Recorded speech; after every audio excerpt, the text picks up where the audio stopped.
It's pretty It valid. would catch my attention for sure. You should name it testicular torsion. I'm assuming this is in the What Lies Beneath Roll20? The one he The just what? posted. Oh yeah, the one I just posted. Oh, there's a new one. There's always going to be a new one. Okay, so there's a new one between every session. Every session. Yeah. Yes. Okay. Although I did use the one from the last game just because I didn't quite understand if you had transferred your stuff or not, so just deleted everything. Okay. Yeah, no, everything is except for the NPCs, but the NPCs are literally straight out of the freaking monster manual or whatever. So I can flex his stats on us. Should I be concerned? This girl told me she wants to eat my face, but like she was trying to be cute, and I was like, I don't know, man. She thinks you're so cute, she wants to eat you. I guess. It's like that. It's that human, like, not stress response, but like. I know what you're talking about. It's a reaction to something that's cute. I want to eat it, or I want to squish it. One of my favorite lines to just put people off or just make them mildly uncomfortable is go, I'm not really fond of children, mostly because no one ever gets the seasoning correct. Oh. Jesus. That's a good one. Jesus Christ. Yeah, Found a little web comic the other day. It's kind of a similar vibe. It's like, nobody likes spoiled children. Be sure to use an airtight container to store your leftovers. Zach,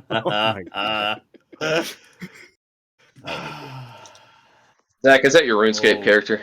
Yeah. You nerd. Yeah. Oh yeah, I guess I can AFK Herblore. Abraham Hermbler, citizen doctor. The only reason I got Herblore and a lot of my fairly AFKable skills to 99 is when I hurt my hand and I was 3 months out of work and I had nothing to do. So I literally just sat there at the bank. Stop trying to eat my cables. Stop it. Remember, I was playing RuneScape before they even introduced Herblore. Like, I remember when they first... weren't. Yeah, I was. Yeah, no, I was... Stop sneaking up behind me, Like, damn I'm slightly under a year, slightly under over a year to my 20-year cape. So, yeah, I was there before Herblore. Dude, I was there. I'm trying to get into the cables. You're not a cable. I was there before Get out of I was it. there before everything. I remember how shitty the graphics were in 2003. I just got my 20-year skill cape. My 20-year veteran cape. I never stuck with my original character. That's a fucking shame. I had to make surprised that my original character survived to this long. Well, if you hadn't started up again, then you would not have had it because the company switched hands. It just switched hands again. So what what year cape are you guys on? 15. I'm on this is a new account. No. I made it. We should meet up in the years world. ago. You should see this 20-year cape emote. It's so fucking cool. Oh, look at my inventory. I'm broke as shit. I'm trying to get into the cables. 23 years. Stop it, please. You Maxwell, but you can't become a cable. You're a cat. My original account got banned because I was a stupid idiot kid and I put in my password backwards because he was going to duplicate my iron chest plate. And then I reported my account for hacking. Oh my god. With my brother's account. And so Corey can't make it. So that's where my original account went. Oh, that's right. They've got the new combat beta update. Yeah. And so combat's about to scale up to 120. So I'm probably going to focus on combat. Just double XP if I ever do double XP. It's halfway over already. Oh, that's right. I was able to blitz summoning off of lamps and shit. That was a waste of lamps. Yeah, I'm 83 summoning. I was blitzing it to try and get to Lava Titan so I could mine. That's right. Yeah, because I'm at 86 mining. Dude, I don't even mine's know what half the those hardest skills are. skill to bring up because you gotta find the right fucking place. Yeah, and in actually, there I to just do it. logged in and I realized I'm by the fucking Fremnik Village lodestone going down to the Bainite mine. Oof. You said which True. I one's don't know hard what to any of bring you up? guys are talking about. Maxwell, get back here. Get back here.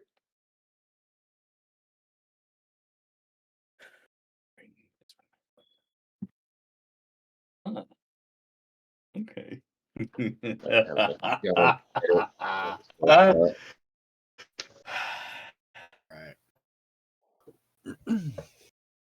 Find my quality good. I just posted this to an outrageous amount of places. So Artisanal gears. Let's convert.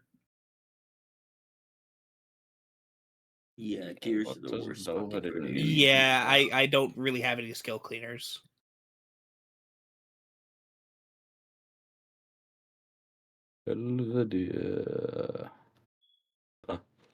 Okay, combat dummies. I can. Everybody ready? Yeah, I'm ready. I think I'm ready. All right, roll to save. You all Star died. Redirector. oh, okay, cool. All right, we'll see you next Fuck. week. I swear I'm gonna do something like that for like the April Fool's Yeah, game or Cliff. something. What? What's a star redirector? It changes your bonus XP over. Where's my fucking? Bring it to back to D&D. All right.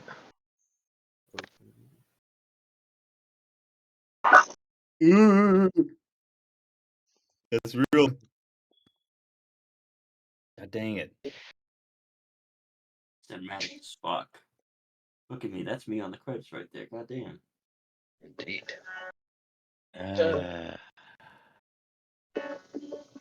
I'm in a credit screen. Wow. I'm on some credits. This is second time. it's I'm happened. famous, Mom. Wow. Look, Mom, Look, on I'm on TV! Look, Ma, I'm in the newspaper. They put me up on the newspaper because I made my movie so good. Ma, look, I made my movie so good. They put me on the newspaper. Wow. Zooms out and he's just like sitting on the sofa with drool coming out of his mouth, like, "Look, Mom, I'm famous." And she's like, "Yeah, you are. You are famous."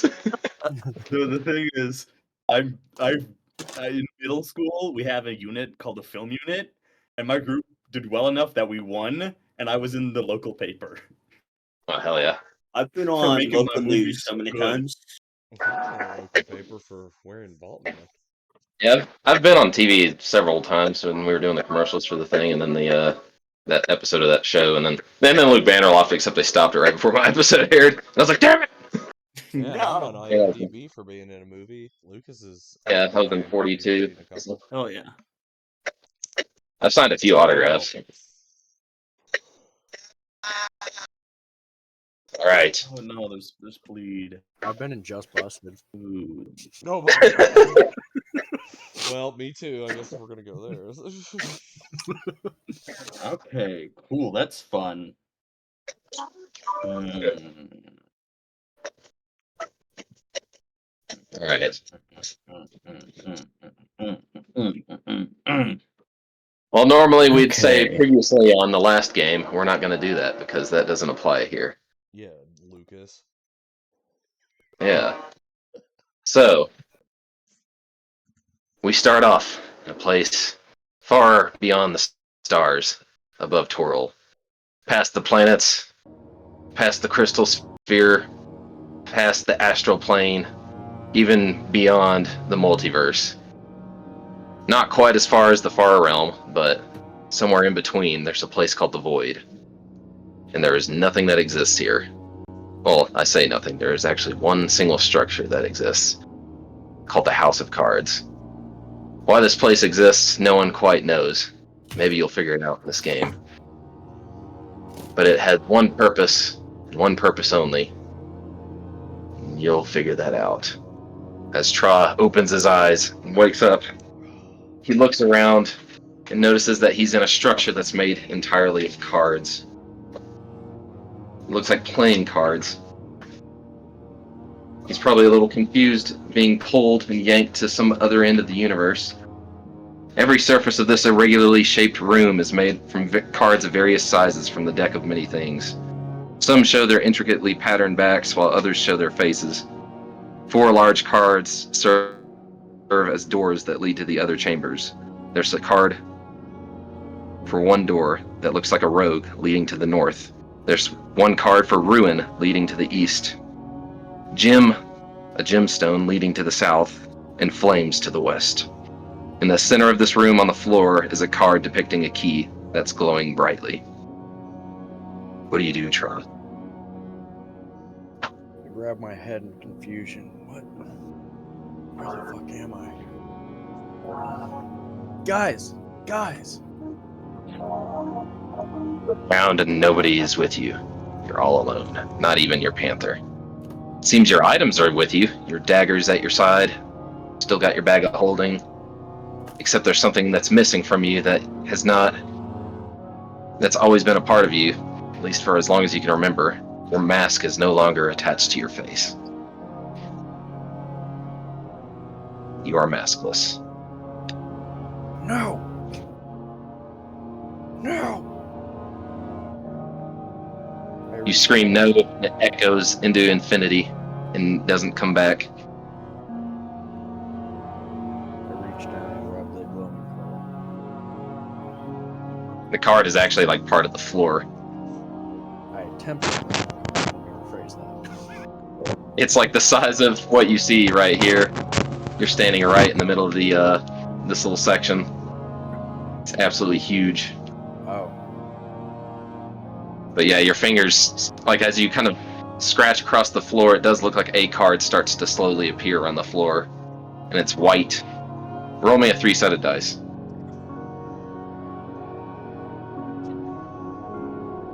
Oh, that's not The bad. white card shows a single red heart that slowly appears on its surface.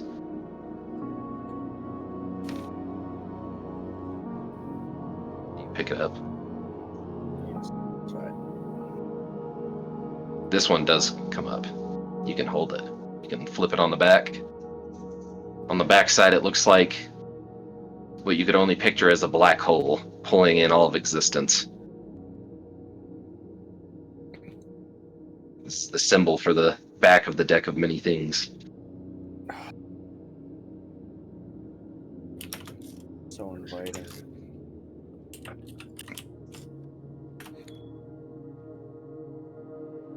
Now you find yourself standing there, not entirely sure what to do. I look in each direction. So rogue to the north, flames to the west. Yeah, it's Rogue to the north, Ruin to the east, Gem to the south, and Flames to the west. I'm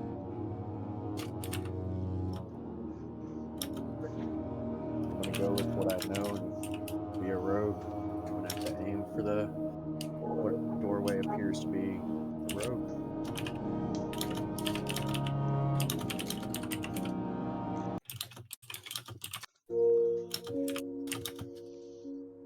Here's the map. You're going up to the Rogue, you say?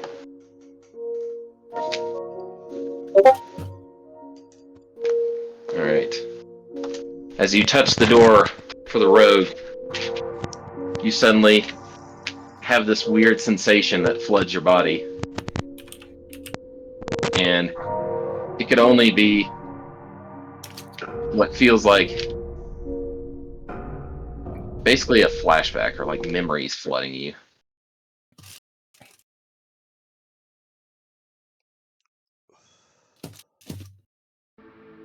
Something you haven't felt in quite a while.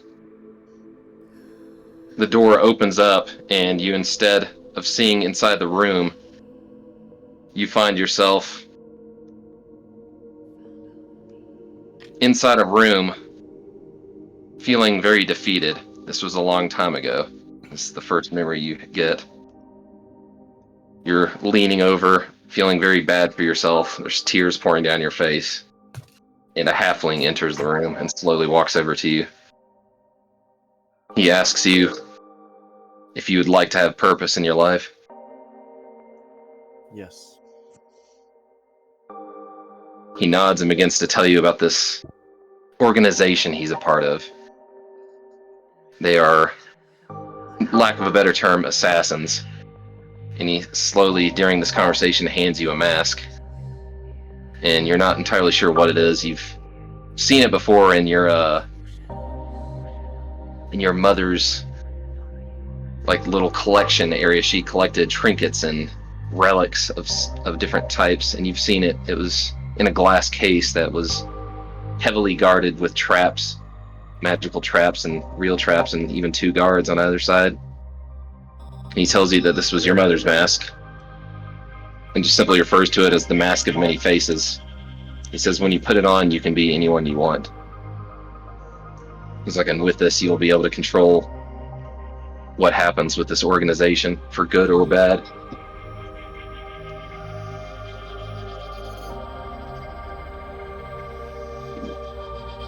And the memories suddenly fade away, and you find yourself facing the room again. This large, empty room right ahead of you. Sorry, let me reveal this real quick.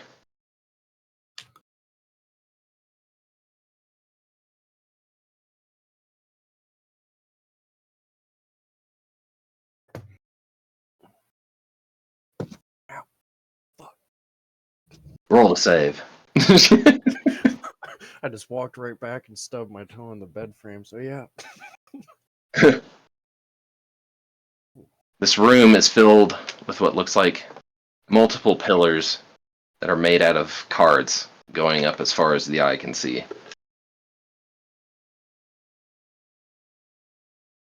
Walk in, and there's just a strange sensation, like as you're looking around at this place, even back before when you first woke up, that you've been here before. This is a strange deja vu type feeling. The I touch the columns as I slowly walk by them. make like a ruffling noise. One of the columns, as you reach out to touch it, your hand just simply goes inside it as if it's not there. Like it's just an illusion. My mind playing tricks on me again. Have I truly gone mad? Who knows? Each one of these cards is depicting a rogue. They leer at you from the room's card surfaces. The door to the east in this room is the star card, while the door to the south shows the back of a card, which that's the card, or the one you just went through. The door to the west shows the puzzled card.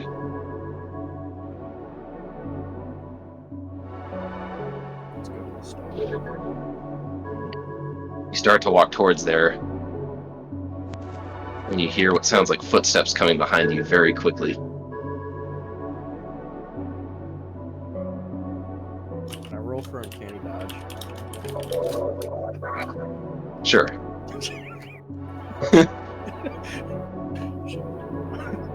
That's the answer you want to hear. Okay. Sure. Am I about to die? Regardless, whatever it was missed as they tried to swing at you, and you kind of stepped out of the way. You can still do a dodge action if you want.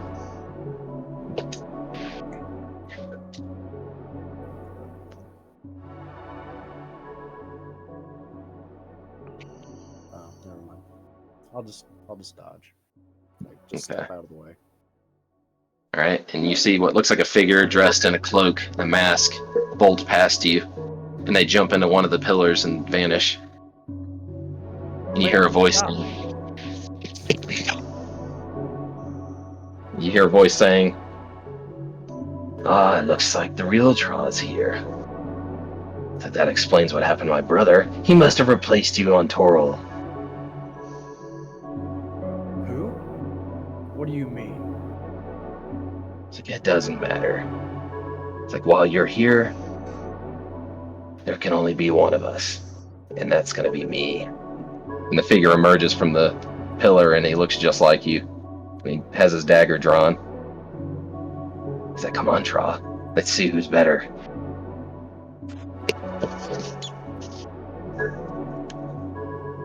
What can this be? He's gonna run towards you. Say what?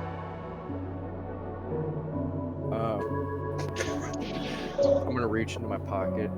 How far away is it? About 15 feet. I want to wait until he's within 5-foot range before I throw a pocket dart in his eyes. He is wearing a mask. Oh, damn it, I'll throw my glitter edge. Alright. He just like hits him in the face and he's like, that's just dirt.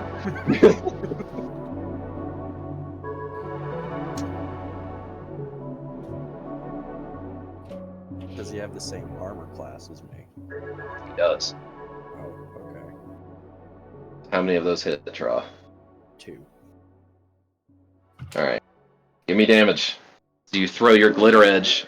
He manages to dodge 2 of the attacks as 2 slice him open as he's running. Your dagger always coming back to your hand. 8 and 9. So 17. Okay. Seems like that hurt him pretty bad as he finally reaches you. He's dripping blood everywhere, and he's gonna make another attack against you. With a 14, I'm guessing he misses. He stabs forward at you, and you step out of the way. Now you get another chance to attack.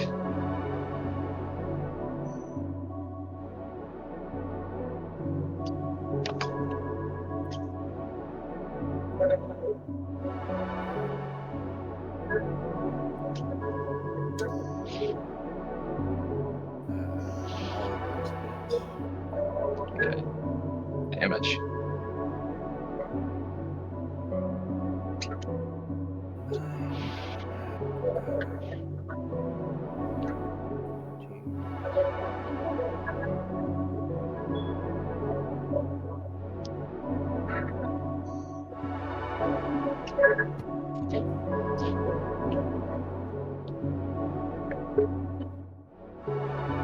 Alright, 21.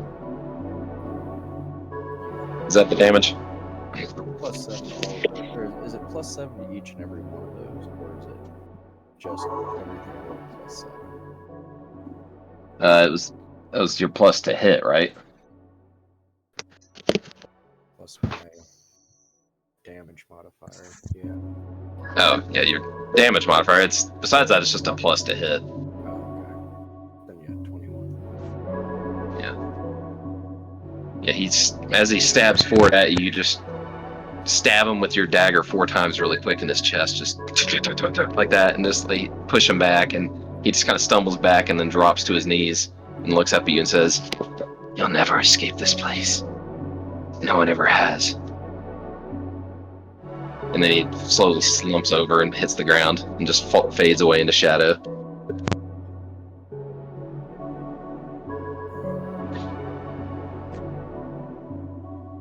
Illusion?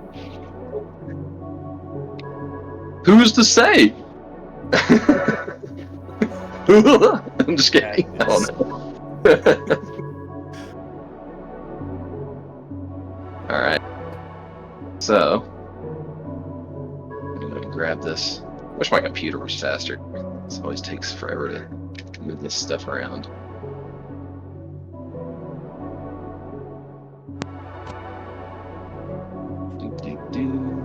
There we go. Okay. After that happens, you said you wanted to go to the star? Yes. Alright. You walk over to that door and open it up. And once again, as you touch it, the door opens up into another memory. You see yourself as a young child sitting in the window, watching the stars outside. You seem very intrigued, as you always have been with space, and dreaming of the idea of traveling through the stars themselves. Somehow. You're not sure how, but you've heard stories about people doing that. And then that's when you also hear what sounds like a crash, a very loud one, and followed by your mother's scream. The memory ends.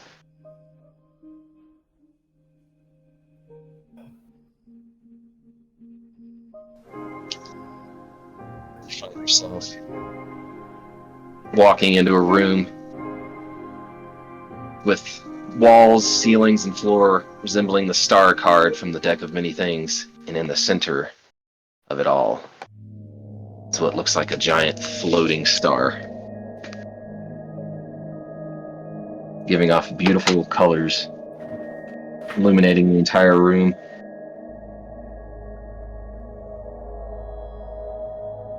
Swirling starlight glow hovers above the floor here. The door to the east is the balance card, and the door to the west is the rogue card. The chamber is colder than other areas you visited in the House of Cards.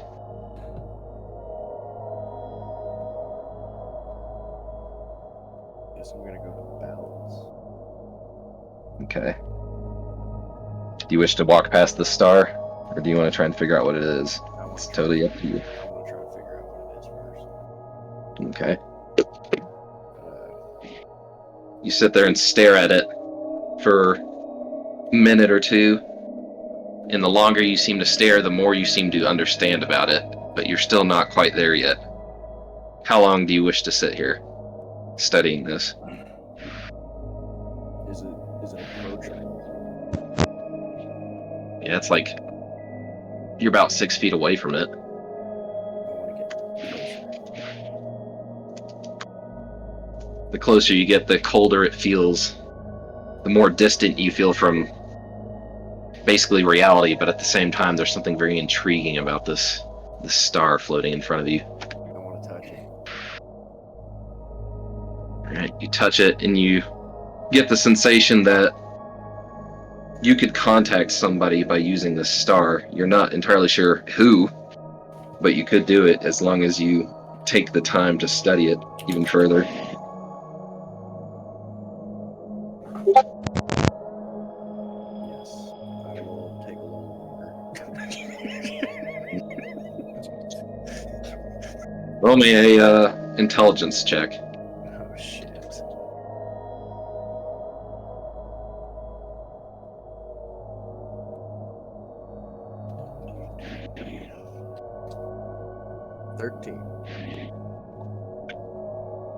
There's something about the star that eludes you. Some kind of information you're not able to quite grasp with your mind.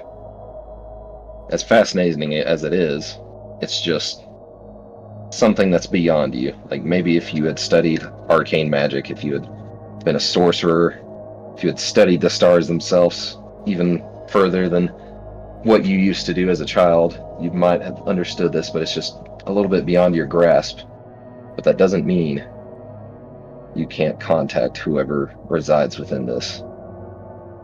For the longer you sit there, you start to hear what sounds like deep breaths reverberating from the deepest reaches of space, and you start to feel a presence.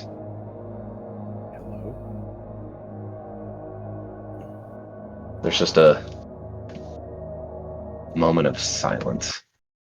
Everything kind of goes quiet. What happened? Hello? Who's this? Someone speaking to me from the darkness. I'm speaking to you through a star. Where are you? Cannot see. I don't know. That's what I'm trying to figure out. It has been a long time since I've heard a voice reaching out to me. Can you help me? Maybe. Maybe not. What do you wish to know? Do I wish to what? What do you wish to know? Where am I? How do I get back to my world? How do I get back to my friends? see you, that must mean that you are in the void. I'm in the void. It is a place beyond time, space. Well, how do I get out? I do not know.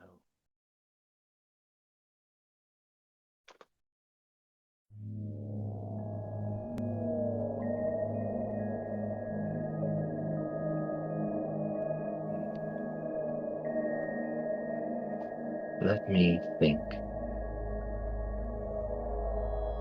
The multiverse will provide the answer. You just have to be patient. And time seems to go by as you sit there and wait. Minutes turn into an hour. Do you wish to keep waiting? I'll wait for like 1 more hour. Okay. As you start to get a little antsy and trying to decide whether or not you want to hang around, start to stand up and kind of pace back and forth, wondering what to do. And eventually you do start to get tired. You're like, I don't know, maybe this isn't going to work. And you start to walk away and head towards the door, and the voice says, I have found an answer for you. What you have? You must find the creature that holds this house of cards up. You must melt the glue and cause it to collapse. Kill this beast. That is the only way to find release. I have to find a beast and kill it. Indeed.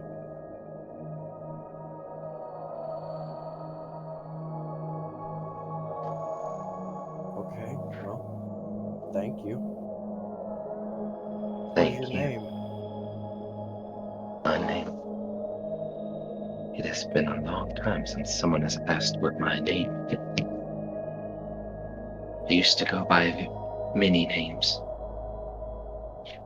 The oldest name that I can remember. The one that was given to me was Zudun, the corpse star. But there was another name a long time ago. The one that the gods feared. They called me Atropos, the world-born dead.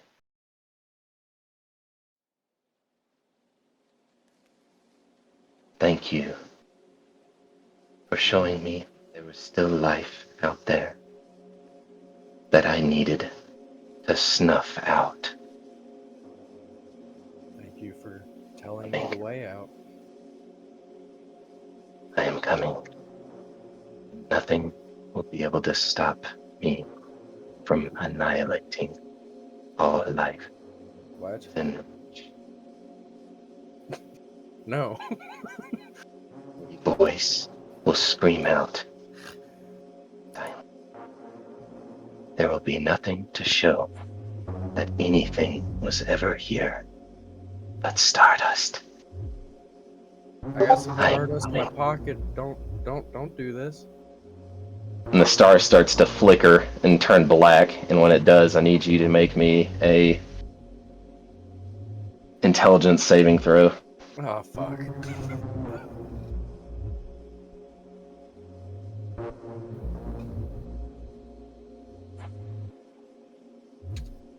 15.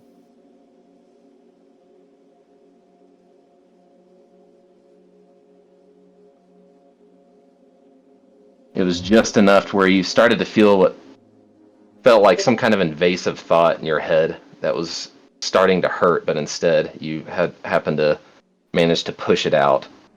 and the star flickers and turns completely black and just vanishes in the room. Oh, fuck. How am I going to tell everyone about this fuck up? Oh, shit. What did I do? Well, Zranji became a god twice. Maybe he can become a god 3 times and kill this whatever this guy is. Fuck.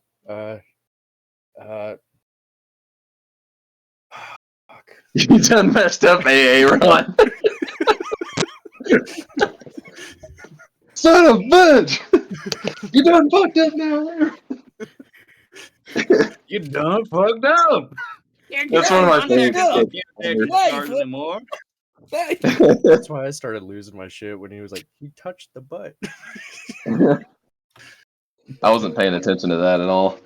They were making it hard for me to focus. Alright, so what were the other doors? that room was Star. Honey, I accidentally started the apocalypse. He got his answer he was looking for. Just not quite. How to think Yeah, about what it. fucking cost though? Alright, the door to the east is the balance card. The door to the west is a road card. And through the into the south you see what looks like a little bit of light coming through the wall. I thought the west was flame. No, that was back in the main room where we started. Oh, okay. I'm just gonna keep this. I'm gonna go to the east. Alright. To the balance card. Alright. You open up that door. Oh, hold on. Sorry, 1 second before I go over to that. I'll circle around this whole place before I get to the center. The center seems like a bad spot to go. You open up that door and immediately more memories flood your mind. The dreams of hope and balance and peace that you always wish to find from getting your memories back. Like all the times since you've lost your memories, you just keep thinking back on that. You keep seeing the images of how happy you would be when you found your memories, and now you're here searching for them. That's the memory that you go through. And then when the memory's clear and you see what's in front of you, you're kind of like, oh. Seems simple enough. There's just a long little path right in front of you. All you gotta do is cross it, it seems, but below you are a whole bunch of grinding gears that are covered with blood. Dried blood, but the walls around you look extremely smooth. Made out of chrome-covered cards.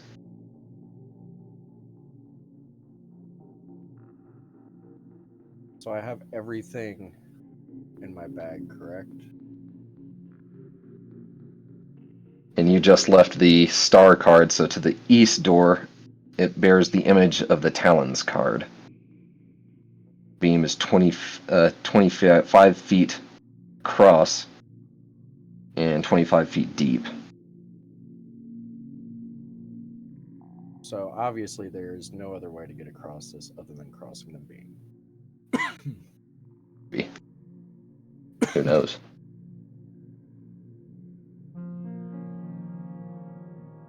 Is there anything to hook onto on the other side? There's nothing except for what you see. I want to use. And maybe you can toss something and it'll land on the little fire sconce thing. I want Maybe. to use my magic chalk to draw like a decent weighted rock or something like that, and throw Okay. it on the beam. Right? How far are you throwing it out? I guess as far as I can. Right. Give me a strength check, I guess, then, to throw the rock. See how far you can get. Or Yeah, you just throw it like 4 feet and it hits the ground and rolls off the side and hits the gears and it gets ground up. Now some of the gears are covered with some chalky substance. Okay. But the beam was fine, correct? Yeah.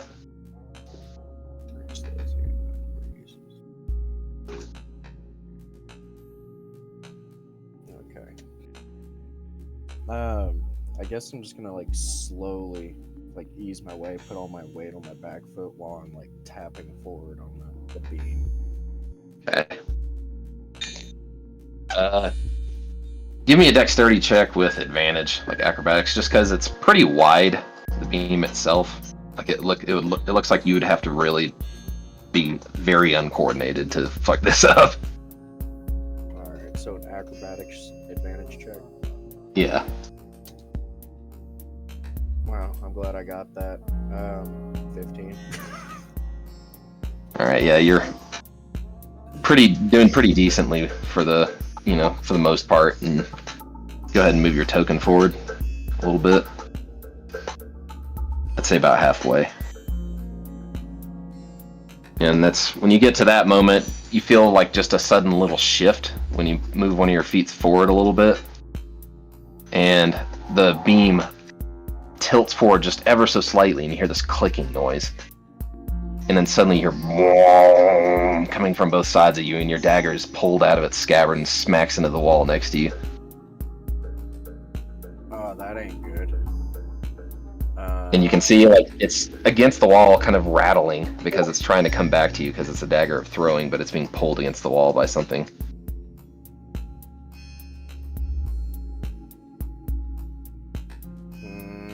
I'm gonna just try to run to the other side. Finish the pass through. Continue with more Alright. acrobatics. Yep. Advantage or just normal? Advantage again. 16.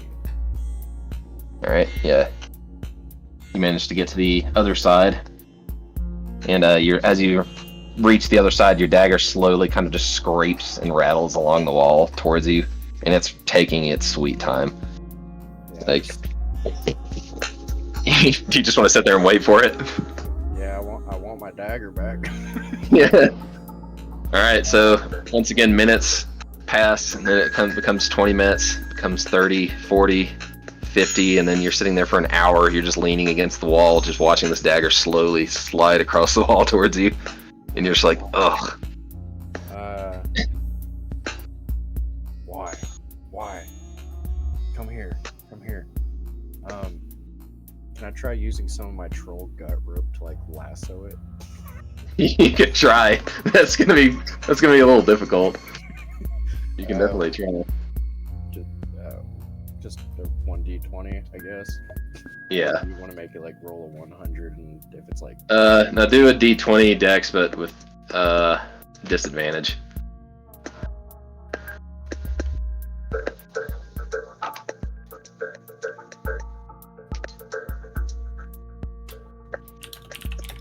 Nat one. Yeah, you just like pull out a lasso, tie it up, and then just throw the rope like it looks like you're a cowboy for a minute. The music's like da da da da da, and you throw it, and it just immediately goes over the edge and gets pulled down by the gears. And you just watch. You're kind of pulling on the rope, and then you just watch as it slips out of your hand and goes down over the edge. And you just hear. Well, fuck. There goes my troll gut rope. Ah.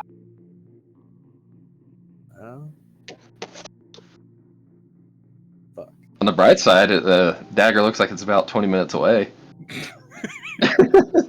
I guess I just sit there and wait 20 more minutes. Yeah, that's what you do.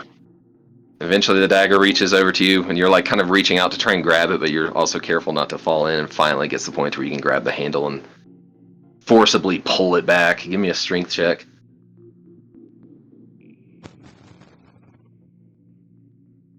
17.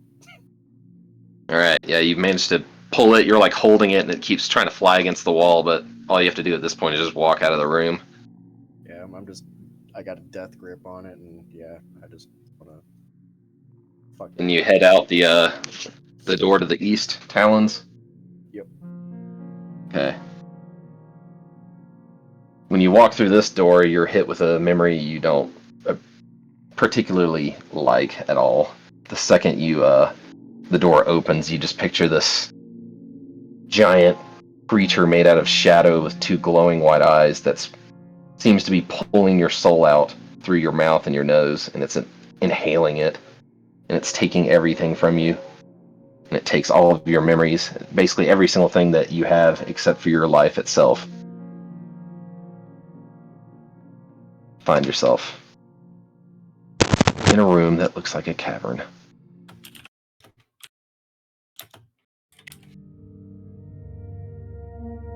Feels so strangely familiar. As you're looking around, it does resemble a cavern, but the more you take a closer look at the walls and the stone around you, the cards themselves the Talon cards are basically folded and indented and like bent in just the right way to make it look like it's all natural. But the entire place is just made out of these cards. And it absolutely reeks, by the way. It smells like shit in here. Ugh. Let me get through this nasty cavern.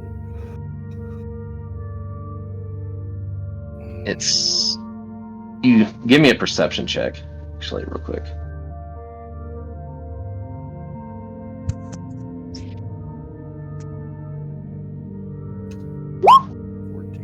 You notice you're in a butthole. Yeah, that would suck. So, it sounds like there's something scratching around in here. You can hear what sounds like taloned claws on the ground. I quickly turn around, look in the direction that it's coming at. You, don't see anything. Kind of pitch black. Although your night dark vision is kind of starting to adapt. You look around and suddenly you see what looks like brief movement. Who goes there? You hear this noise that sounds like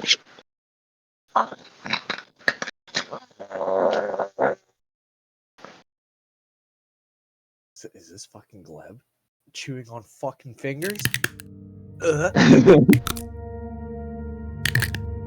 coming out from around the corner of these two beasts that look like basically like vultures without wings that are walking towards you. They look kind of terrifying, actually. You're like, what the fuck is that? I'll post in Discord a better looking picture so you can all see.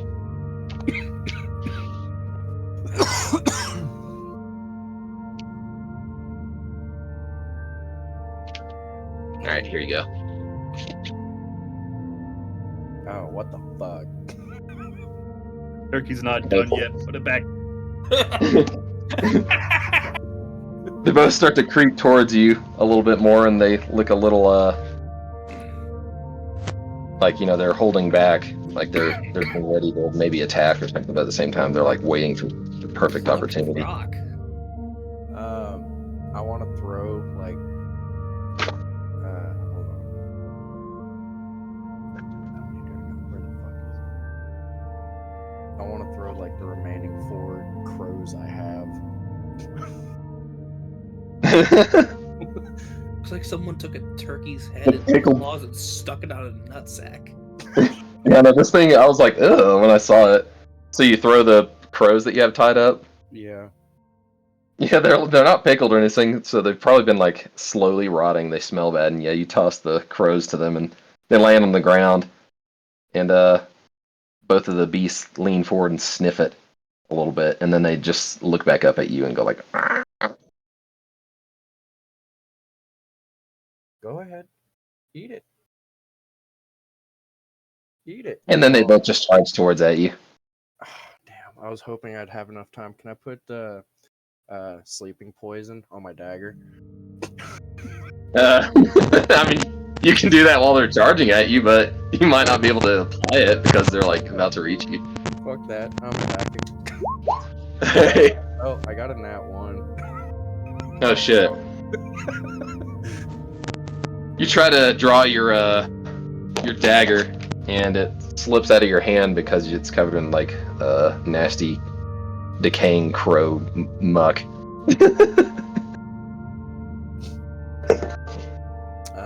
Both the creatures are gonna jump at you. Give me 1 second. Can I use a bonus action? I'm sure To you do know what? what to say. I want to throw my pocket dirt. I can say that. I think that's technically considered an attack, right? So you probably wouldn't be able to do that with a bonus action. That's But also, alright. bonus action and a reaction are not the same. Yeah. Oh, okay. Damn. Okay. See. Fuck. All right. The first one's gonna try to attack you with 2 of its talons. It hits. Okay. Yeah. Oh no, that's not a modifier. Is there? There is a modifier. Does a 16 hit you? Oh yeah, indefinitely. Okay. Then yeah, both of the attacks hit you. Oh. Damn. All right. So you took 10 damage in total from the first one, and see. Give me a charisma saving throw. Oh, I can do that. Maybe.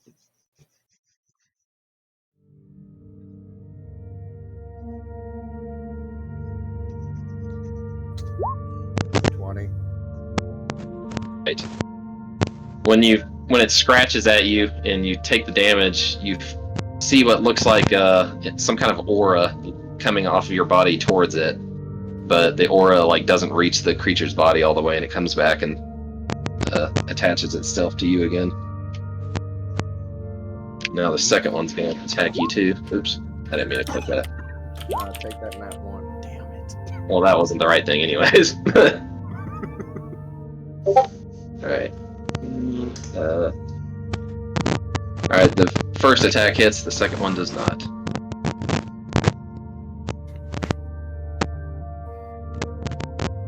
Okay. Also, I totally forgot to do the second attack for the creature in the first one. So regardless, yeah, you did take 5 extra damage from that first creature, and then from the second one, you took oh god, 14.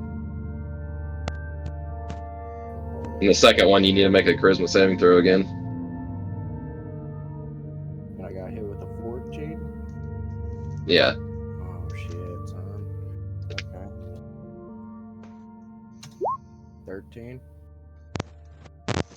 Alright. This time when it scratches you, you step back to get away from the creature, and the aura comes off of your cloak. Like your cloak that seems like the magic aura is pulled from it and goes into this creature, and they start like munching down on the aura. What And the? so the cloak doesn't feel quite as magical as it used to be. You dirty mother. Ooh. Okay. Oh, now you fucked up. Now You can try and get out of there if you want, or keep fighting them. It's up to you. The door to the south, to you when you take a quick glance, is showing the picture of the donjon.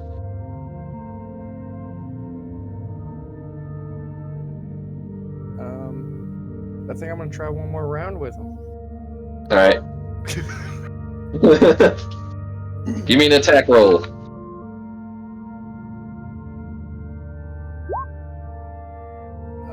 Does a 19 hit? Yes. Then they all hit. Okay. Give me damage. 26. Nice. Let's just spread it up between them. Between both of them. Yeah. Okay.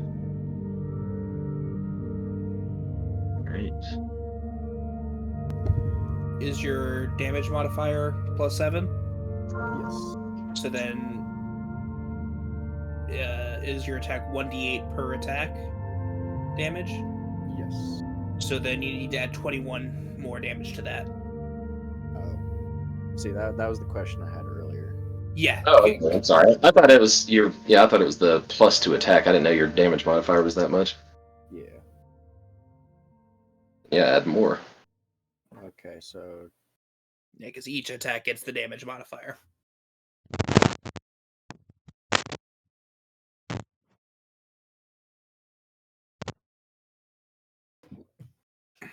So how much in total?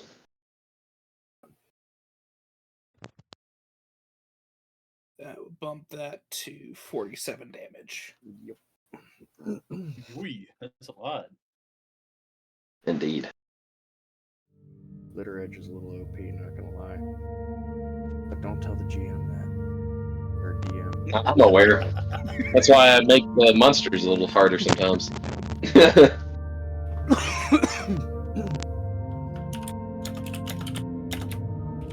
Okay, so between the two of them, how much damage is that?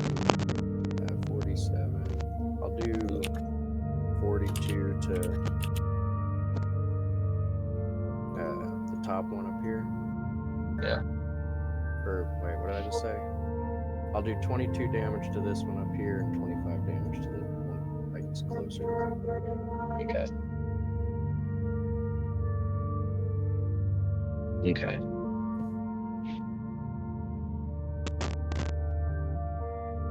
Alright. So you throw your dagger back and forth at these creatures and stabs into them and cuts them, flies back, covers them with some glitter spells. Or glitter dust, but it doesn't look like it's stopping them. They look like they're still coming pretty strong. They let out more little noises of like as they start to charge towards you again. One's gonna make 2 attacks at you again. 20 on both attacks. Oh yeah.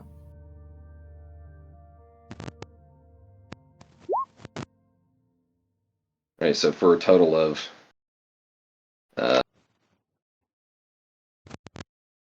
32 damage as the first one runs over and scratches you twice with its talons. All right. I would like to use Uncanny Dodge, which halves the attack damage against you. Okay. Take half that damage. And then make me a charisma saving throw too. Okay.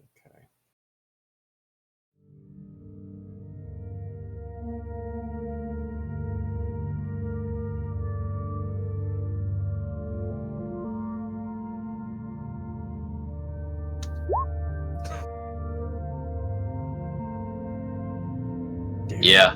So this time when they scratch you, you hold out your dagger to block one of the attacks, even though it doesn't work entirely. And they scratch the dagger. The aura starts to pull from the dagger, and it starts to munch on the aura in front of you. Now sounds like a really good time to get the fuck out of there. As the other one is going to try to attack you too. Can I attempt disengage? Yeah, of course it rolled a 1 anyways. I'd say they start fighting over the aura from your dagger. They both start munching at the same little bit of floating aura in front of you as you start to turn around to run away. I take one look, last glimpse. Sorry, Corbin. They're munching away, and then they see you running towards the door to your, guessing you're going to the door to your east? Yep. Okay. Or no, to the south, so the donjon. Yep. You start running there. Give me a dex roll.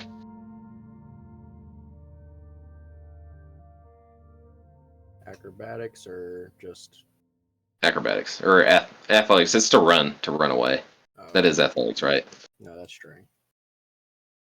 But strength? Oh, yeah, my bad. 17. Wow, I like how I'm getting. Well, all these acrobatics high is picks. strength. Yeah, okay, yeah, I was... Alright, yeah, so you, Athletics is strength, acrobatics is dex. yeah. You start running across the cave. Say what? No, it's like I was about to say acrobatics is strength. Yeah, I've been building an assassin with I had a my brain fart players there. all day.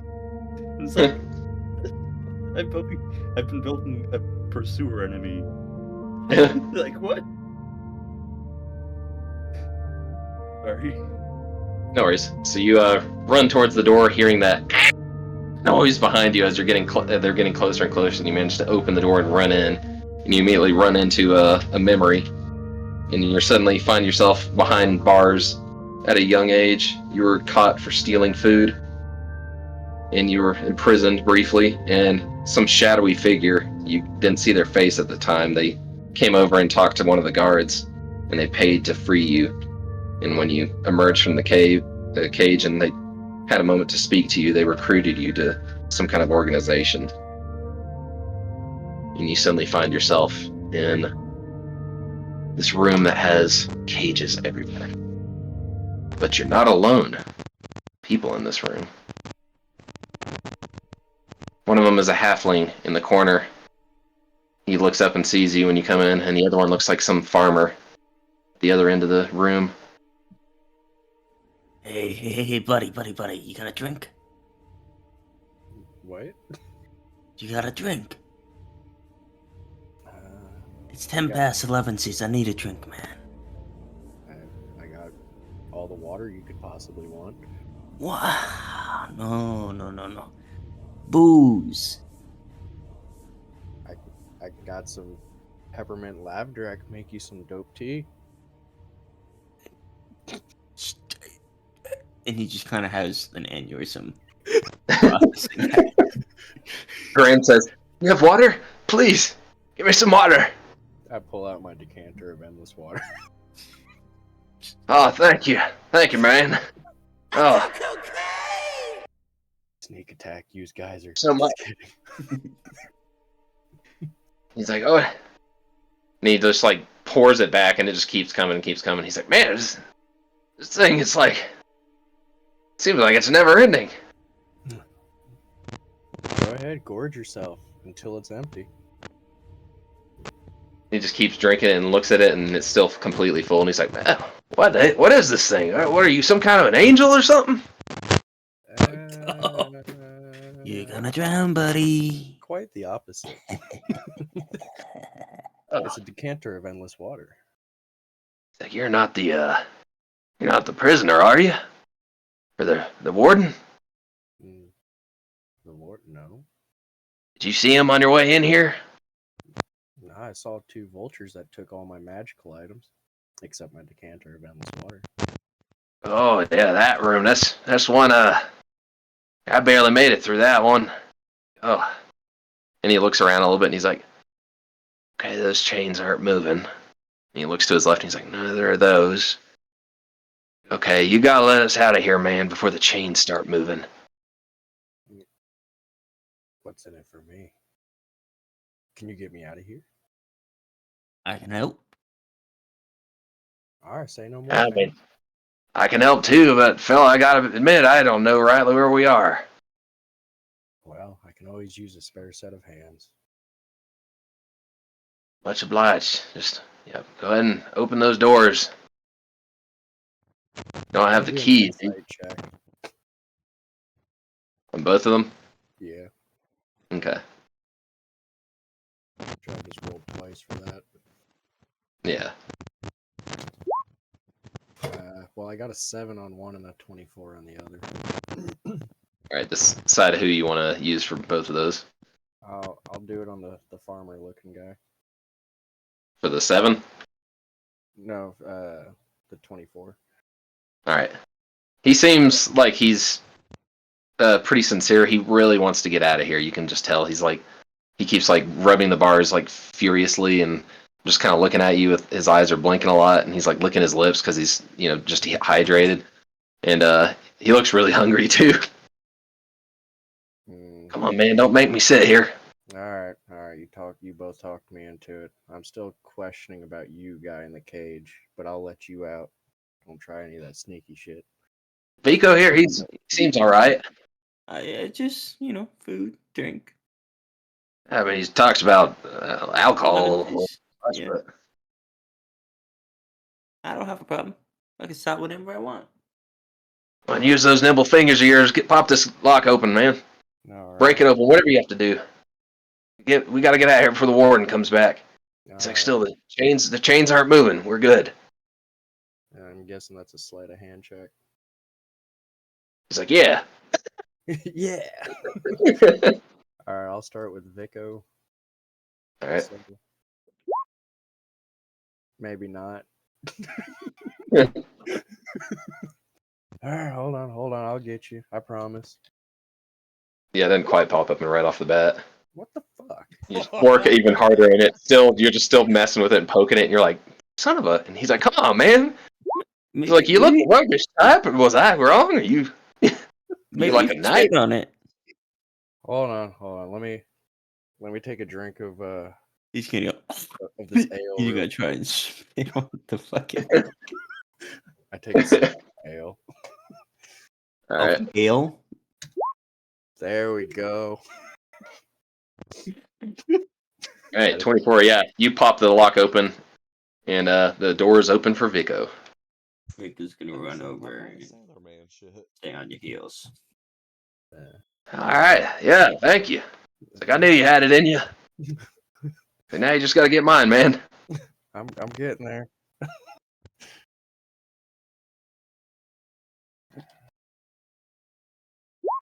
$29.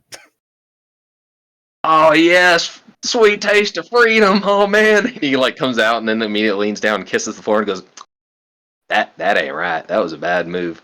That tastes bad." That boy ain't Right. Can I do a Vico's looking around and so does Graham, and he's like, "All right, so what's the plan now? Where are we heading?" I don't know. I'm lost. I don't know where I'm going. I woke up here and I've been through a series of courses and Well, shit. Ain't that a fly on a horse's ass? What do we do now? I guess we keep on going. Anyways, better All than right. here. Yeah, that's true. This place is pretty terrible. I haven't had a particularly good time. Obviously you don't want to come from the door to the north because that was where you came from. Those creatures out there. It's like the west one. It's like I don't know rightly what's through there. It's just like there's a picture of it looks like a woman on it, some old woman. Then the door to the south over there, and he's like, that one's got a moon on it. He's like, and oh shit, the chains are moving. Quick, moon, run, moon, door, go. Michael's gonna be on his heels. You start moving towards the moon door. Give me 1 second. As they're running, Michael's gonna screech. They're coming back. Okay. So what'd you do to get locked in here? Poor business decision. Oh, fair enough. Second. All right. As you guys are running, one of the chains is going to suddenly bolt forward towards you guys. But it rolled a 1. So it like goes over your head and strikes the wall and starts to pull back, and you see all the chains in the entire place are moving. And when you like do like a double take and look back as you reach the moon door, you can see what looks like a figure dropping from the ceiling. Oh. And all these chains are attached to him. He's back. And he looks like this.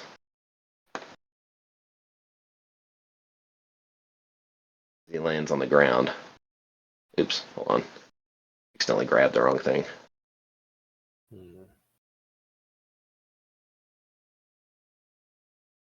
Well. There you go. It's a chain devil, yeah. I played one of those. Kittens are fun. And he starts to speak in Infernal, like that, and he starts to try to use his chains again to attack you guys.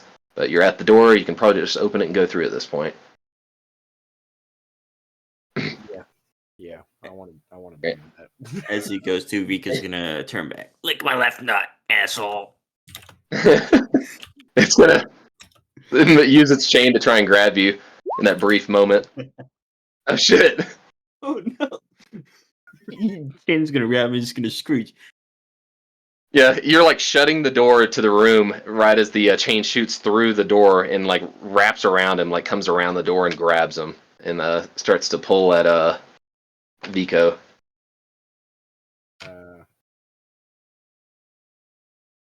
Slam It's the also door gonna. shut. All right, hold on. It also does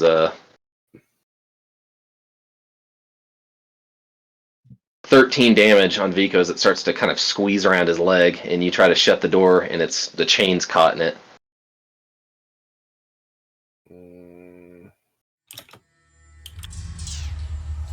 Let's see.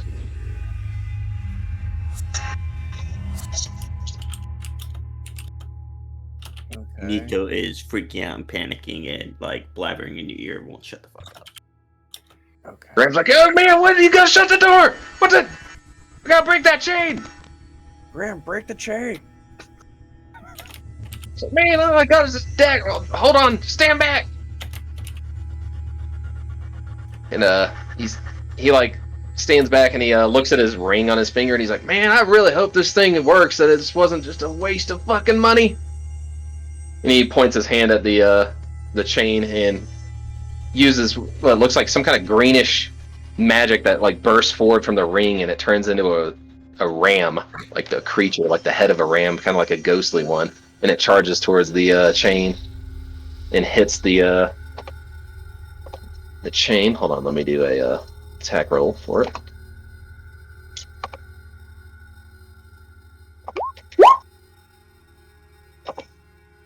All right. Ooh, nice. Yeah, it does hit the chain. For how much damage? Okay. For 12 damage, it strikes the chain and pushes it against the wall and kind of breaks it slightly. Let's see if it was able to do it completely, break the chain completely. Let me look real quick. The chain is hanging on still, but it looks like a couple more hits could break it. What do you want to do, Trah? I guess I'm gonna use this rock smasher since my glitter edge is just a dagger now. And Oh, that thing's shiny! Hit it with that hammer!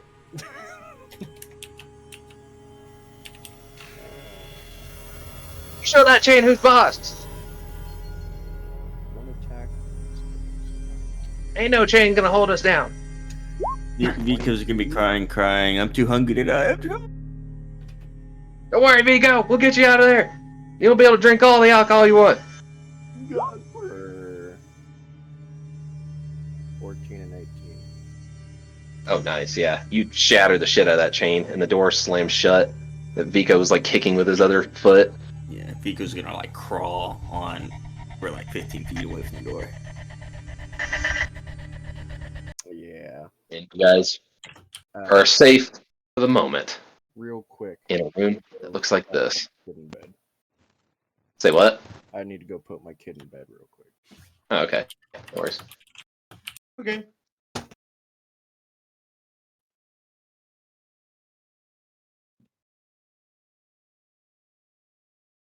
Do.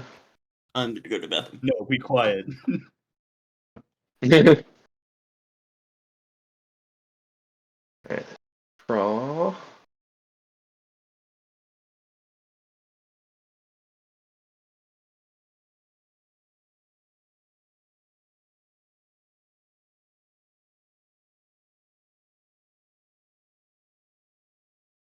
We go. There we go.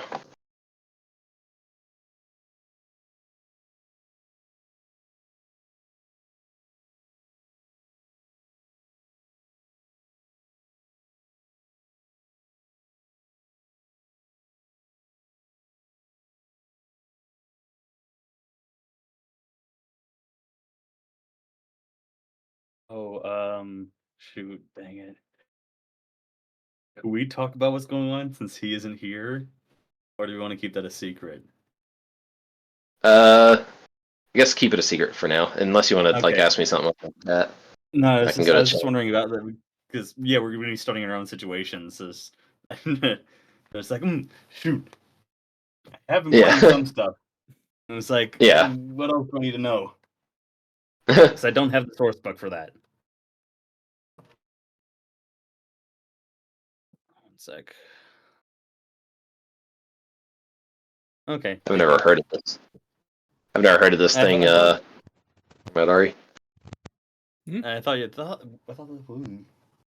I'm back. Sorry. Aries. Okay, there we go. He's like, I just put them to bed forever. So, Buddy, you do got a either snack? of you two have healing capabilities? It's like, I'm just a farmer. If I drink enough, it doesn't hurt anymore. That's There better. you go. That's the right remedy. All right. Well, before anything, I guess I'll drink this healing potion. Hey, do you have any jerky in there? Some bread?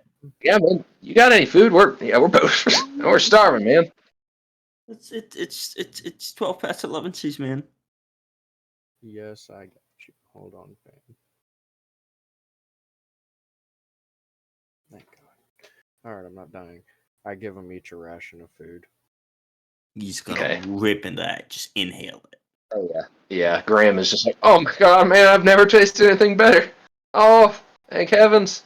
Decanter of endless water, and I just like proceed to waterboard him. He's gonna hold some of the ration breads in his mouth in the water. He's gonna bubbly voice. I'm gonna ferment it in my mouth. Why isn't it working? It's taking too long. You have a Well, this is problem, sir. sweetest tasting water. This is the best tasting food. This is great. Greatness. You're all right. Thank you. Do you know where we're at? I haven't got the foggiest idea. Some kind of room. Okay.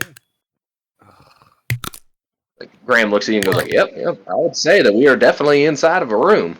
Well, actually, I remember something about how I got here. Oh, what's that? I was at a bar, and this weird patron came in and said, "What if I let him pay by letting me draw out of his deck of many things that I could accept that as payment for his food and drink?" And I drew, and I think I drew a card called the Void. Oh Next shit. thing you know, I got chased down by that chain devil guy, and the rest is history. That's kind of what happened to me, except a little bit different. I was a little down on my luck. I was doing some farming. I wasn't succeeding very well in growing some stuff, and so I spent about every penny I had, or every piece of gold I had. Not penny because that's an earth currency, and I wouldn't know about that. But no, a mystery box. Man, it had some good stuff in it, like this ring and this weird potion, and a dagger, and then it had this card in it too. I took that. Yeah, and the card was a void. Well, on up here, that thing back there caught me. Yeah. Hmm. So what about you there? What's your name, Trah? Yeah. Like, yeah, how'd you end up here? Well, I touched a fountain of memories and I appeared in a center floor. That's a little bit different. Yeah. Every time I step into a room, I keep getting these older and older memories. It's like, so Can't make heads or tails of them. you got what about this room? Did you get one from this? No. And like as you say that, you start to slowly get flooded with memories as you look around the room. They're all showing the walls and ceilings, floors are all showing the moon card, and you remember back that night when you were running through your home, through the mansion that you were living in, running down some corridors, and you were running past a bunch of dead servants everywhere, and ran over and found both your parents laying on the floor, surrounded by some dead people that you didn't recognize, and both of your parents had been murdered. And one thing that you remember the most about that night was, for some reason that stuck out, was when you looked out the window, there was a full moon. All Vico and Graham can see as me drop down to my knees. No. Oh! No. I think he's doing the thing. Yeah, you alright there? My parents are dead. Oh. Shucks, buddy. I'm sorry. Yeah, that's a shame. There. And he like pats you awkwardly on the head. Like, wanna I got get out of my pipe? Ration. That'll make you feel better. Eating makes me feel better. I got my tobacco pipe. There's only a little bit left of this cherry tobacco, but you can have some. No, I need to go further and figure out the rest. Alright. Need to figure out where we are right now and what this thing is. This contraption. The hell is this anyways? I don't know. I see 4 pillars and there's a lever over there. In the center of this roughly rectangular chamber is a deep silver bowl-shaped depression. Shallow stone channels in the floor slope towards the bowl. Sewer pipes jut from the ceiling over each channel. The portcullis in the north wall blocks a door bearing the image of the Donjon card, which is where you just came from. On the stone arc above the portcullis, a large glyph depicts a waxing crescent moon. Its right edge illuminated by the faintest sliver of light. Next to the portcullis, a large iron lever juts from the floor.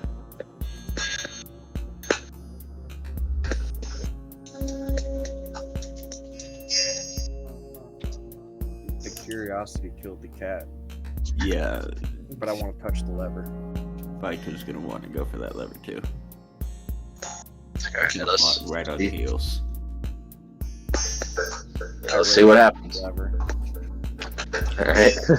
You're gonna race into the lever? No, he's gonna be on his heels though, Okay. like in his space. Alright. Graham's just kind of awkwardly standing in that corner. So careful though, guys. Like, keep an eye out. I don't know what's gonna happen when you pull that thing. Man, I just feel like I'm way in over my head. All I did was farm shit. Like, I mean, I used to fight in the army, but this is still above what I'd normally deal with. You got that ring thing. Oh, you can't say you're not curious about this lever. I pulled the lever. Oh, I'm very curious. Oh, yeah, there it goes. Right when you pull it, yeah, water comes out of all the sewer pipes and starts to flow into the bowl. And you guys watch and kind of look around as more and more water juts out. One of the pipes, this one right here, keeps kind of just spurting water, like it's not coming out as quick or as often, like it might be clogged or something like that. Like, And whack it. all right, you whack it, and the pipe kind of shakes a little bit, and there's this. Pull the lever, Kronk.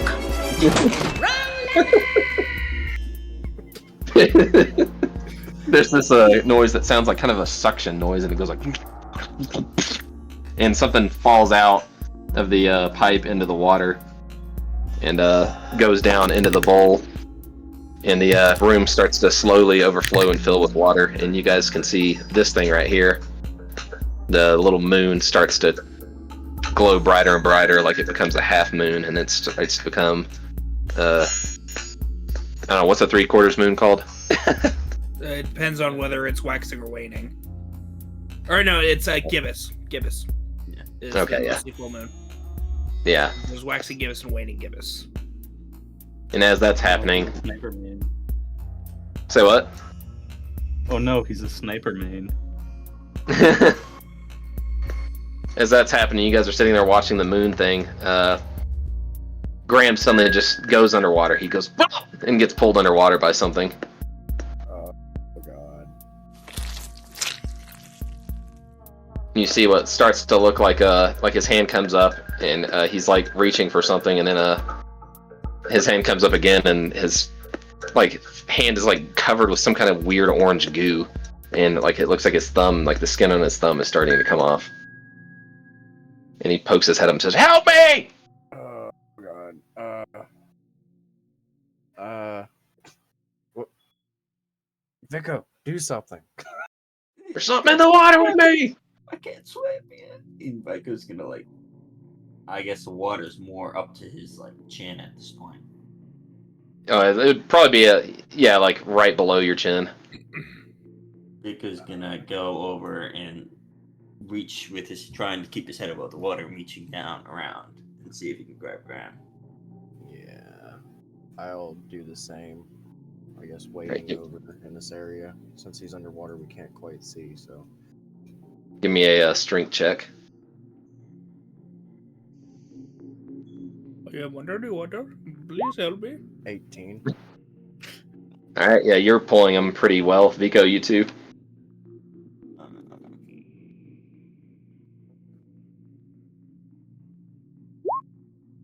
Plus whatever my strength modifier is. Okay. You'd use the stats of the thing I sent you also for your strength, so you'd probably be pretty strong. I did not get the stats. Oh, hold on. Yeah. Either way, I feel like between both of those, you would definitely be able to pull him back, and he's he shoots up and his hat's missing, and he turns around and looks at you, and when he looks back, there are like patches of his skin that looks like they're kind of bubbling a little bit. He's just like, "Ah! Oh, that burns so bad! Oh! Oh, that hurts! Sam Hills!" Well, don't do that. It's like, "No, there's something in the water. Look, right there." He's like, "It's orange." And you see some kind of weird orange mass moving towards you.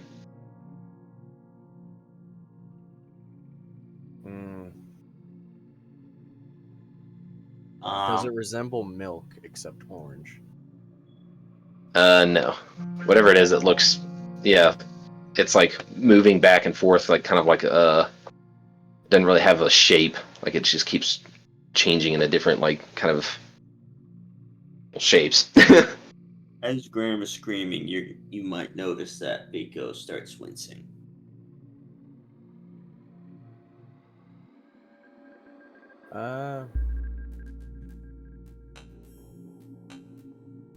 Like, fuck this shit, man! And he like aims his ring at the thing and is gonna try and attack whatever it is.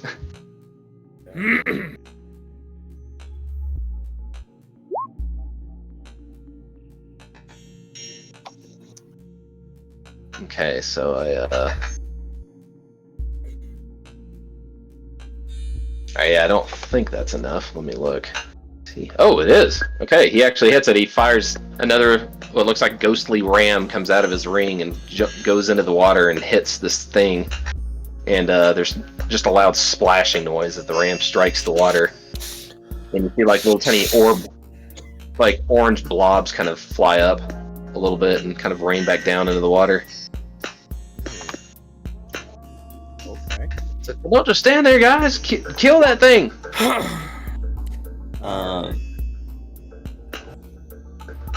Do I have those weapons in that sheet? Yeah, let me look again. Sorry. 1 second. I didn't notice any weapons at all. And the actions.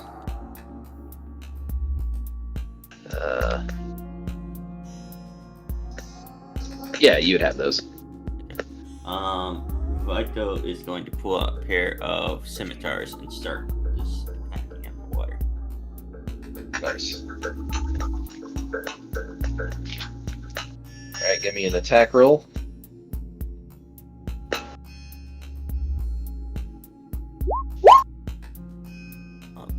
One of them is going to be a 14 plus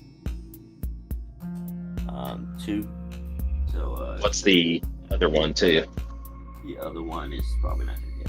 It's a 3 plus 3 plus 2, so 8. 3 plus 3 plus so 8.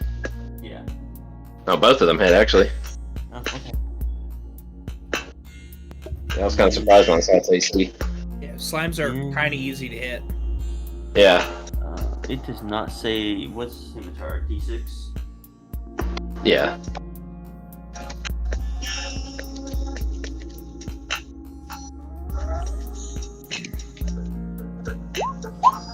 So that's 8 and 8 and 6, so 14. Alright. 14 damage in total. Mm-hmm. Okay. Yeah, you slash into this thing, and each time your scimitar goes down into the water and comes back up, there's it's covered with this little orange goop that kind of slightly burns away at the metal a little bit, but not enough to like necessarily dull it completely. But And then after he attacks, he is going to disengage with his bonus action and back up a little bit. okay. And that'll be it. And I'm gonna use my Rock Smasher. Ready. 13. That hits. Give me some damage.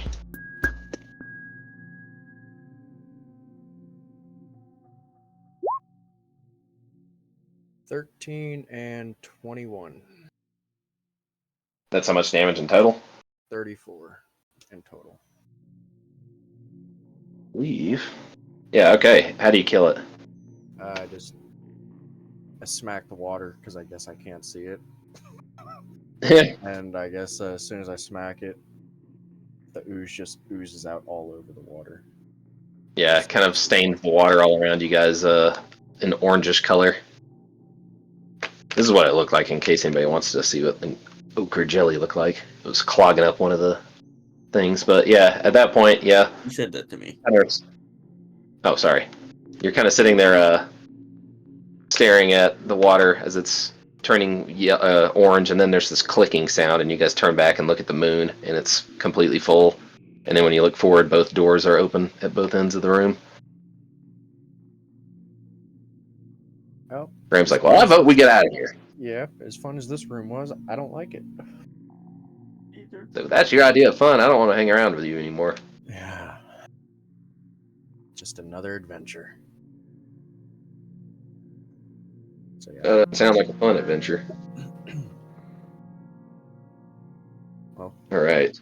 Let's make like a tree and get the hell out of here. Roll to save. You know, like the Boondocks reference? Okay.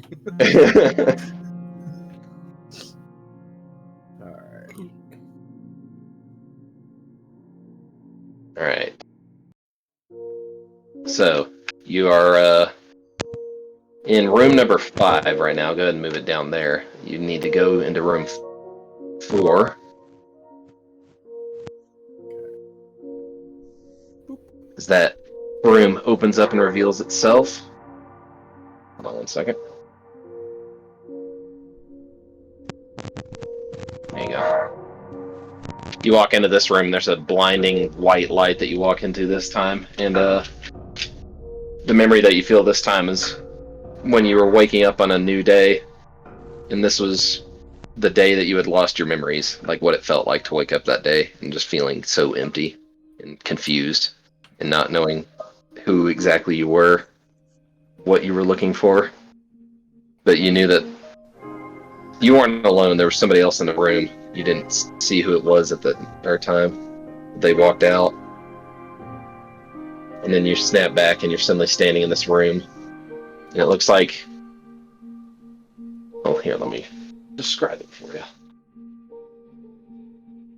There's thick vines that cover every corner in this chamber, which splits into 3 parallel hallways separated by walls that don't quite reach the ceiling. The ceiling emanates a scorching, fiery light throughout the entire area. At the east side, or the east end of the southernmost hall, a comically oversized golden key is mounted on a sword rack. At the east end of the middle hall is a pedestal shaped like a bird's talon, clutching a polished silver orb. The east end of the northernmost hall is a door illustrating the moon card, in the center of which is an exaggerated keyhole. A door to the west displays the Fool card. And you guys just came out of the moon card door.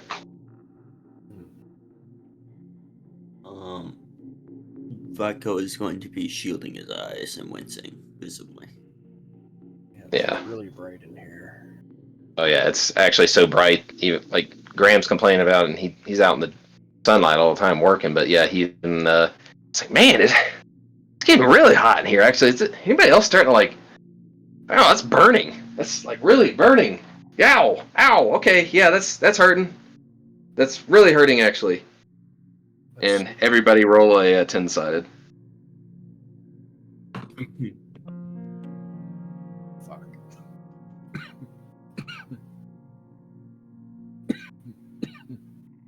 Alright, you both take 9 and 8 damage of radiant damage as it comes off the ceiling and starts to burn your skin, giving you a bad sunburn. Graham takes 3. You're both like, God, man, we gotta get out of here! Alright, let's just go to the key. Okay, hurry, go grab it! You guys bolt towards there and you grab that. Give me a strength check.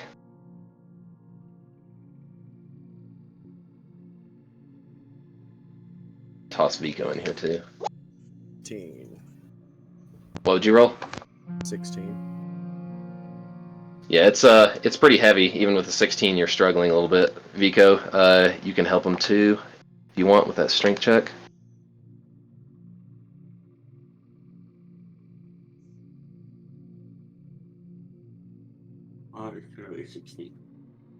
Okay, yeah, between the two of you, you're able to hold it pretty well. Graham's going to help you regardless. He wants to get out of here as quick as possible. Okay, he's not doing very well, strength-wise. It's like, damn, man! It's like, I can't get a good hand on it. It's like, fuck it, hurry, let's get going. I think he's at like a 30-degree angle. Alright, run over to that keyhole. Ow! It's starting to burn a little bit more. Everybody rolling on your 10-sided.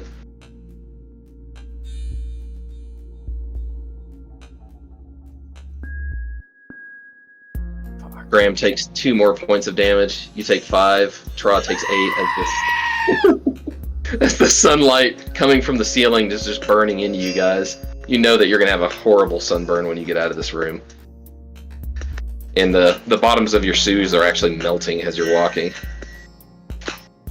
There's just like a little imprint of leather on the bottom of the floor, like little leathery melted footprints. Like, hurry up, put the key in there! I try to like just jam the fucking key in there. Alright, give me a sleight of hand between both of you. 22. Okay, Vico.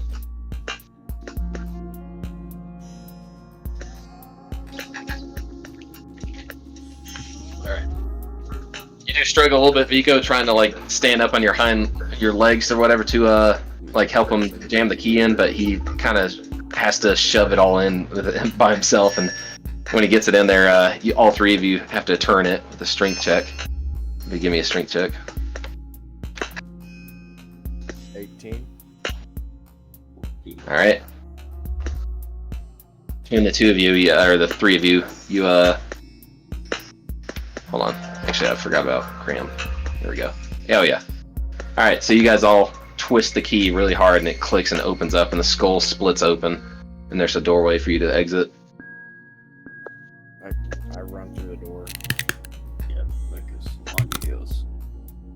You quickly run through, and the door shuts behind you guys, and you're all just standing there hurt pretty bad. You're not feeling too particularly great at this moment. No. No. Alright. You are standing in a new room, though, which is room number 3. Let me go ahead and clear that up.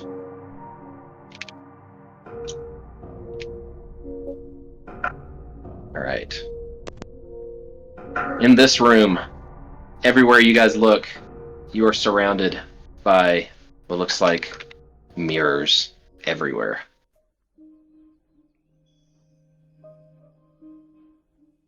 See your reflections all around you. Trah, this is the first time you have laid eyes on your own face in quite a long time.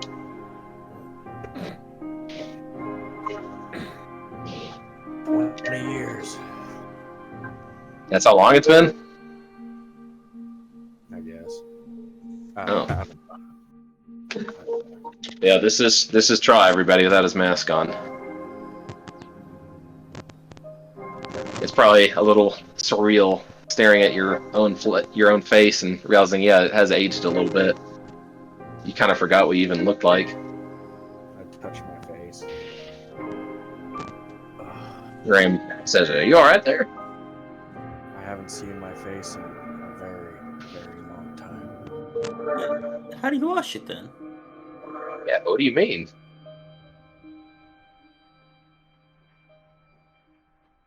When was the last time you saw your face?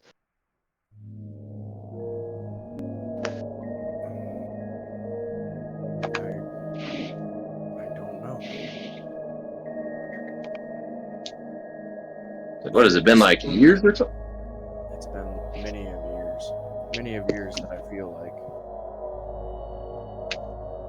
The Well, reason shit. behind my journey to the fountain of memories is to remember everything that I forgot. It's a shame. You mind if I ask what exactly happened? How you lost your memories, or like, I mean, do you even remember that? I haven't gotten to that part yet. Are we memories? I'm hoping to find out.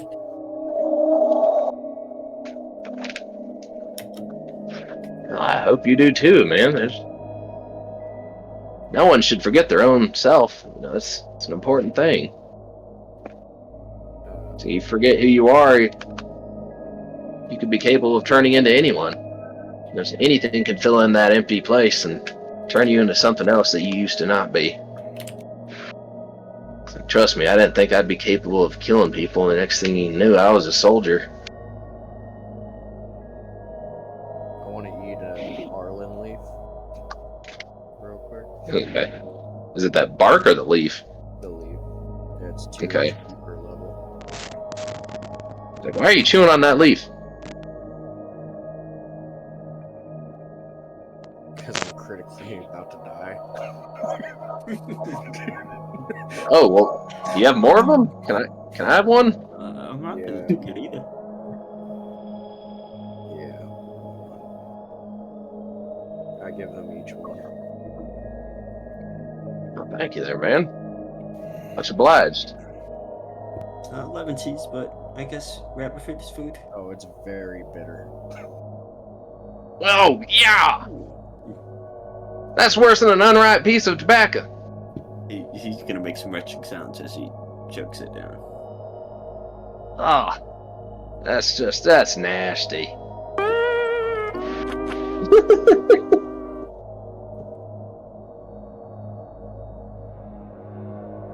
Graham says, "You guys noticing this?" And he points at the mirrors, and in the reflection, all the reflections of you guys are doing different things. Like the people are like waving at you, and some are screaming, and some are like flipping you off, and others are like messing with their face, kind of like Trah was doing. Maybe it's our emotions. Different emotions. It's like, what was maybe. in that leaf? It's like, oh, please tell me you didn't give us some kind of a hallucinogen. Oh, Jesus fucking dicks! I don't think so. Are you seeing this? I am.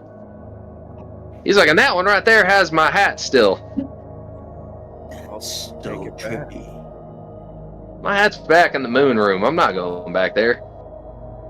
I'd get a bad sunburn. I'm back here crunching toes.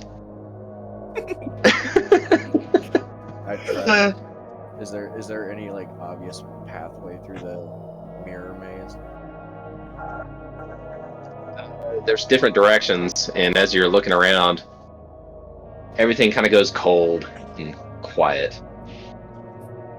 And you guys are left standing there for a minute, and you look around and something seems off. What are the Graham's reflections? like, do you feel that?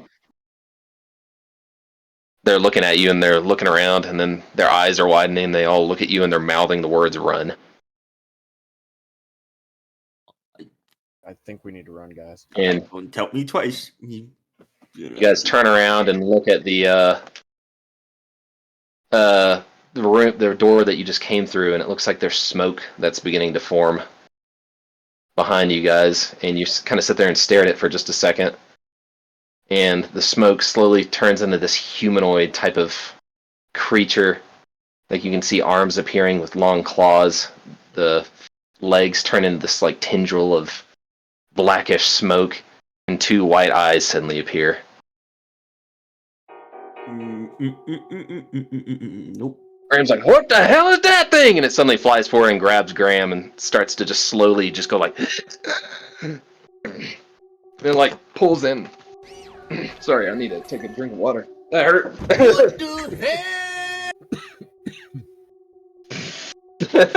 Doing that sound effect actually hurt my throat. So it's like pulling his life from his body, like sucking it out. Yeah. It's like drawing his breath out of his mouth as he's like trying to scream. And he's like, "Help me!"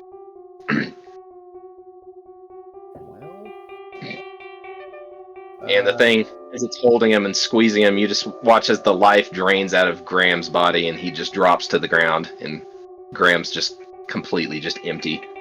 Just his eyes aren't even showing color anymore. His hair is completely white.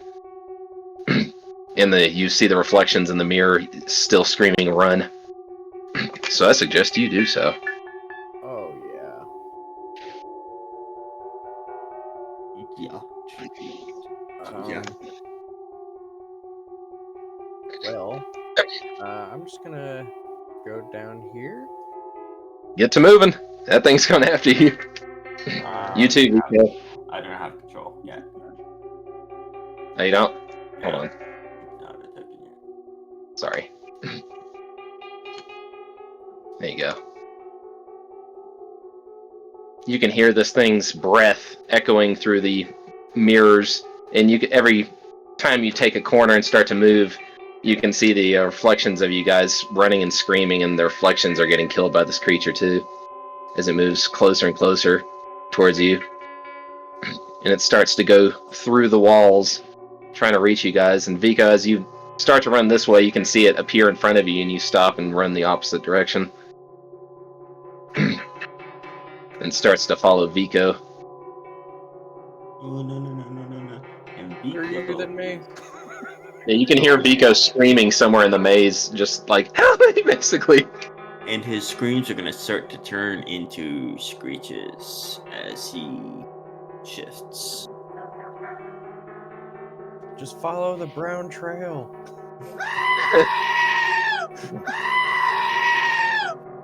And as Vico comes around the corner, you notice that he no longer looks like a halfling. What are you? You just hear a screech.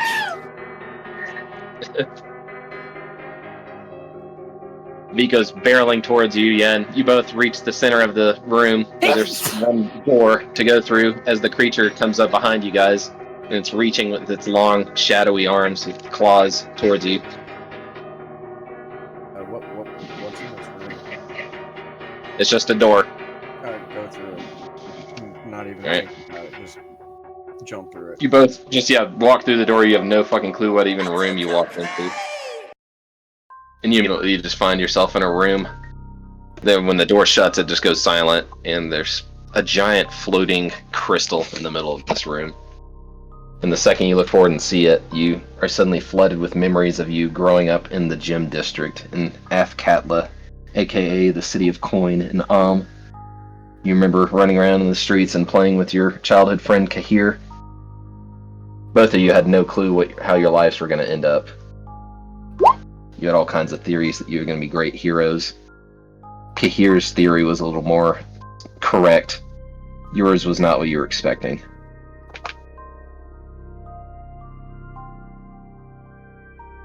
Kahir. Yeah, when you snap out of it, you see Vico's shifted back to his normal form.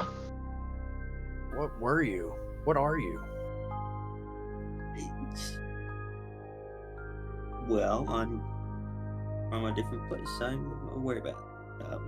Looked like some kind of his ears looked like they were like almost like dog ears or bat ears or something like that. They looked weird, and his eyes were beady. His nose kind of folded in on itself. It was really strange looking. I saw what I saw.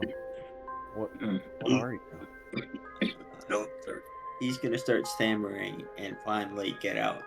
I'm a werebat. You're a werebat. I have a werepanther, but he's not here with me. He's gonna relax at that. He seems a little less scared. What's his name? Midnight. It's a fitting name. Unoriginal, but fitting. Yes, it was just a panther, and then I encountered a large group of lichen, and he got bit. But he's still a very loyal companion. Well, of course. Why wouldn't he be?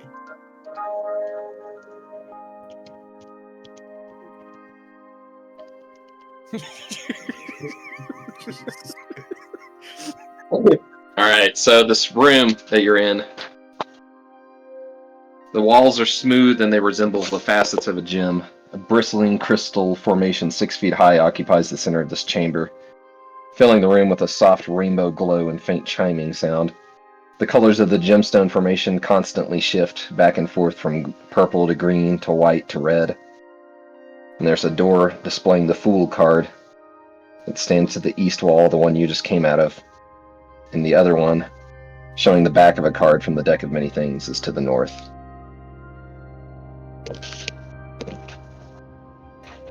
Alright.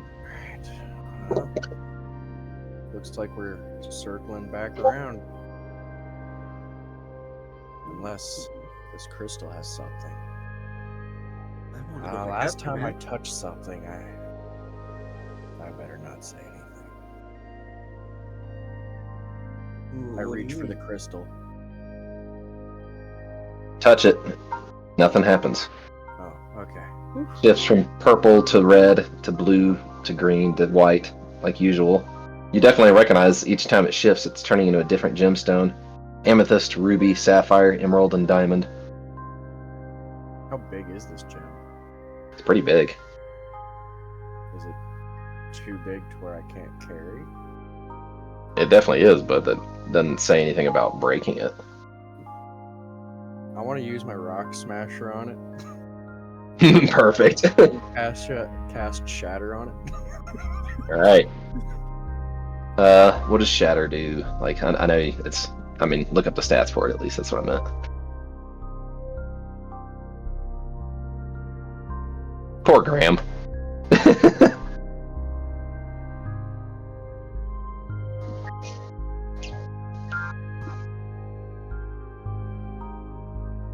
Thanks for everybody else, by the way, for being patient. I know, like, depending on which rooms he went into, he'd find certain people. Okay.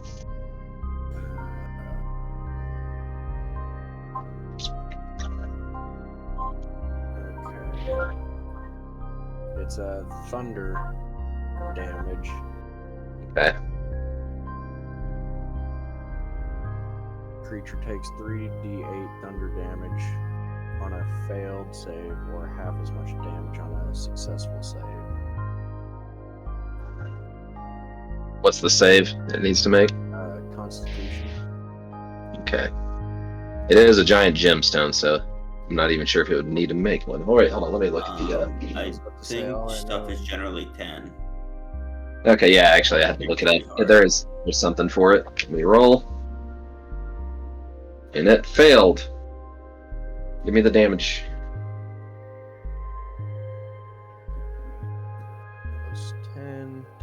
2 damage to stone. Yeah, gem is considered a stone. So Yeah. 14, 16, 30, 60 damage. Jesus. All right, 60 damage. And do you which gemstone do you want to hit? Like it flashes back and forth, so you get to choose which one you want to shatter. I'm gonna go with diamond. You sit there and watch it slowly and patiently with your fingers kind of wrapped around the handle of Rock Smasher, watching it turn from purple. You wait a minute, turns to red to ruby, turns to blue to sapphire, turns to green to emerald, and then it turns white to diamond, and you bring the hammer down and use shatter right as it hits. And you do 60 damage of it, or 60 damage to it, so shit ton of chunks of diamond just go all over the place. Hell yeah. Like a whole bunch. You Quick, get grab some. He's gonna take his shirt and start shoving them in the bottom of his shirt. He's gonna hold his shirt like a pouch, like you did in kindergarten, scooping them in. 2,228 gold pieces worth of gold or diamonds come off of it. And the second you do that, this crystal stops spinning and just turns black. Alright, that's our cue to get the hell out of here. Yeah, I don't think it's supposed to do that. Alright. And Vodka is running behind you, holding his shirt up to his bottom of his shirt up to his shoulders. Keep all the diamonds. All right. Here, can you take these? What? Sorry. The diamonds. He's like holding his shirt up to his chin now. Yes. I just shove them in my bag. Oh yeah. Bag of holding. All right.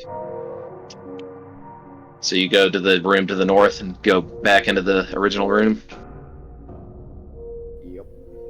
All right. You come out. You're kind of standing back where you were at. You know that you've been to the room with the rogue to the north. You've been to the gym room to the south. You've not been to the east, which is east is the ruin card, and to the west is the flames card. Both of those don't sound necessarily great, but yet you're gonna have to choose one, obviously. Ruin or flames. I guess I'll go to ruin. Okay. Hope I can find other people.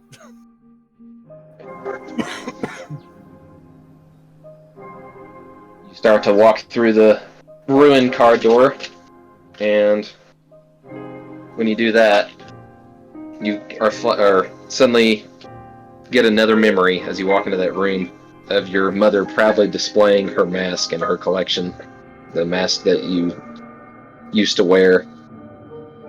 And you remember having the eerie feeling when she first put it up, and she was so proud of it, but something felt wrong about it, and you had no clue that it would lead to what happened, because you know that mask was responsible for something horrible happening to your family.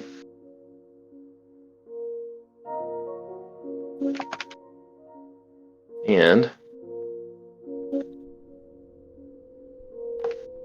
you walk into what looks like a long hallway. It's completely pitch black.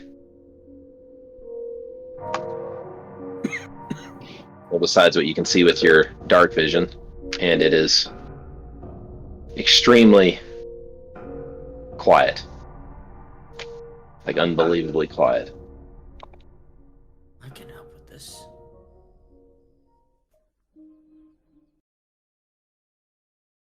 Pretty eerie, actually, standing here. Yeah, let's get through this. I don't know. I don't like this. Vico's gonna take your hand, and then he's gonna put one hand to his ear, and he's gonna start making clicking sounds, like he's doing sonar. Right. The second you reach for his hand, there's this flash of movement, and something that comes down from the wall starts to fly towards you. And, you have to give me a saving throw. Or no, actually, it's not a saving throw. It's just Something flies at you. Let me roll for this thing.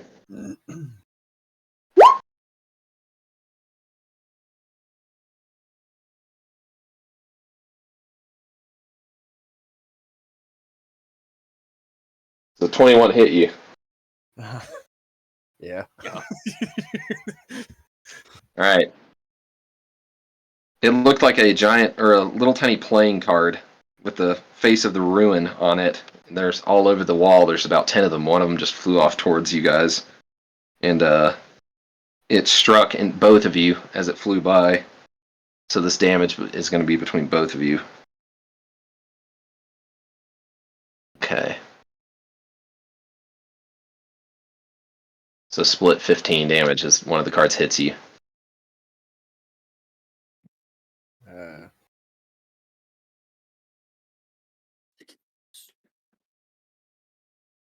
I'll take 13 if you want to take 12. Oh no, it's like split between you guys, like a split 15. How much did I regain from that leaf? It's whatever your level is, and it's 2 HP per level. I'm going out on a limb and maybe saying you're probably the same level as me, so 8. So that will bring me back to full. Okay. I'll take 8. Give me an intelligence check from both of you two.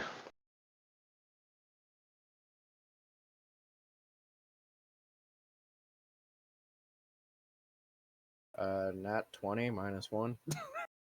Okay. Yeah, you know from what just happened, like when you first walked into the room, everything was fine. The second Vika reached for your hand, that card flew at you guys. So both of you have come to the conclusion that if you move or do anything, one of those cards is going to fly and hit you. And there's still 9 more. But you're also looking around thinking maybe Dispel Magic will work if you have one of those.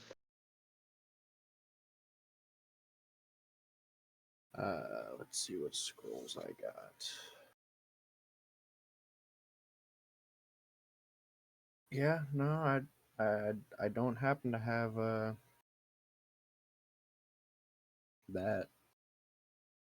Gonna continue to try to walk down this hallway somehow, or figure out a way down it, or Well, want to pretty dangerous. roll something. Does it attack something that moves? Worth the shot.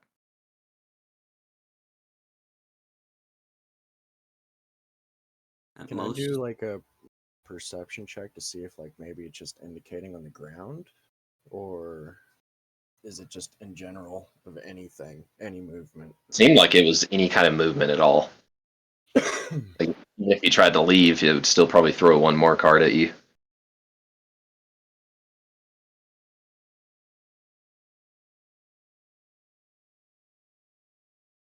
would these be considered magical attacks? Yeah, they are magical.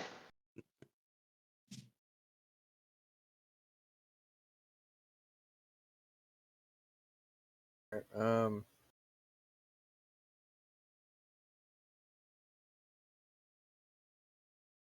can I try to grab onto Vico and use my scroll of jump to just jump forward fast and far as possible? You can try. That's you'd have to cast the scroll, right? It's a scroll. Yep. Well, I can You'd have to cast that, then grab Vico, and then jump. So that would be like 3 different actions. So 3 different movements. So the 3 different cards would probably fly at you. Well, it's either that or we have to run through it. Or you can go back too. Yeah, If you want to figure out a different strategy, it's up to you. Yeah. I think we need to go back. Yeah, let's just go back. Let's just go back. Totally up to you guys. Yeah, we'll just go back. We'll circle around a different way. So it is gonna, as you turn around to go back out, it is gonna attack one more time. So I'm gonna roll to see if it hits you again. Come on, that one. Yeah, that'd be great. Of course, that's not what happens. Nope. 7, okay, yeah. So it is going to fly. Another card is going to fly towards you guys as you walk out of the room, and it's going to come right at you for another 15 damage that's split between you two.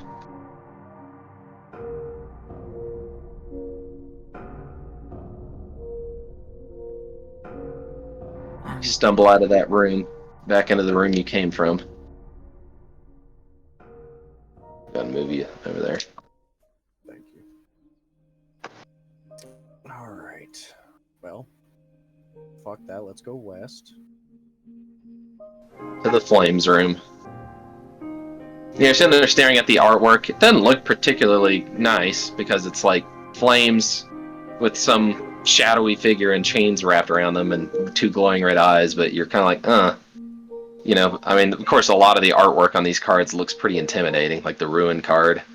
Some of the other cards here, you were like, I don't like the way that looks, like Talons. So who knows? Ray, you walk into this room, and let me scroll down.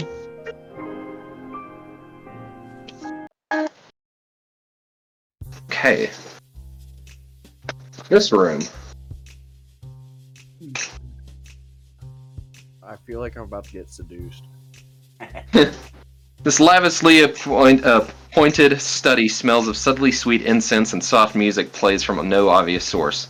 A large flames card on the south wall is framed like a fireplace. The illustrated fire dances and crackles, giving off pleasant warmth. A door to the north bears the night card, while a door to the west bears the Uriel card. A door to the east shows the back of the card, the one you just came through. In the center of this all, a handsome human man dressed in rich robes sits in an overstuffed chair, reading a book. There's another person. Oh, is there someone here? Finally, I have guests. Oh. Well, how do you do? My name is Lord Everlion Pendleton. I think that was the one? Yes. Lord Everlion Pendleton, how do you do? Lord? Quite Who's? quite terrible, actually. Yes, I think I might have something. Let me see here. I think this drawer. He's gonna search around the drawer near where he's sitting. Gonna get up and just find booze. Oh, Okay. where'd I put it? It's been so long. Oh, here it is. A nice vintage from the countryside, if I do say so myself. And he's gonna present Vico with a crystal decanter. Vico's gonna take it, rip the top off. Let's see. Oh, you're an eagle gentleman, aren't you? Be sure not to drown yourself in it, will you? Can't have too many people getting up there.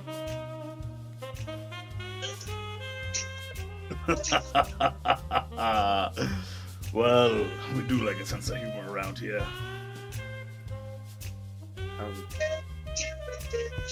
I'm trying to navigate through this maze. Have you been through here before? Oh, I think so. Honestly, it's been quite a long time since anyone's come through. I've mainly just been sitting here reading. It gets boring a bit.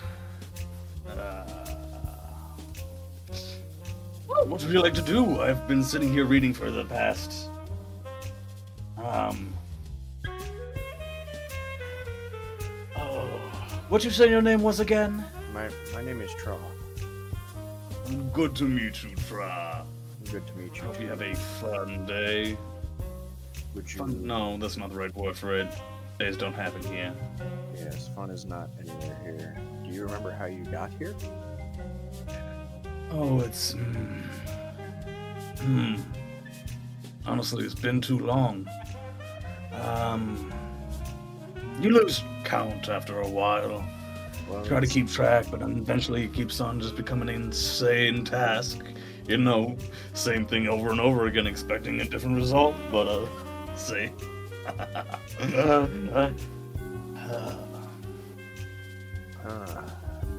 Well, it seems the people I have encountered, everyone has drawn a void card somewhere. Void. Void. Yeah, that's right. fucking. Oh. Well, past is past, and we make amends.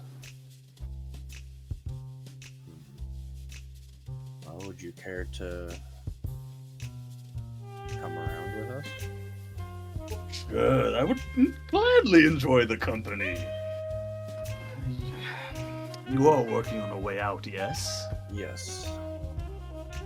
Splendid. Well, we'll lead the way. Before anything, do you happen to have...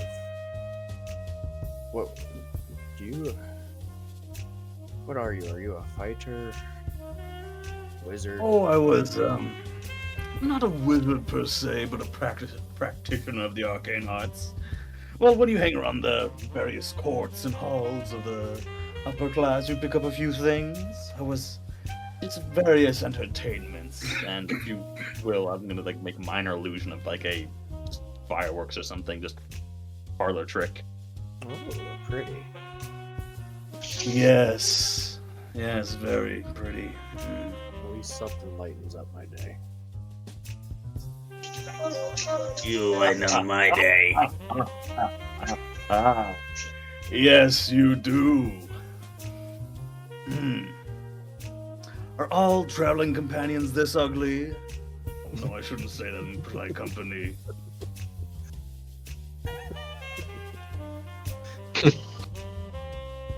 You talking to Vico? Yeah, I was talking to Vico. Vico's gonna go, and he's gonna come up and he's gonna, as best he can, put both hands on both shoulders, holding the decanter in one, which is actually your waist. He goes, you know what this is, guys? 3 is a party.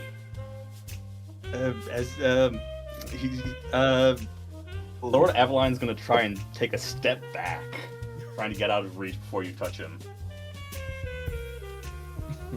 More for me. He just takes us another Nope. swig. Well, yes, more for you, and keep it up that way. Good That's the plan. Let's, Yes. let's carry on. Oh, as we carry on, I'm going to. Oh shoot, we have. Oh, you can direct message. That's cool. No. Using the stuff that I have, I'm going to. Never mind. You don't need to worry about it. One sec.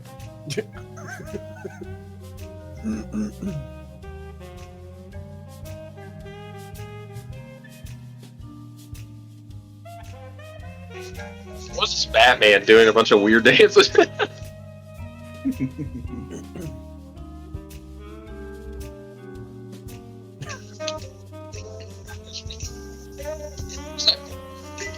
Seen that before in something. It was a Newgrounds animation.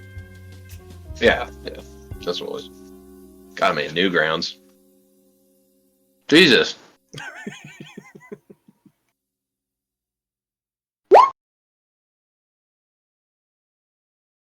Hey, David, are you still there? I think he's voting a message.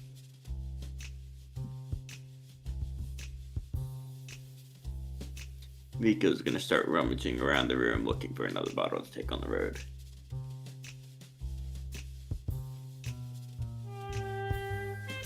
Probably are other bottles of alcohol in here. Very nice alcohol too, and lots of books. While we're waiting, I'm gonna look through books on the bookshelf. Yes. Probably, language you don't. Yeah, you probably don't understand what the language is that's written in the books. Oh. When you spend enough time here, you start to do things. I've found many of them in my own hands. Some I found here, some were blank that I decided to fill in. In your own language? No, I was using one of the languages I learned in court. When you hang out with court wizards, they tend to impart some esoteric wisdom on those companions that they keep. Learned a few things here or there.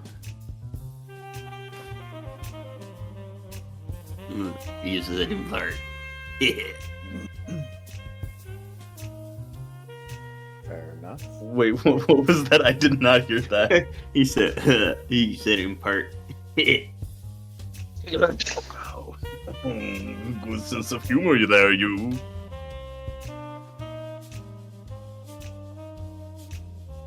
We're waiting for David. I was wondering where he is. Hey, David, are you there?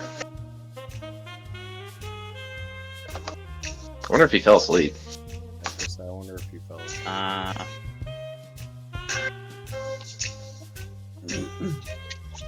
Okay. You there, Ari?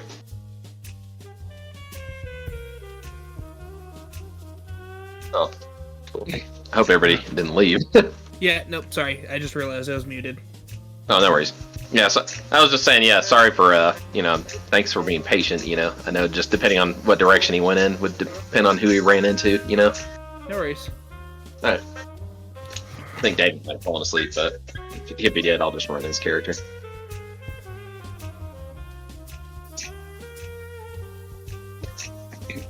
So you guys want to continue?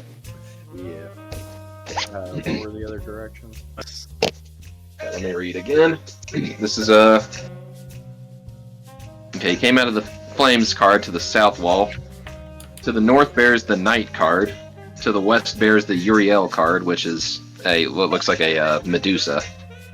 And to the door to the east is the back of a card. Shall we go to the night?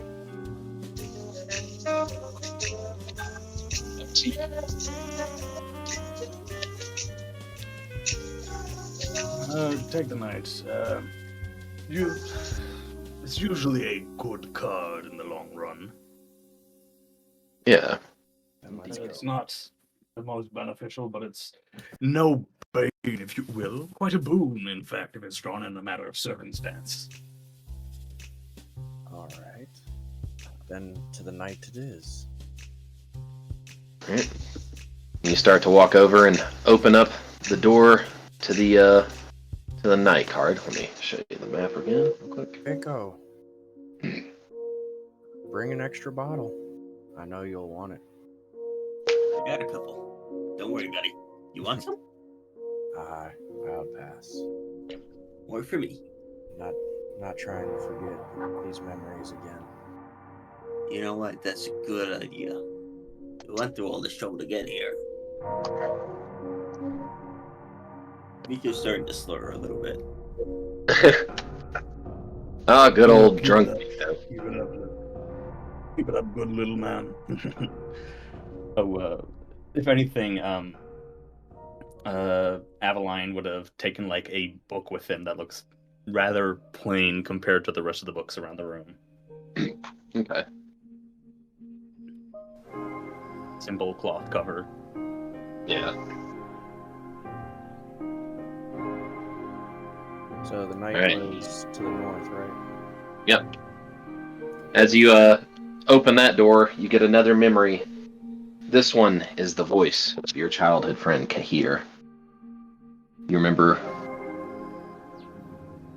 nothing at that moment except for the light and that voice, which had some vague familiarity to it.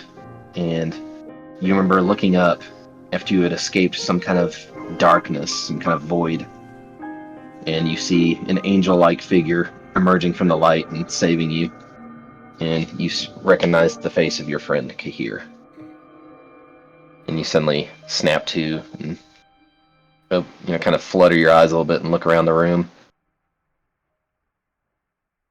Well, okay, there, all right. Pal, friend, acquaintance.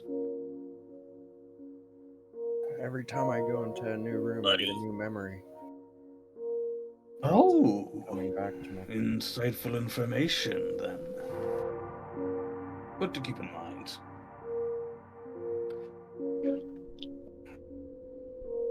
Alright.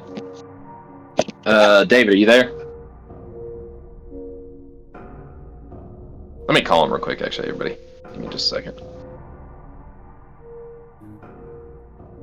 Well, Trah, what brings you to this malfeasant abode we call our home? Well, I was on an adventure to find a fountain of memories. Oh, And well, memories, quite well. Look, can't speak quite well. Ooh, quite well. and Quite wow. Oh no, the word Avalon is turning into a woo. Oh, you little out lion. Oh, He's a weird man. wait, so are you a lion? Oh, I'm not a lion. I'm no feline. Pardon my. It wasn't meant to be an insult of any kind. I've just known a few people to be able to shapeshift into. Oh, shapeshift into other animals. No, I am no shapeshifter. Never really got the knack for it. Couldn't quite figure it out. But how I got here is I found the well in hopes of it just solving all my memories, but Oh, there's as soon as never I a simple touched answer. I woke up here. Oh, that's a strange correlation. Fountain of Memories bring you to an extraplanar imprisonment device. And I You found see an this? image of myself and I killed it, but before it died, Ooh, it said that there was gruesome. a doppelganger that replaced me in a different dimension. Oh, doppelgangers probably thinks this of you as well. It'll keep on acting in your stead until something upsets its balance. It'll try to blend in as you as much as possible. I was told Don't have to worry leave too much. here- Told the only way to leave here is Oh, if I kill a nasty beast. Oh, kill a nasty beast guarding the door. And I've already lost most of my items. Oh, that's no fun. Magic is back in your items, by the way. It was only temporary. Oh, so I do got my glitter edge and stuff back. Yeah. Oh, thank goodness. Oh, fascinating item. What does that do? It's my dagger of returning. It was a gift from a friend who. Oh, it returns. So if one were to throw it, it would immediately or quite close after return to the thrower's hand. I just throw the knife. It comes back. Oh, okay. What about everything else? You see, I'm a avid patron of the arts, both mundane and arcane. And look what Start as he walking takes a away. sip. Out of game to Lucas. Yeah. Aveline's going to open the book using some arcane language and is going to cast Detect Magic. Going to try and cast a subtle spell, but try and use like a sleight of hand to lessen how it looks like I'm casting it. Okay. Give me sleight That of would be sleight of hand is Dex plus. No, just be Dex. I don't. It's just It would be just. Okay, yeah. So I forgot.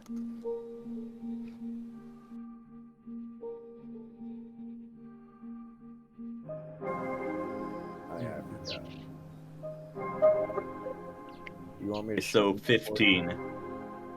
No, it's good. I'm gonna stay mostly on this page and do talking. Yeah, you whatever you were trying to do, it didn't seem like anybody noticed. And using sleight of hand, what are the other magical items on him? Or like using detect magic, what are the other magic items? And the process of detect magic also tells me the school of magic.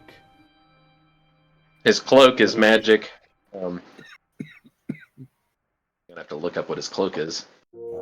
His dagger's magic. Is it the cloak of displacement?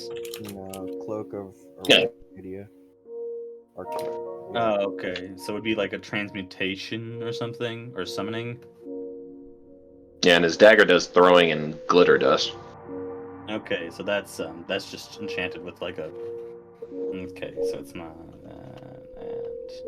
And he's got a bag of holding. Okay, got a bag of holding. Cool. I also got the Rock Smasher. That's in your bag, right? Yeah. Oh yeah, yeah. Now that I know Okay, my dagger's back to cool. normal, I Hmm. put the hammer back in my bag. All right, so you guys do walk into that next room too, and in the middle of the room, in this mostly empty room that just depicts with just cards all around at a perfect even angle all around. All the cards are knights. In the center of it looks like a figure sitting there. A being composed of golden light and clad in plate armor rests on one knee in the center of the room. Chains of shadow wrap around his neck, his wrists, and his waist, binding him to the floor. A door to the south shows the flame cards. Where you just came from. Quite a predicament here. Is there anything you could do in this situation? Any know-how that you've applied to breaking the chains of those enslaved by powers greater than themselves? I don't know if we can break these chains. I'd be willing to try. Oh, As you walk forward, you hear a character saying, "Who's there?" It's Vigo. Vigo. did that little man, Vico? That's a strange name. Lord Avalion Pendleton of House Pendleton, I hear purveyor of the arcane arts. Vico, Avalion. Who else? I hear 3 pairs of foots.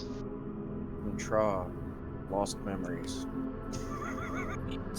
The head slowly lifts. Yeah, the head slowly lifts up, drinks. and he turns to look at you and says, "Trah? Trah? Is that you?" And he turns to look, and when you see his face, you immediately recognize him as Kahir. Kahir? Oh, so you do know this gentleman. My friend. Easier. It has been so long. What happened to you? Why are you here? Oh. After I freed you, or after you freed yourself from the House of Cards the first time, I saved you. I took you back to Candle Keep and I let you go on your way, but I couldn't leave everybody else here. There were others trapped here. I had to come back. I found another way here, using one of the telescopes. It's like at the Solar Bastion headquarters.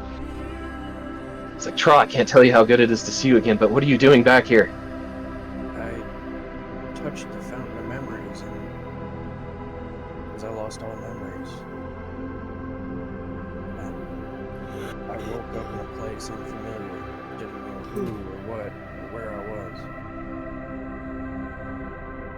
Oh, I'm sorry you've gone through all that, but I can tell you I'm very happy to see you. But free me from this and we can get out of here together. All of us. I won't leave anyone behind. I need to go through each and every one of these corridors, and I need to know who I was and what happened. It's like, why do you need to do that? It's like, why do you need to go through each corridor? Until everything makes sense. It's like, you don't have to do just that. It's like, if we can find the end and kill this creature that holds the cards together, that holds this house together, we can free everyone and you'll get your memories back. It's like, that's another way to do this. I trust you. It's like, then free me. break these chains. Is it magic? How do you destroy these chains? Just simply hit them. Like I take can't my- do it from where I am. I take my glitter edge and I throw it at the chains. Hey, give me some attacks.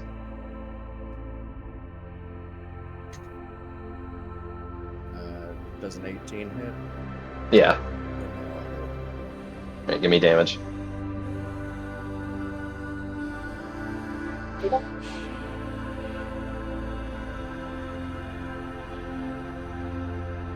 As Trah throws his daggers back and forth at this chain, there's chipping sounds as the magic that's holding him down starts to break away piece by piece.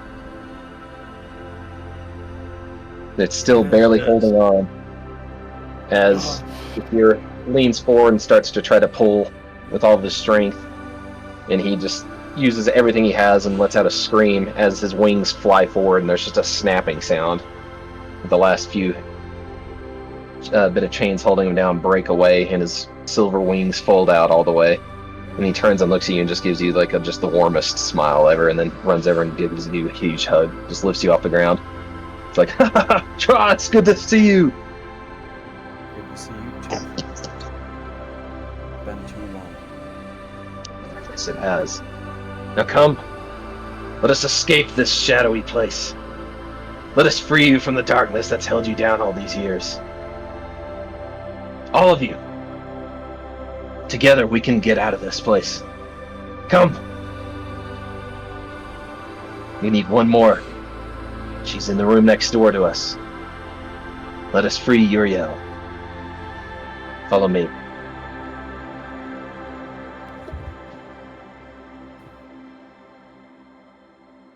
I don't know how I lucked out and found a Celestial as a friend, but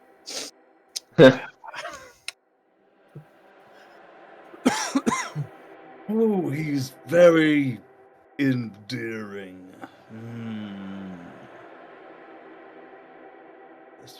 So let's keep the pace.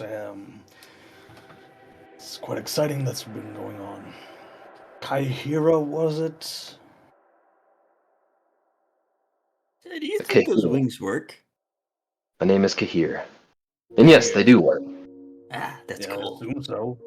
What angels do that have wings? Those angels and archons are different things. Kahir leads you back into the Flames room and to the room to the west, which depicts Uriel, this Medusa character. And you guys walk down there and open the door. And when you do, you are hit with another memory, Trah, of running through the House of Cards, through the darkness, with this unknown shadowy creature chasing after you. You never knew what it was called, you never learned, but the Medusa that was with you was hell-bent on destroying this thing. When she realized that both of you couldn't escape, she sacrificed her own freedom to let you escape, but made you promise to find someone named Asteria to let her know that she was in trouble, that Uriel was in trouble, except the only issue is that you lost your memory, so you were never able to fulfill that promise. When you step into this room, you are confronted with the Medusa that you made that promise to. She turns around and looks at you. Why are you back? hello.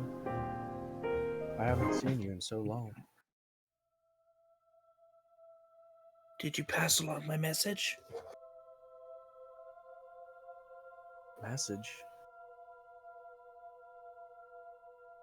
I've lost all my memories, and that's why I came back.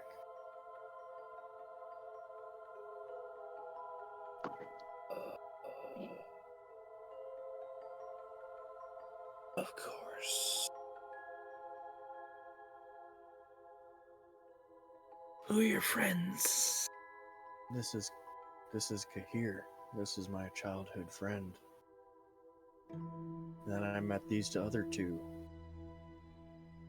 Lord Avalion Pendleton at your service, miss. Invite him. Go, drinking buddy. Yes, the little dirty man. Keeps on trying to touch me. I don't like it. Please go away, little dirty man. I got a question. Am I gonna be cast a stone for looking at her? And she can control it. Okay.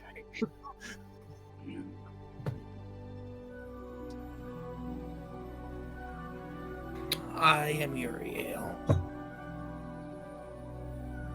Uriel. Exquisite name, dearest. As soon as I walked in here, I received more memories. You gave me a message. Yes, the last time you were here and made it out, I told you to take a message to my friend Asteria. But it seems as though that was for naught. Did you learn anything of the Breath Drinker? Breath drinker. The creature we came to slay. No. Would that be the thing in the maze? Came to the walls? What? Is it like a shadowy figure that sucks the life out of you?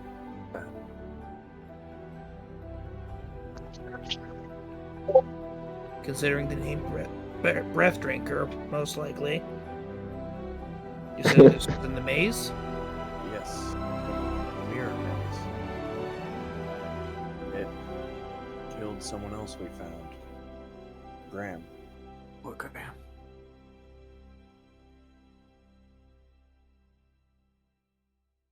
And Sucked him dry. we escaped before it got to us.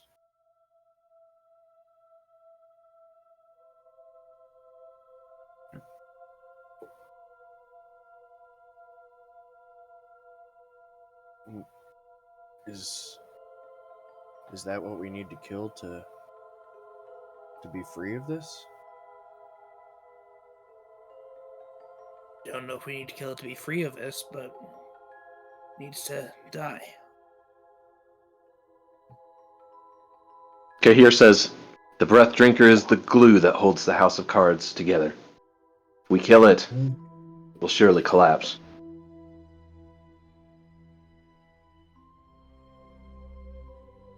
Well then, let us go slay the Breath Drinker. Yes, let's get on going. We don't have all day. All this emotional sentiment. Then, do you have enough piss and vinegar to carry on one last journey?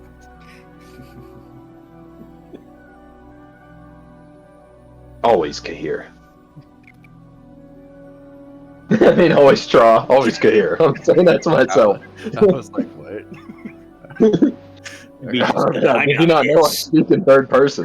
She's not looking at you. She's looking at here. They're friends now. No longer you. My friendship ended with Trah. Now Kahir is my best friend. I can see how Lucas gets confused now. He's controlling like 3 characters. David was supposed to play as Kahir, but he fell asleep or something. I got it. Then let's go. Let's all be free of this. Yes, let's go. Hurry it up. No, stop with the theatrics. Let's get going. Where is it now to? Hall of Mirrors or a ruin? Well, you know that you can head. And you got the piss. You can head north, which the room to the north beyond Uriel's room is showing the Comet card. None of you are exactly sure what's behind that door. I look at Kahir. Do you know anything of that? No clue. It's like, besides the fact that it probably has something to do with a comet.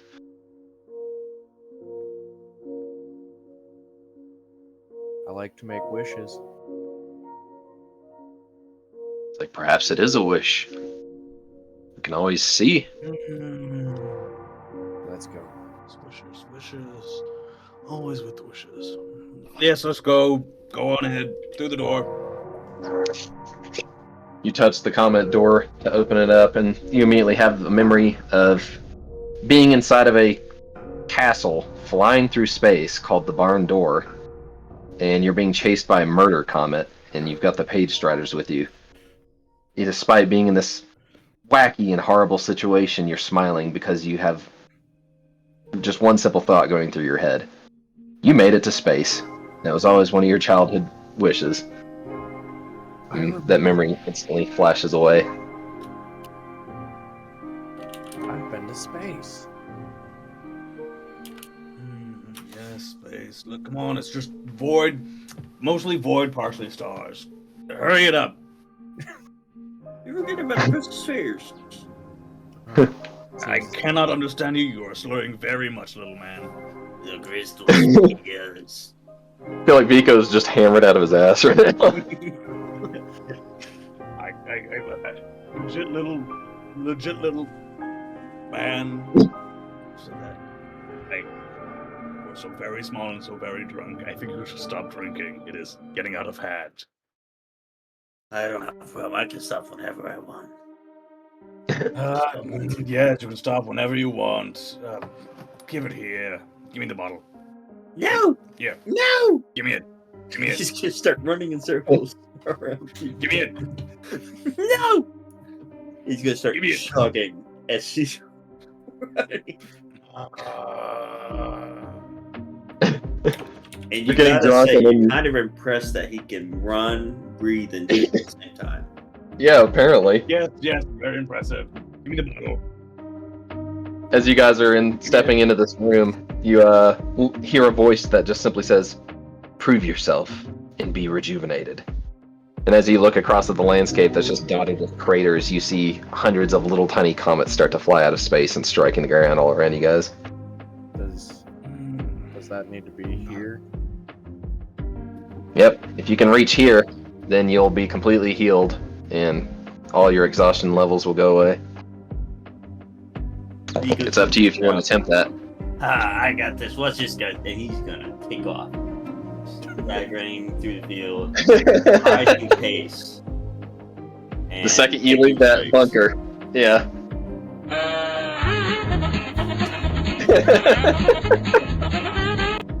That's less applicable to this now and more applicable to Eveline chasing around. Yeah, I was just hurrying to make the button on the soundboard.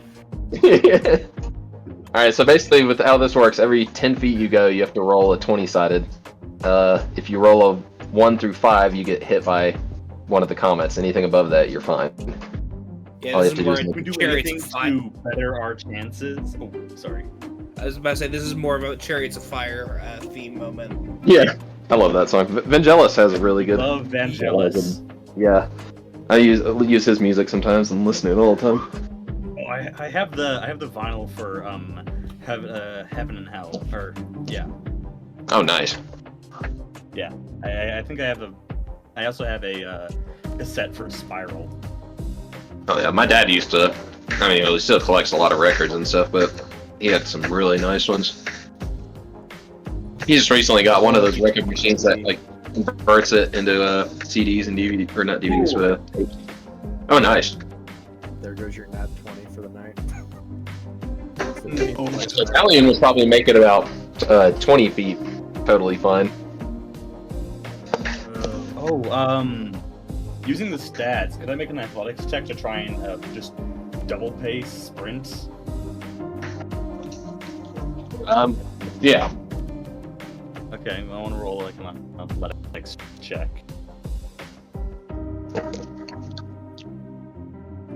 Yeah, don't forget to move a Valiant up to where he's at.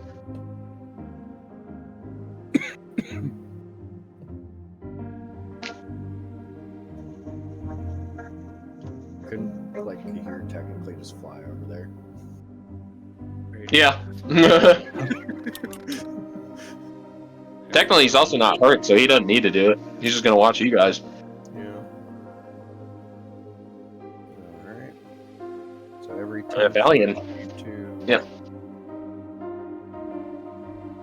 Yeah, Valiant's not hurt either, but I guess you guys can do that anyways, and you could receive something for getting to the end anyways.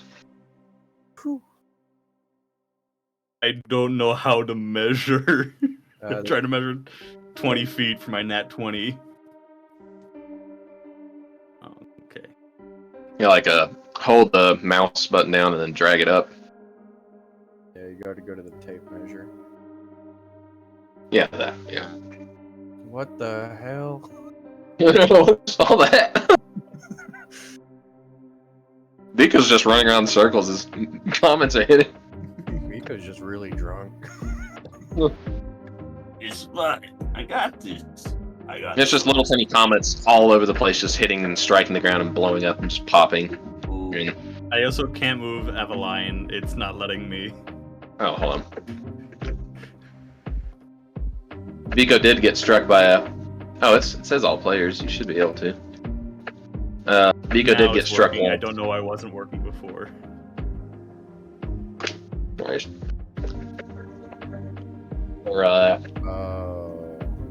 Vico got struck for 6 damage as one of the little meteorites hits him. Rolled in that one. Whoops, I Shit. actually used the modifier that I had on there. Whoops. You tripped while you were running, Trah, and rolled into one of the craters and looked up as a comet was coming down on top of you, and you're like, oh. And then it hits you for 5 and just hits you right in the stomach. You're like, ugh. All you guys hear is it winded me. How far does that net 20 get me? Oh, damn, another one? Fuck yeah. Another 20 feet. Yeah, you'd make it to here. Man. Hey. Oh my god. Alright. Oh, fuck, I've been hit. You guys all got 20. Aveline, yeah, I think you would, yeah, you would be just about to get to the spot, where, like, everybody's fine, then you'd, like, turn and do a bow or something like that, and then a comet would strike you in the back as you were bowing. For 2 damage. Wasn't too bad, but still, it kind of hurt. It stung a little bit. It's like getting shot with a paintball. Vico is barely standing up. Yeah. Well, you guys all are rejuvenated, full health, full, no exhaustion. Oh, Yeah. yes, full health. Vico's gonna start blinking his eyes. Yeah, you're not hungry anymore, you're not thirsty. Technically, it could cure your drunkenness, Vico, if That's you what I was want. gonna say. A sudden look of horror falls over his face, and he looks down at all his empty bottles and realizes he's sober. Drops his hands in his usual. You all get advantage for the 20s for making it to the end, too. For at least one roll. So we get one advantage. Yeah. Yep. No, you do not have to roll to go on the way back. The comets stop at that point. You can hear soft sniffling sounds from Vico as he judges back. Trah shakes his head and looks at Vico. Well, just because you're rejuvenated of it doesn't mean your piss isn't. Kair says, why are you so sad? You still got the piss. Yeah. Kair says, why are you so sad? You seemed so happy when you were running out into the battlefield. I'm sober. Oh. Like, well, why don't you drink some more? Didn't you have more? No, he drank them all. Oh no. He dropped his alcohol. I dropped it.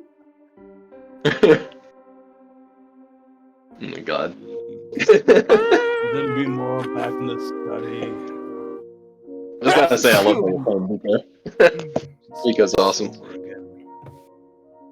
Need a bit of Alright. drunk. Wasn't much over, but not enough to. So you've cleared most of the room so far. Give me everybody, or sorry, Vico and Trah, give me a perception check. There was something I forgot back when you were in the Don John room. Totally forgot to roll. John. It's Don John John. of the Dawn. Indeed. 13. No, he's Okay. Don John of the family. Yeah. Right? Yeah, that's all right. Hell yeah, he rolled a 121. I'd be like, well, I mean, you win everything. All of it. Win the game. Rico ascends past the boundaries of reality and becomes an extra player being now. He is Yeah. no longer burdened by strife or hardship. He no longer feels the need to drink. He is perfect. He has gained enlightenment. He has reached nirvana. Yeah. Yeah, you guys, back in the donjon room, there's a chance to notice something, like some kind of treasure, but unfortunately you didn't notice it. You didn't find it. Oh well. All right, so you are back to the room where you can go up to room number 15, which was the rogue room, and take that door to the west, if you so wish. Yes. And that room would be, let's see, what room was that? Second. Hopefully, no more horrors. Yeah, like contacting my favorite D&D villain of all time. Yeah, chat, we're gonna peep the horrors on this crystal. On this sun. I don't know how But I'm we gonna peep the horror. I'm gonna use the restroom real quickly, 1 sec. All right.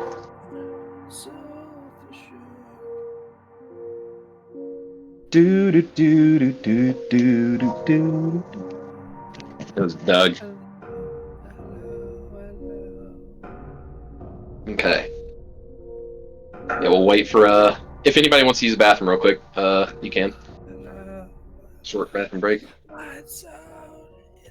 How's everybody doing, by the way? Like we could easily finish this tonight. I mean, I'm doing good. I don't work tonight, so it's hard for me to keep going. I gotta get up at like 6:30 in the morning, so Okay. I do actually need to head out. Okay. Well, thanks for playing, man. Yeah, no worries. Yeah, I hope you enjoyed it. Sorry, it took a minute to get your character into the story. No worries.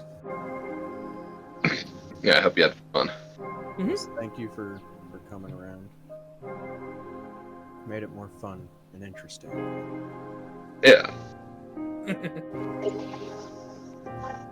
That's one way to put it. Yeah. Well, we'll see you Sunday for the other game too. Yep. Pull the lever, Grunk. Yep, that's the exact creature I was thinking of, by the way, the murder comet. Yeah, apparently they've Alright. got a model, a mini for just a murder comet, and then a Yeah. swarm of murder comets. Yeah, I actually saw the model for it. It looks pretty cool. Even though I don't play with them, I was I like, just you know, want to kinda... get I want to get my hands on the Charlatan Dragon mini and the Astral Dreadnought mini. Oh hell yeah! There's also the Jubilex one. Looks pretty cool. Yeah, I want the The Jubilex Gleb. model as well, considering Yeah. Gleb. I remember watching a D&D stream where the characters were from Earth and they were, you know, aware of what D&D was. And he asked the group at one point, he's like, do you guys know what D&D is, like your characters? And they're like, oh yeah, it's some kind of game for nerds or something like that. And he's like, I played it once in college and I didn't like it too much. And there's a moment of silence. And then the guy playing the dog in the group goes, I eat the miniatures. I was like, it's a great response.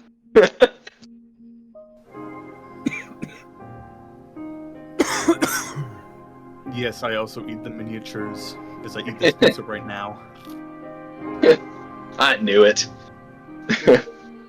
Alright, so I was hungry, and there was pizza downstairs that smelled good for like the past 2 hours.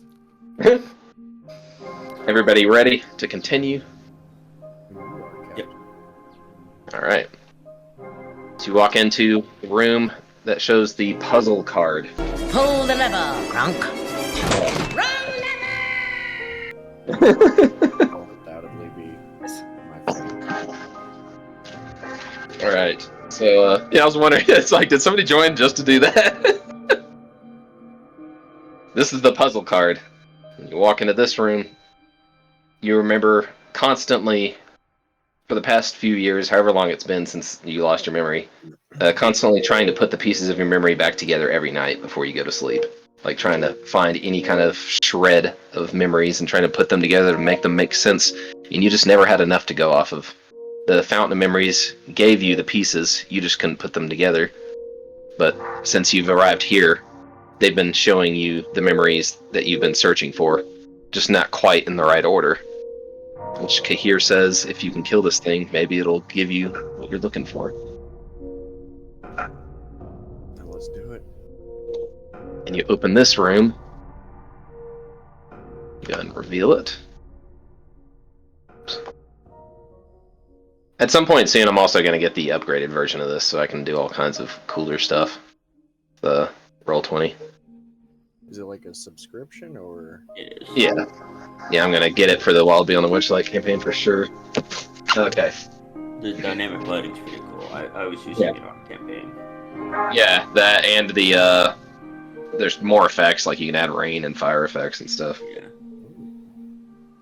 This room is completely dark, except for 2 lit candles sitting on a pedestal. And at the center of this pedestal is a blood-stained basin. A simple copper knife sits at the edge, resting against the basin. Words are inscribed on the basin's rim.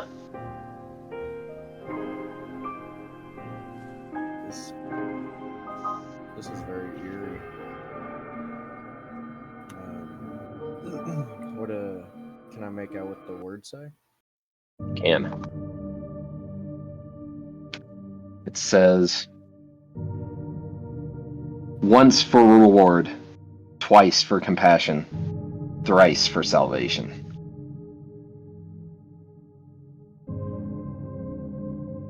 Avalion, everywhere you look inside this room that you guys are in, you see hidden doors that nobody else notices.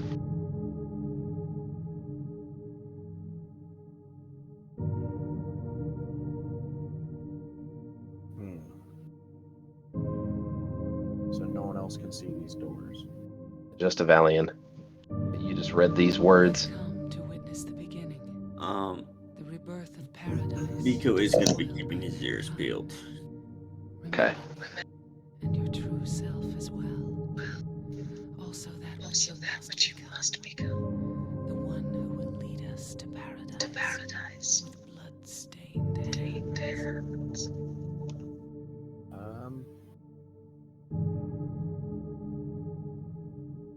I'm sure that's fine. Yeah.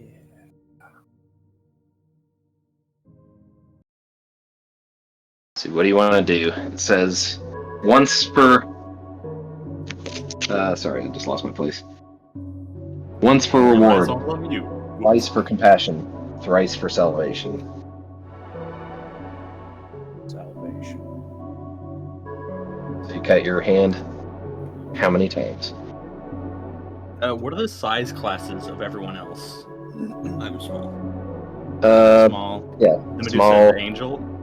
Trah's a human. The other guy's a half celestial. Basically an Azamar, but stronger. And he's about the same size as Trah, maybe a little taller. Okay, so they're all medium sized. Yes. Yeah, except for Vico, he's small. Yeah, small. They're all medium or small. Okay, cool. Shoot, yeah, you're doing the hand cutting. I'm emo.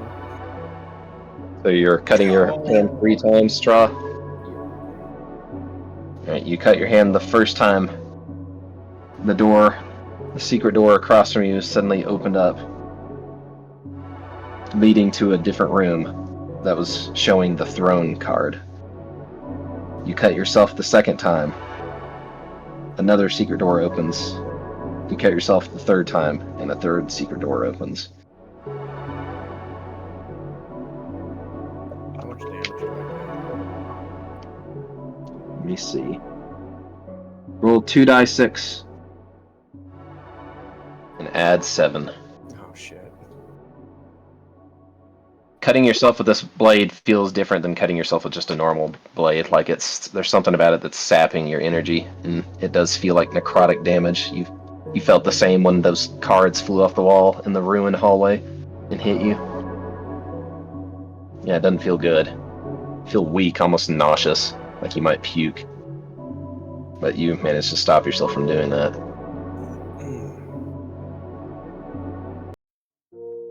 Alright, let me show you the secret doors that you opened. Well, basically everything that shows an S. So the secret door that leads to the night room is open, which you've already been in there. The secret door to the room is 18. That one shows a key on the door.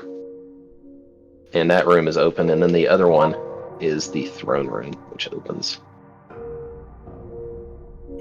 First the key, then the throne. I think that's how this works. Using telepathy, I want to tell Vico. Sabotage the angel and the Medusa. And I'll get you into the greatest courts of the Sword Coast, with the finest wines and best women that all your little heart could desire. Do that, and it's all yours. Bide your tongue about this, and not have the others coming to this same arrangement. I trust you and only you. Be my pawn in this endeavor, and I'll reward you greatly. What do you do, Vico? Vico's gonna sit there very silently. Can think about it. Yes, think. And do not lose track. My eyes are everywhere. I do not miss many things. Vico's gonna start to look a little nervous. Here looks at you and says, "Are you alright, little one?" Yeah, I just need a little something to take the edge off. Okay. Would help. Yeah. It's okay.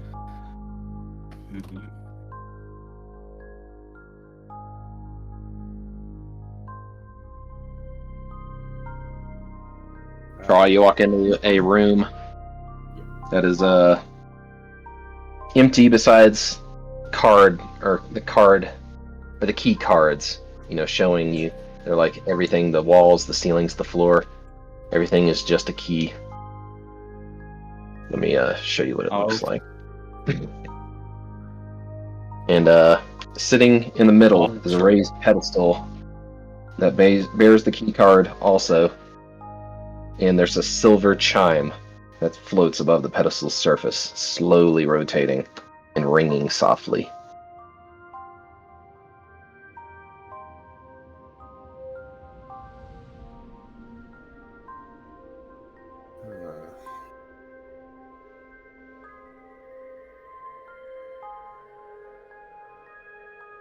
I want to reach for it. Grab it. Yeah. Pull it away. Nothing seems to happen for a moment. And then you just simply hear a voice in your head say, "At the beginning, I open the end." What? At the beginning? At the beginning, I open the end. Does Trah repeat that out loud? Yes. Up to you, Trah. Yeah. You do. At the Oh, beginning. at the beginning, I opened the end. What's the first thing that you saw when you came in here? I didn't see What it. is the... No, not that. Everyone's seen the same thing. What was it that you found? First thing that you tried to do. I walked Everyone tries to find the key for the way out. And they're locked in some place. Give me a history check if you can't think of it, actually.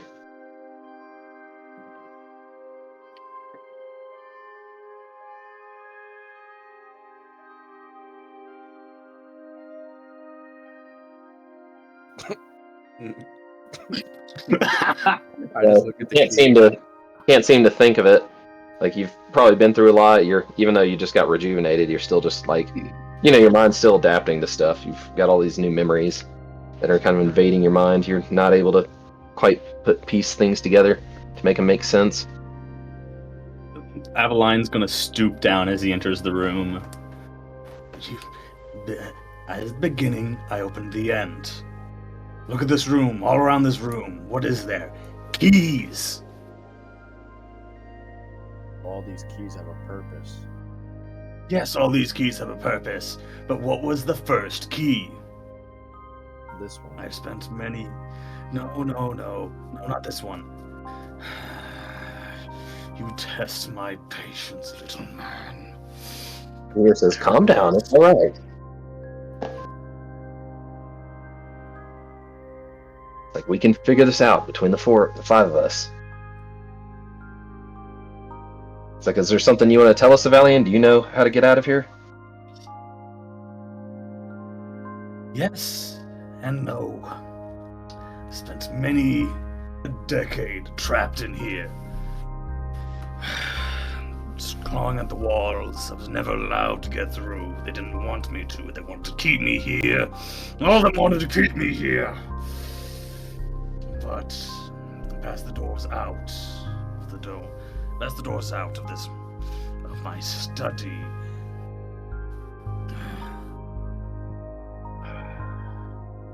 There was the four doors: ruin, the rogue, flame, and then, oh, what was it again? The damn place keeps getting to my memories. Kahir suddenly, like, snaps his finger and goes, the key card. The one on the floor. Yes, the key card, the one on the floor. That's what I'm trying to say. No, why is it not? At the beginning, I opened the end. Yes, the beginning I opened the end. We have to get there. Like, think about it. Yeah, exactly. That's the only card that's somewhere else besides the room that it's in. You're right. Fucking angel figured out. You seem aggravated that you couldn't figure it out. I am almost out, and this thing, this angel, half angel, half bastard, keeps on prolonging this endeavor. Hold on, I'm not prolonging it. We can leave now. We know where to go. Like, we've got this. Not fast enough. Well, then let's go. All of us, right now. We can head to the beginning. Now. We don't have to go to the throne room. We don't have to go to any of the other rooms.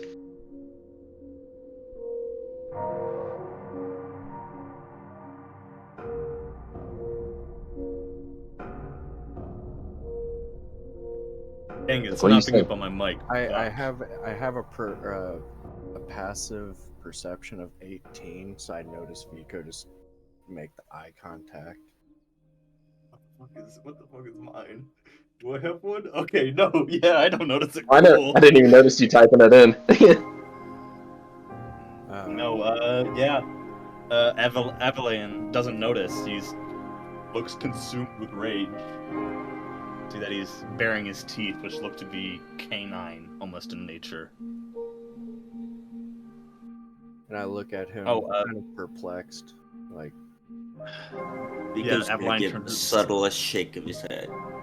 Snaps his eyes towards you, and you see that he has these deep, like, almost glowing purple eyes.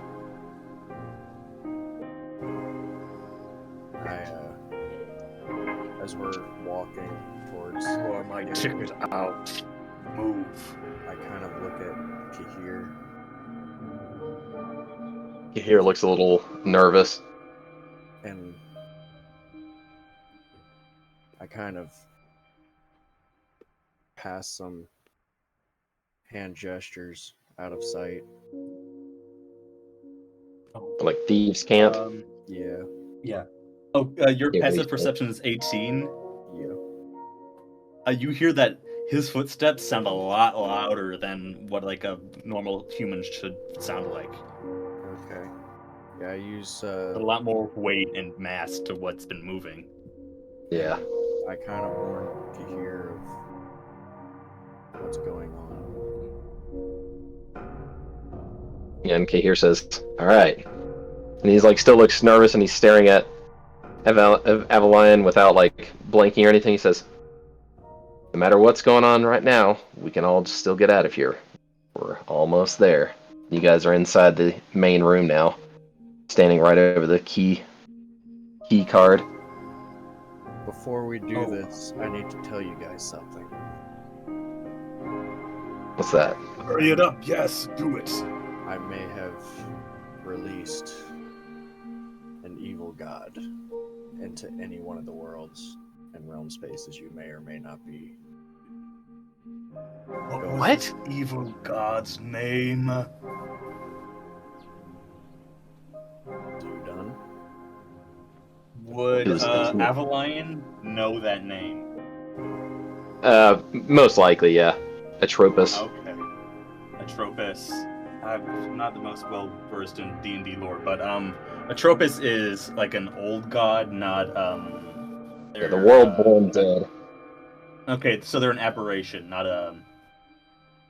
Oh, they're very they're something very different. Or abyssal aberration or fiend. Let me look that up. So he would be described as. Yeah, let me look up what his exact classification would be. I'm just trying to figure out if he would would it gloss over his head like Zadoon? Okay, old just god, cool, or would it be something that who would It's notice? undead. Oh, undead. Ooh, yeah, he doesn't know what the fuck that is either. Cool. Undead primordial. Undead primordial. Cool. Out of his wheelhouse. Doesn't name glosses right over his head. Yeah, don't look up too much about him because that'll spoil stuff. Okay. I don't want to spoil too much stuff, but it's just more like, yeah. He doesn't know what that is. Yeah. Alright. Yeah, just the picture of him is pretty intimidating. Alright. So yeah, Kahir's like, what did you do? How did you contact this thing? In one of the rooms there was this orb of light, and I was so lost, and it started talking to me. Oh, And you contacted Tropus? Yes. But I didn't know. He looks kind of pale when he hears that. He's like, that's not good. When we get out of here, I'm going to have to head back to Mount Celestian. And I have to have a talk with everyone there. I don't know how to prepare for this. Like, I mean, wherever he is, though, he's probably years and years away. Otherwise, we would have felt his energy. But he said We would have noticed something. destroy all humanity. It's like, oh, it's probably not all humanity. It's going to be everything. I believe it was all life. Yeah, all life. Anything Huh. that lives and breathes. Lives and breathes. Cool. Here says, well, damn. And then when he says damn, he kind of covers his mouth a little bit. He's like, sorry. Corruptible. Alright. Well, go ahead and open that door. I use the key and open the door. As he starts to open the door, Vico is going to shift, screech, and he is going to tackle Avalion. Oh, shit. Okay, cool. I'm gonna make I won't notice it, but as that's happening, I'm gonna try to make a contested strength roll against that. Okay. And as he's tackling, he's going to tell them, get out of here. Oh, shit. Oh. Bastard ruining the fucking plan! And I'm gonna drop the illusion on Avalion. Oh, hell yeah. There's a strength contesting rolls. He turns into a werebat right in front of you and tackles Avalion, and Avalion starts to shriek and curse. And you watch as he shifts and turns into something else right in front of you guys, too. And he looks something like this. Post it.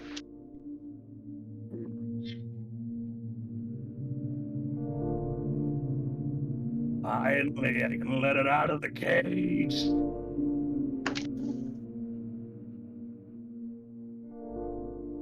Oh. It's so hard keeping that in check. I thought we hadn't come to an agreement, bad boy. And she's screeching and clawing at your face at this point. Kair's like, go! We need to get into the key! Get into the door! Get under. Not before I have a thing to say about it. I'm going to use my once a day ability and cast Confusion on Kahir. Oh, nice. So that's a DC 16.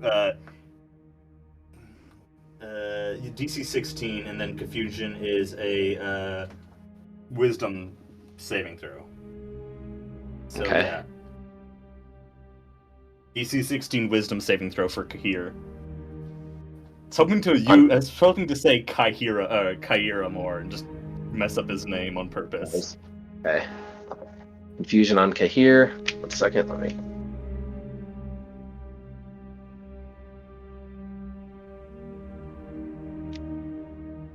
me. I do believe he has a plus for his wisdom. Let me look that up real quick. No, he's gonna make it. I just need to make sure. Hold on, I need to look at the stats.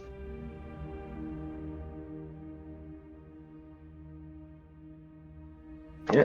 I can... Wait, it's a sphere. Oh. Okay.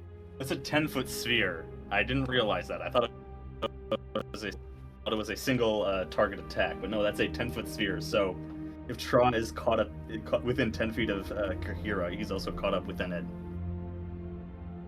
Okay. Oh, that's probably not good. Yeah. What's Make a saving?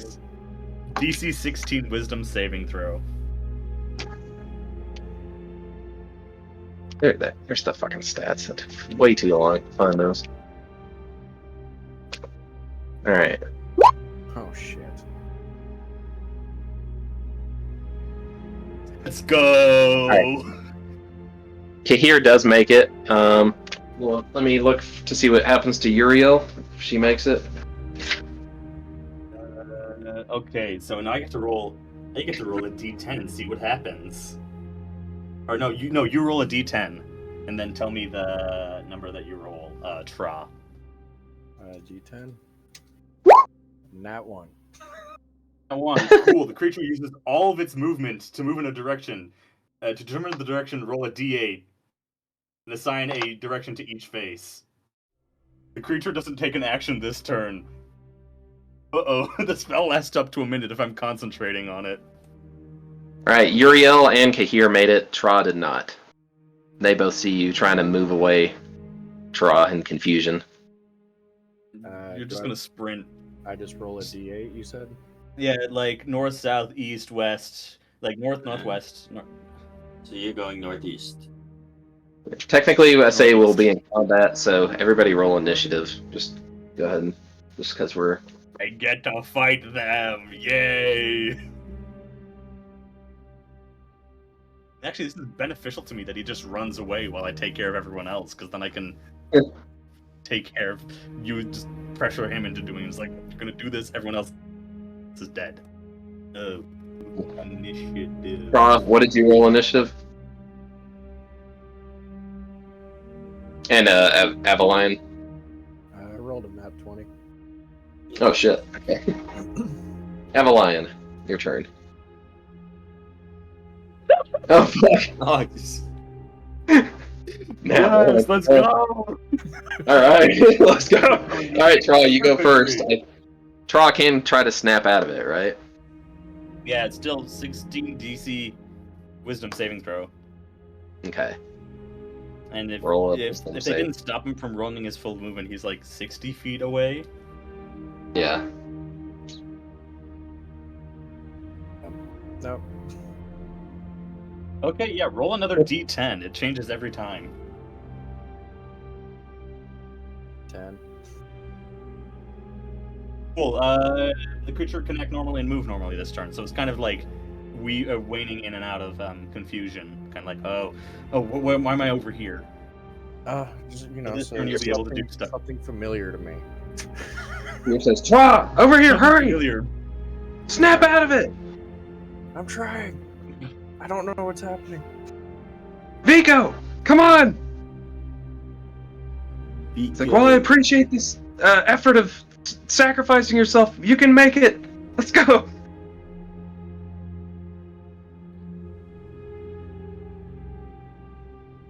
Is it Vico's turn? It is your turn. Yeah. Vico is going to partially shift back and say, "There's nothing left for me where I'm from," and he's going to shift back. Yeah, he's going to say, "Drink something for me," and he's going to shift back and he's going to start clawing at this giant thing's face. Nice. Attack rolls. And that is going to be multi-attack. Okay.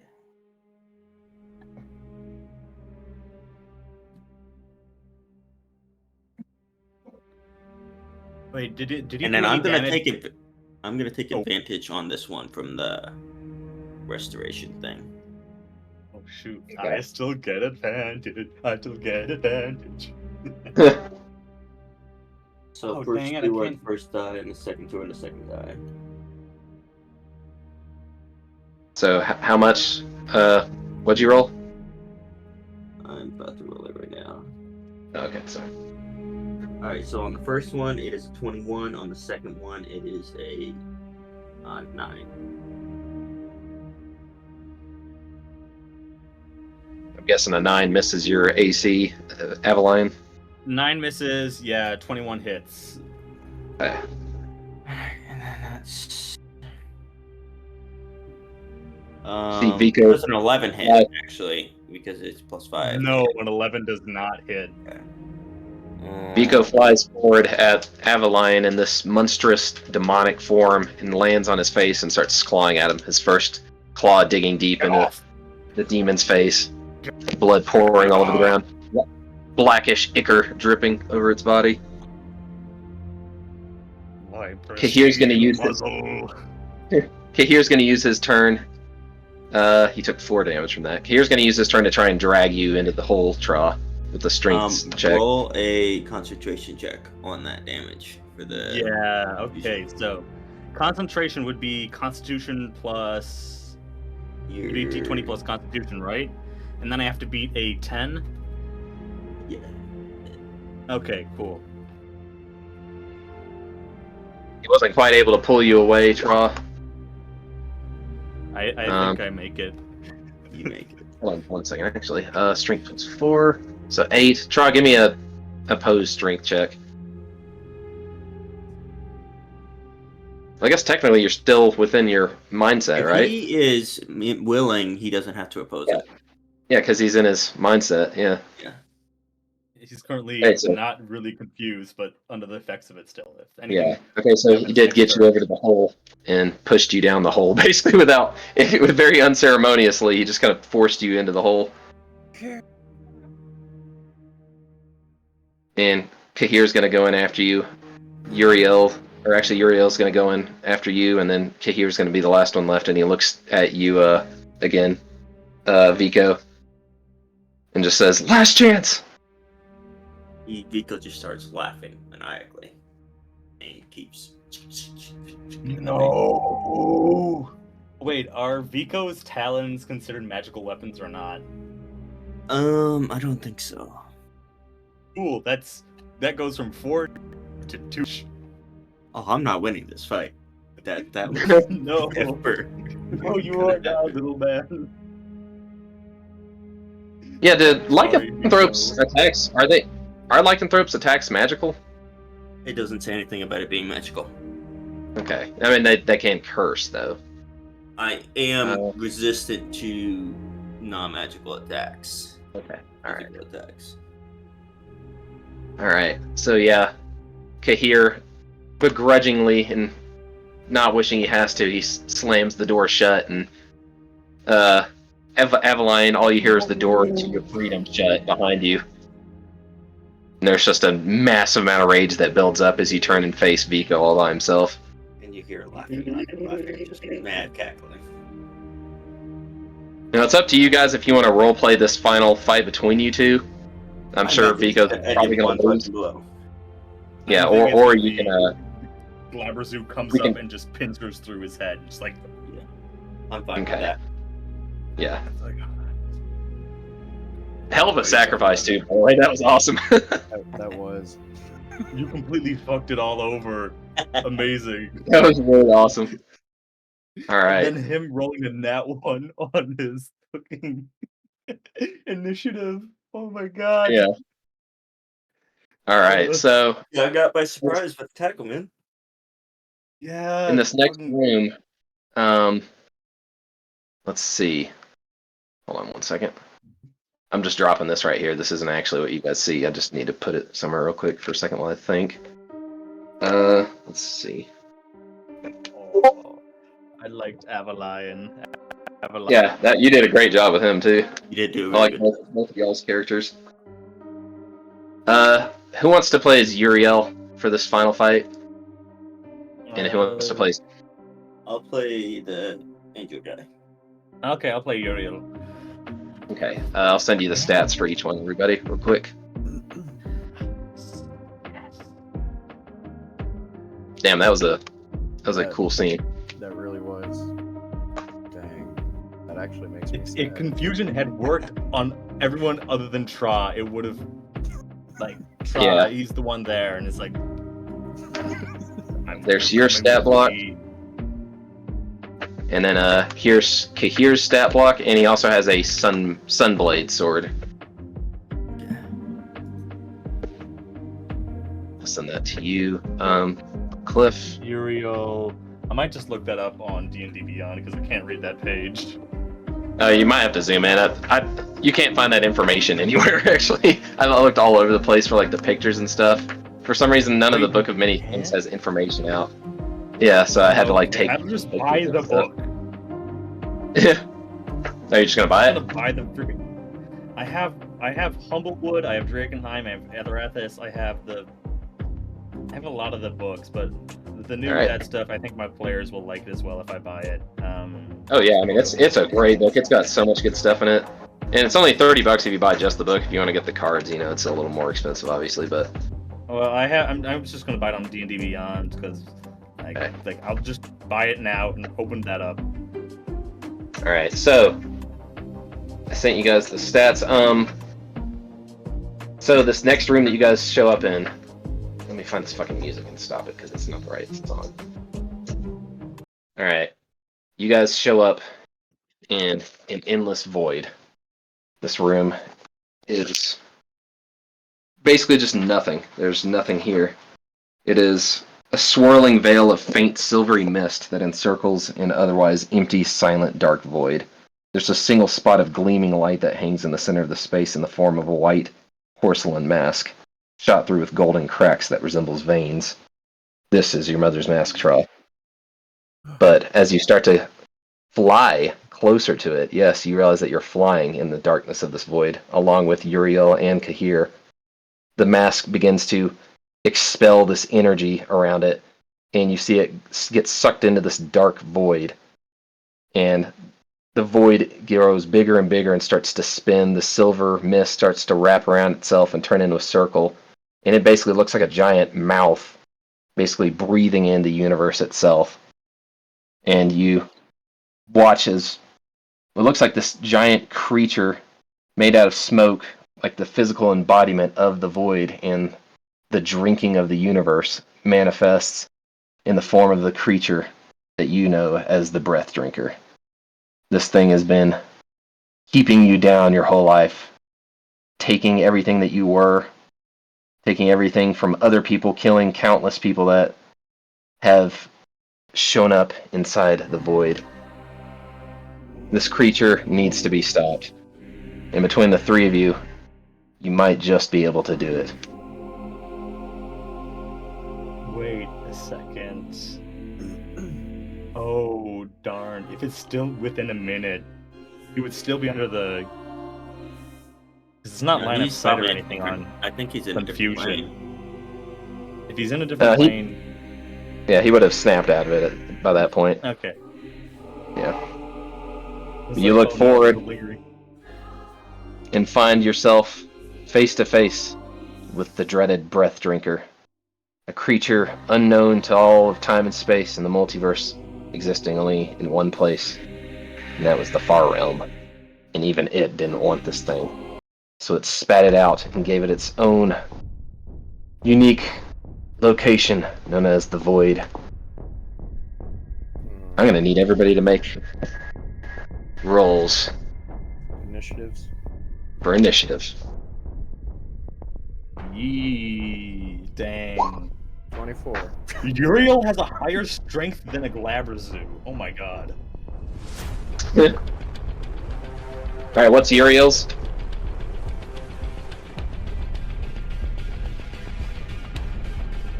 Okay. Dirty 20. Alright, and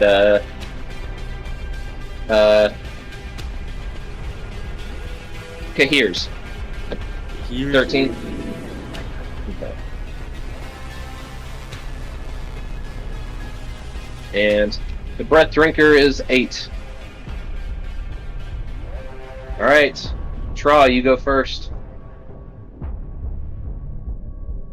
If I were to use my advantage, how would that work with 4 rolls? Just add 1 more. We'd say you'd get an advantage on one of those attacks. Or you can save it for something else. Like a saving throw. Does a 17 hit? It does. Actually, let me just make sure. Sorry, it does not. It missed. Well, I'm assuming all the others hit. 14 plus 11 being my lowest one. Yes.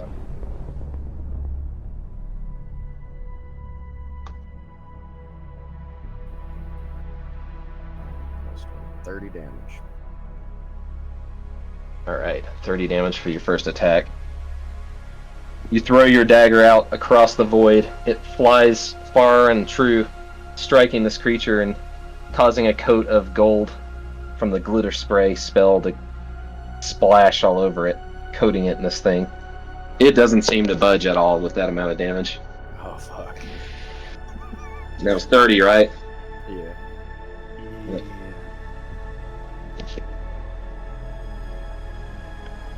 Can this creature be poisoned?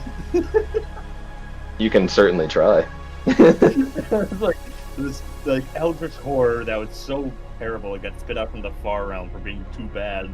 So look at my ability, it's like, ooh, if I hit someone with my bolt, I can poison them.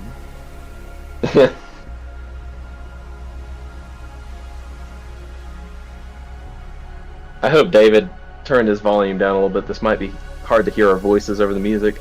Otherwise, because he's still recording. Turned it down. Yeah, he turned it down way at the beginning. That's good.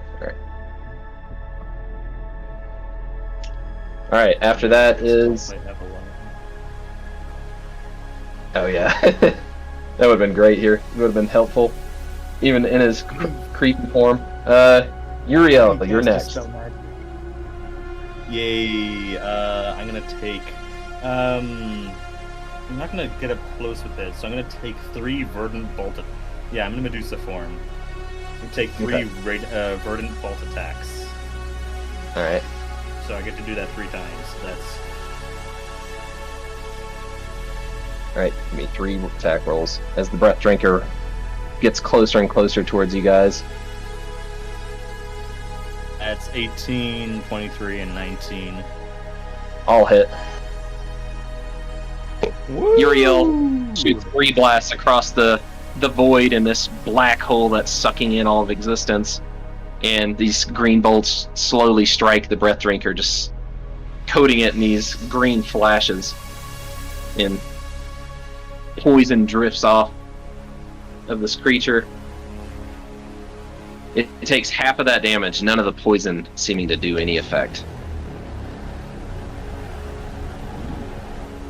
So how much damage in total? It's piercing damage, and then it must succeed on a DC 18 Constitution saving throw or be poisoned. So that's what I was like. Okay. Could I poison? Will it affect the poison condition? You know, it is immune to poison. It does not seem to work. It's definitely immune to poison, but no, the damage from this is just piercing damage.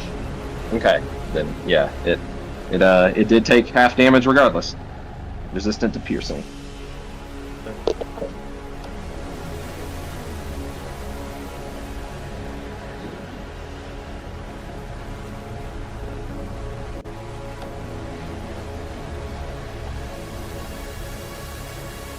I think 35 damage. Right, so half of that. 35 damage halved. The 16. Yeah, 16. Yeah. All right, Kahir, you're up.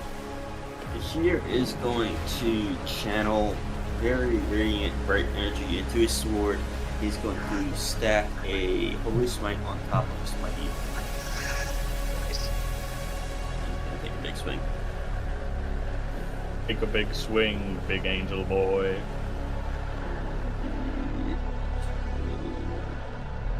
Plus 4 plus 3, 7. 21 hit. It does. Damage. So that's is he a fighter? Yeah. It's like a paladin. So he doesn't have multiple attacks. Right. So then that's gonna be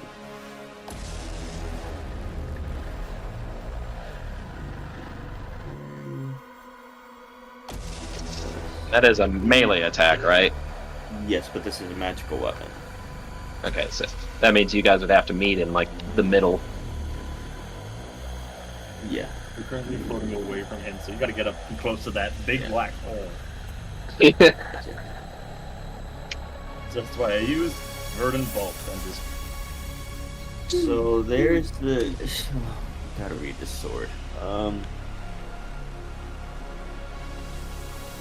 +2 to attack and damage rolls. So add another. So plus. And that's the base sword damage roll. And then what the heck is Holy Smite at level 8? Holy Smite at level 8. Yeah. 1 second. I love Finnish democracy. Democracy is amazing. Holy Smite is...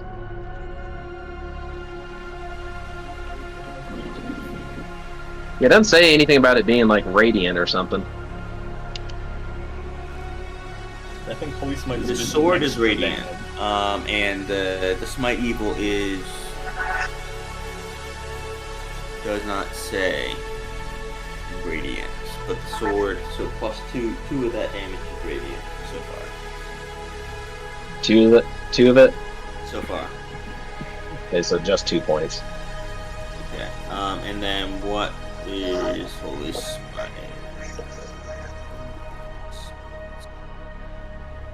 Yeah, it doesn't say what it... Maybe it's just I'm just Smite. force. Maybe it's force damage.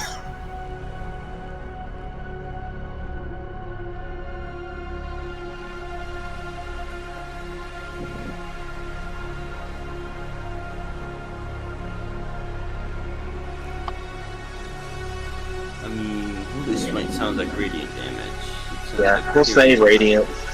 Yeah. We will say radiant. Just do it. So that's 1d6, 8d6. Okay, so how much damage in total? 16 for normal. So it's 14 normal damage and 31 radiant damage. Alright.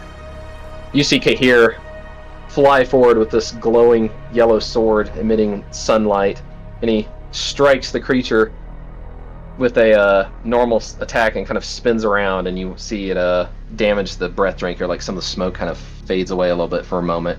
And when he spins around and does Holy Smite on it and hits the creature, there's a brief flash of light as you think that he might have done some serious damage to the creature, only to see it rearing back and absorbing the radiant energy into itself, healing for 29 damage. Oh. Well. Where's that soundboard when you need it? Ooh. One of its abilities, Radiant Absorption. It's unfortunate. Yeah, I know.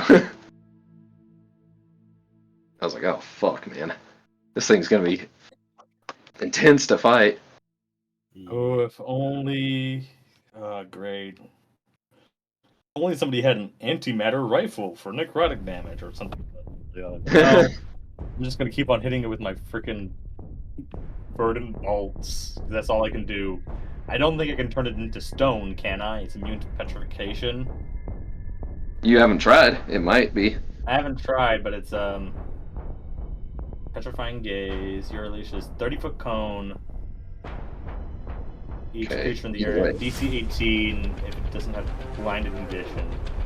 If its saving throw fails by 5 or more, the creature is petrified. Otherwise, takes 46 force damage against Turned to Stone and has the restraint condition. Cool. The way this creature is making 2 attacks towards Kahir being the closest. He gets a 14 with the second. I'm assuming that misses, right? That should be yes. The first hits for We love a nat 30. okay, so 7, 14. Hold on, 7, 5, 12. Hold on a second. Okay, so that would be 19 damage in total as it scratched at you with its innervating claw, doing some necrotic damage as it scratches through Kahir's metal armor. Give me a Constitution saving throw.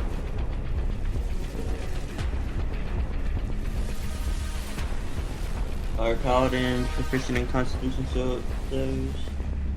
Yeah, it should show a plus to the Constitution. Let me see. I sent that to you, so it's Yeah, plus, it's a +4, but if he's a paladin, then that would make it a +7. Yeah. Or if he's proficient. Yeah, he's proficient.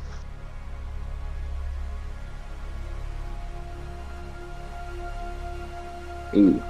Okay, so he loses 3 hit points permanently. Great. Doesn't the thing regain 3 hit points then? Well, that's what Enervating Strike was. Well, it doesn't regain the hit points from this, actually. It just actually takes away hit points. No. It lasts until you That's finish the something long that rest. happens Actually. spells. So it's not permanent. It actually lasts until you finish the long rest. Alright. So that was the Breath Drinker's turn. That's not happening anytime soon. Back to you, Trah. Alright. Back to throwing my dagger, because after seeing that, I ain't gonna be close.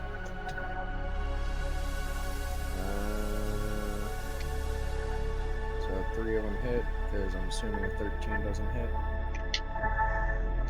13 does not hit. You say you're getting closer, or you're not getting closer? I am not getting closer. Alright, yeah.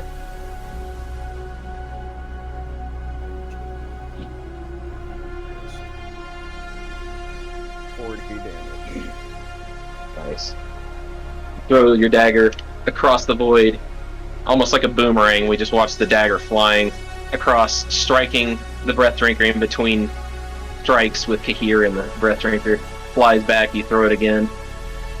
You can see the spinning maw, the black hole behind as the dagger strikes the Breath Drinker again. Each strike coating it with more gold from the Glitter Dust spell. It flies back to your hand. The last attack misses. Flies back. You catch it and stare forward as Uriel moves forward to make her turn. 3 more Verdant Bolts. Actually, I'm gonna try doing Petrifying Gaze on it. Oh no, the gaze, they've turned to stone.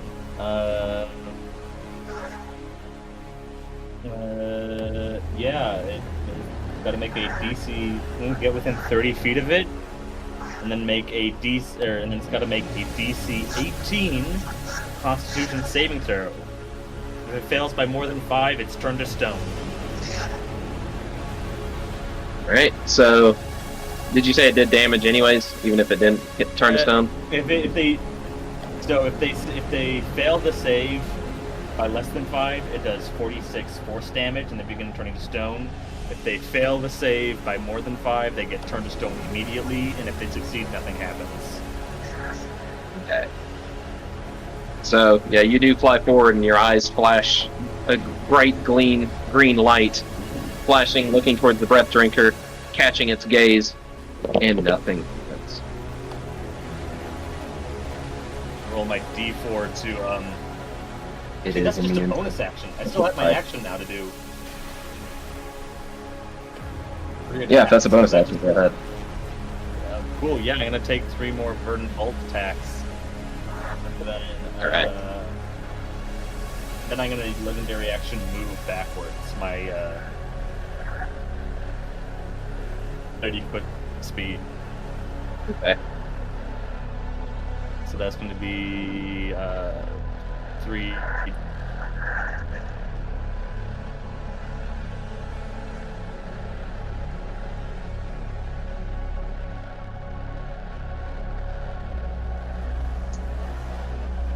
He doesn't hit. All of those attacks hit. Yes, let's go. Also, Verdant Bolt is a ranged spell attack, not a weapon attack. So it's spell damage, Okay. magic damage. Yeah, that's fine. Okay. Oh, so it's not piercing, it's spell. Is Right. magic piercing damage. Okay. It says ranged spell attack, 11 to hit, 1 target. It- Wait, It no. does say it's Verdant Bolt resistant is to acid piercing. damage. What? I was rolling snake bite damage. Fuck. Oops. 48 acid damage. I am dumb. Oh god. Is it acid? I could have sworn it was poison. Acid It just damage. gives you disadvantage. It's acid damage. There's Yeah, also poison is just an effect.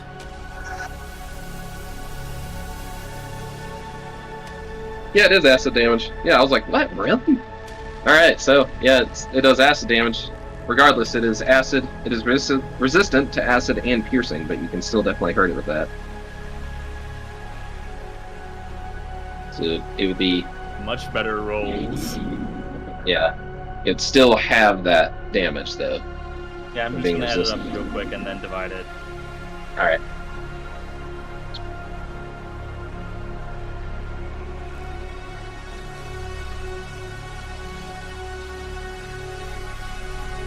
A 28 damage divided half from 56. 20. 56 divided by 2, 28. Alright.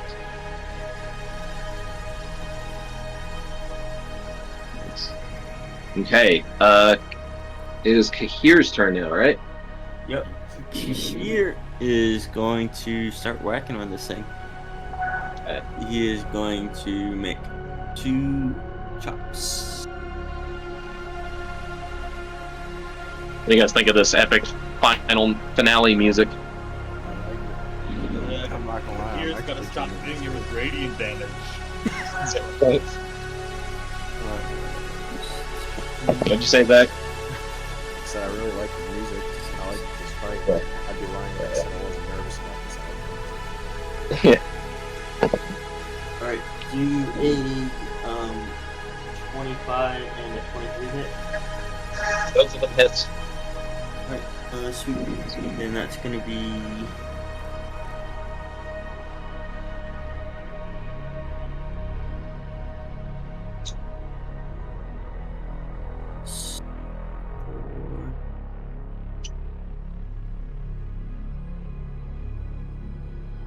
That's gonna be 19 and 17. Okay. And no radiant damage, right? No radiant damage. So 19, 17. How much in total? That'll be 27. Okay, that's 27. Alright. Kahir, in between everybody's attacks, their blast from far away, your knife throws, Kahir's swinging, dodging, Breath Drinker's attacks, blocking his claws with his sword and swinging, slashing at this thing, dealing 27 damage. Now it's its turn. It's going to target Kahir again, being closer than the others. Okay, hold on one second.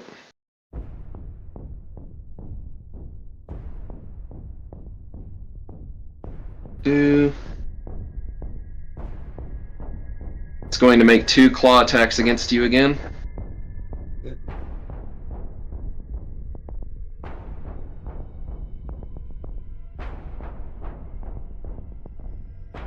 So 18 and 17, did both of those hit? The 17 will not hit. Okay. 18 does, so fine.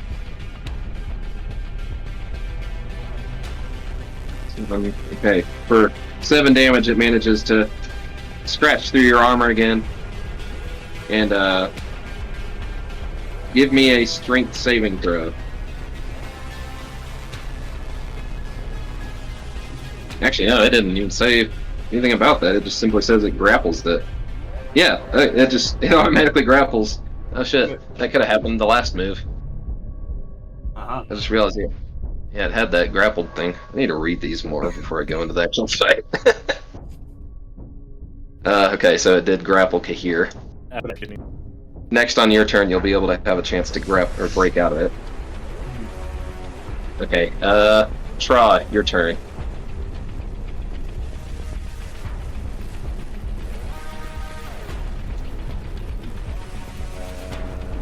Does 19 hit? It does.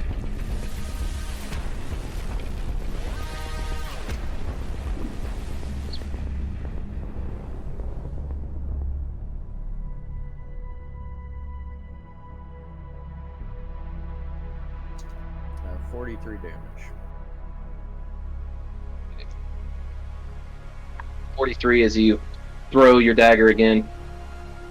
Back and forth, back and forth, back and forth. You've gotten so used to this motion that it's a breeze for you. You know every time you throw it, it's most likely going to hit. And every time it comes back to you, every time the dagger flies back, you catch another memory of your life. You keep seeing things. You remember the funeral with your family when they were cremated. You remember Kahir and his family briefly taking you in before Kahir was taken to Mount Celestia for his training, and you had to go back out onto the streets. You remember performing, and it was humiliating, but you had to earn money somehow. You remember these every time you throw the dagger back. And now it is Uriel's turn.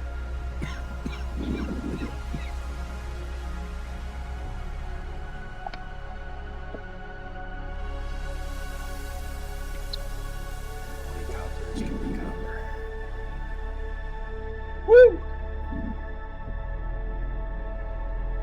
Wait, whose turn is it now? I'm. Your turn, Uriel. Oh.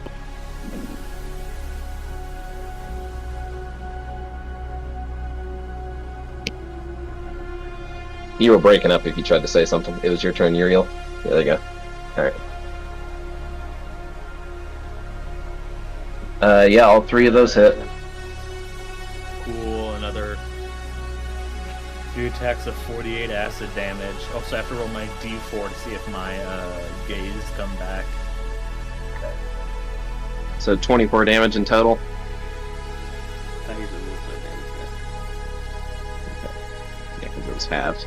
Okay.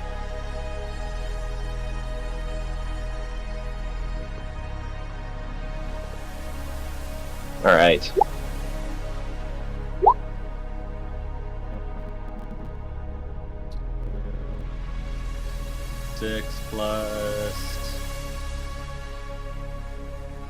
So that's 30, 44?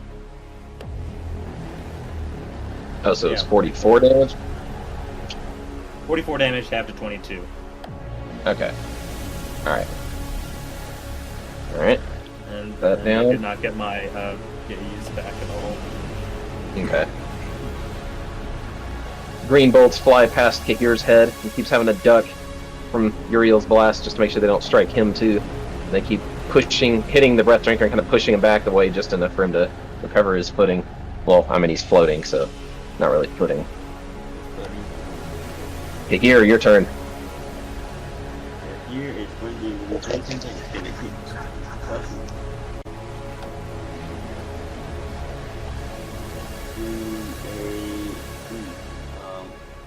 A 17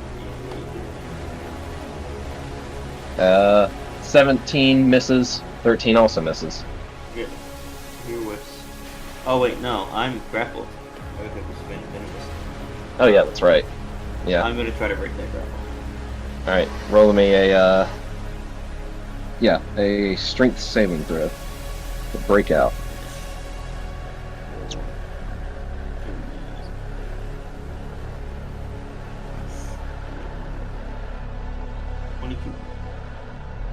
Yep. It tries to pull you closer to its face, and you manage to, like, tip your sword down a little bit, and then, like, crack, like, your elbow down to push its own arm away, and then you spin away and kick it away from you. And spread your wings out and kind of fly back a little bit to make room. Yeah, that's gonna be his turn. Okay. Now it is the Breath Drinker's turn. Again. It's gonna fly towards Kahir for a minute and then look up at Trah as Trah's flying a little higher above it. And now it's gonna try to decide who it wants to attack. 1 to 2, Trah, 3 to 4, Kahir.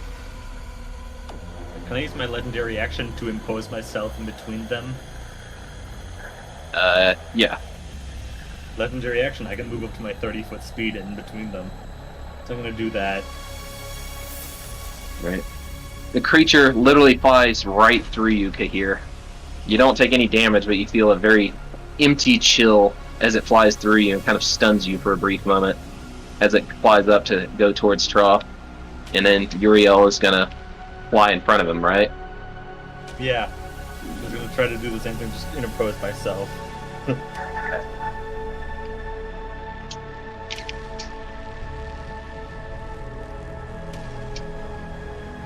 Alright. It is its turn. It's going to attack Uriel this time. Since Uriel decides to get in its fucking way. Hey, I'm not gonna play Uriel again. Trah is still gonna be in the campaign. I'm joking. That was just getting its fucking way. The first attack misses, I'm assuming, with a 13. Yeah, I have a 17 AC for Uriel. Okay, the second attack is going to hit for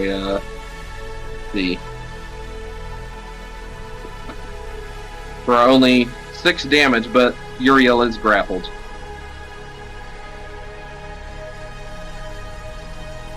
Alright, Trah, your turn. Okay.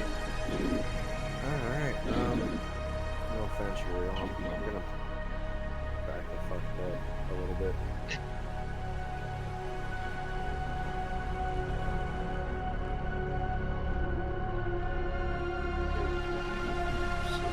If I decide to do that. Does 17 hit? It barely misses. It's like just about to strike it, the creature dodges out of the way and turns to look at you with its beady white eyes. You feel nothing as it stares at you.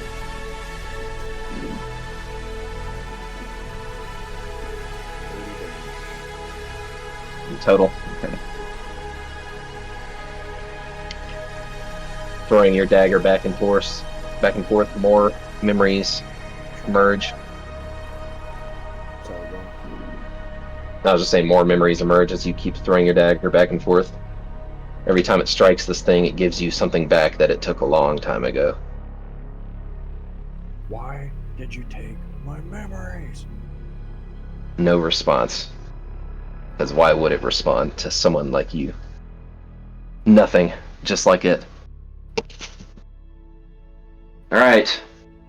Uriel, your turn. So I'm gonna use my bonus action to change shape. I don't think would I need to break the grapple to change my shape, or would I just be able to do that? You'd probably have to break out of it. Okay, I'm gonna try and break grapple real quick. So that'd be a opposed strength check. Yep. Or no, all you need to do is roll a 20-sided for strength. Yeah. Okay. Luckily, Uriel has a 21 strength.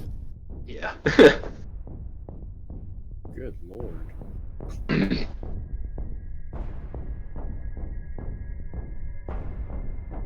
didn't know it could go above 20. Oh yeah. You can technically reach 30. Storm You have get like it. 29, I think. Astral dreadnoughts are like really fucking out there. Yeah, there's certain ones that have like, they're The Galapagos you suit rolled has a- 21 Constitution. You rolled a 13. Yeah, 13. Yeah, you did not break out of it. You could still attack with disadvantage, though, if I remember right. What to do was change shape into her her huge serpent form. Or yeah, you got to break out of that first, though. Yeah. No, wait. I have to roll my D4 real quick to see if I get my gaze back. Okay. I do not. All right.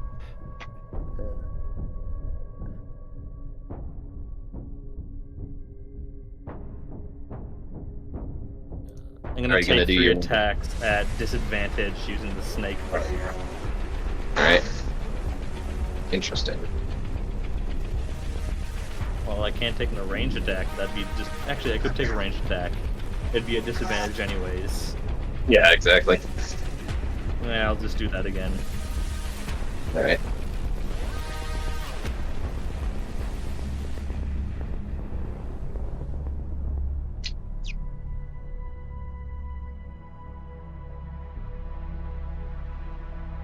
So what's your attack So on each of those?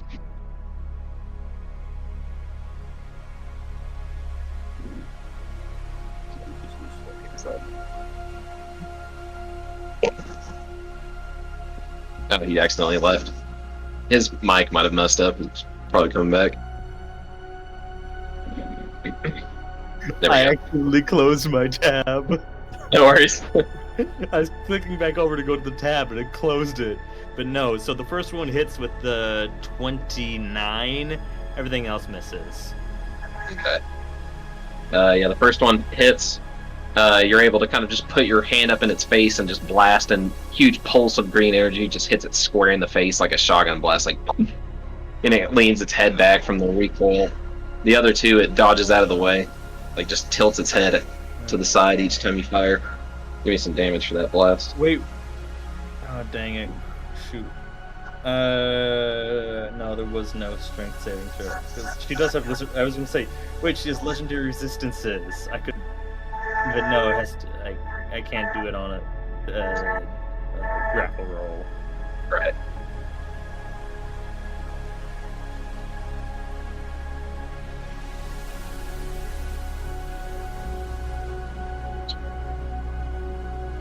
Alright, give me that damage. Yep, 20, so half of that. Okay.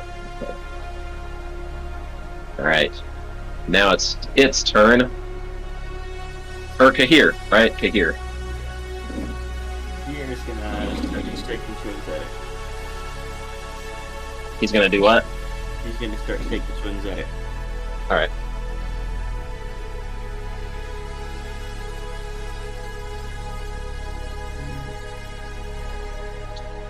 Do a 18 to 17 hit. 18 hits.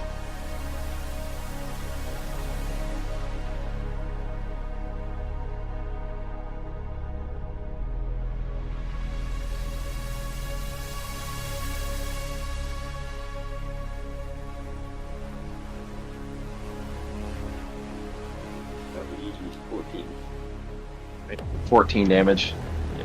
Stab into the shadowy mass that is its body. Rip your blade back out. No blood spills. Only darkness. That's it. Say what? That's it for here. Alright. The Breath Drinker's gonna grab Uriel with both hands and pull her close. And then you watch as he takes this deep breath, just pulling back, and energy starts to come out of Uriel's body. I need you to make me a charisma saving throw. Cool. I don't have proficiency in that. That's fun. So it's only +2. Great. I have like Dex +9, Con +10, Int +7, Wisdom +11. Yeah. You got Wait, I'm gonna use a legendary resistance and just resist it. Oh, you can just do that? Yep. If I Resist what? fail, I'm just gonna resist it. Oh, okay. So Alright, yeah. I'll try though, just to see if I don't have to use it. Okay. Yeah, you it tried to pull something from you. Yeah, I'm gonna resist it It anyways. wasn't quite enough. Yeah. 1 second. Just need to make sure it didn't take like half the damage anyways. Which I don't think it does. It doesn't say anything about that. I will also have almost 300 hit points, so I'm pretty good. What? Yeah. Uriel has 297 hit points. I'm playing a CR18 monster. Yep. What are you You're doing? fighting with Damn, the Glab. You're fighting with a very famous D&D character, along with your buddy, who's also pretty strong. Okay, so you're gonna take, regardless. 57.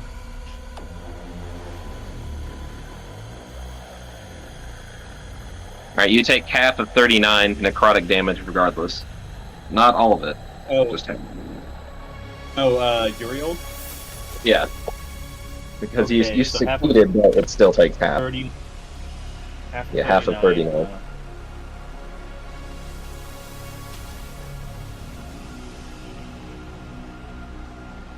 Okay, I take 19 damage.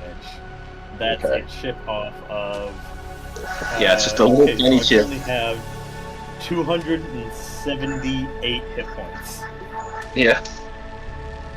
Wow, Alright, try your turn. Right. Same old, same old.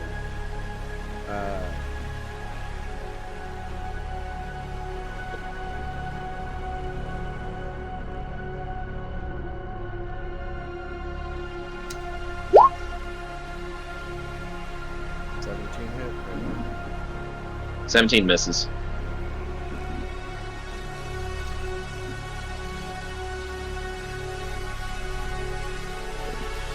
$22 damage.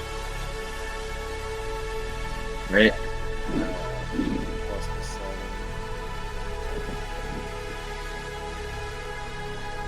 So how much in total? 36. 36. Alright. Your dagger keeps flying back and forth, back and forth. And every fight you've ever been in your life, you've watched creatures bleed. You know when it's weakened. So far, fighting this thing, you can't tell anything from it. Just nothing. As you keep fighting it. Uriel, your turn.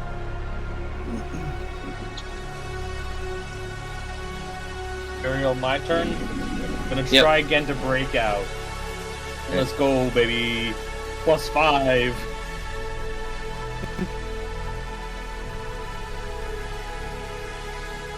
Go! Oh, you break out. You like And then I'm gonna use. push both of its arms out of the way and like do like a backwards kick, like kind of like a somersault kick, and like I kick your got a way snake through. body. Well, with your tail, you can still whap it with your tail. Yeah, whap. Whap. You ever pick up a snake and just smack your friend in the face with it? It's like that.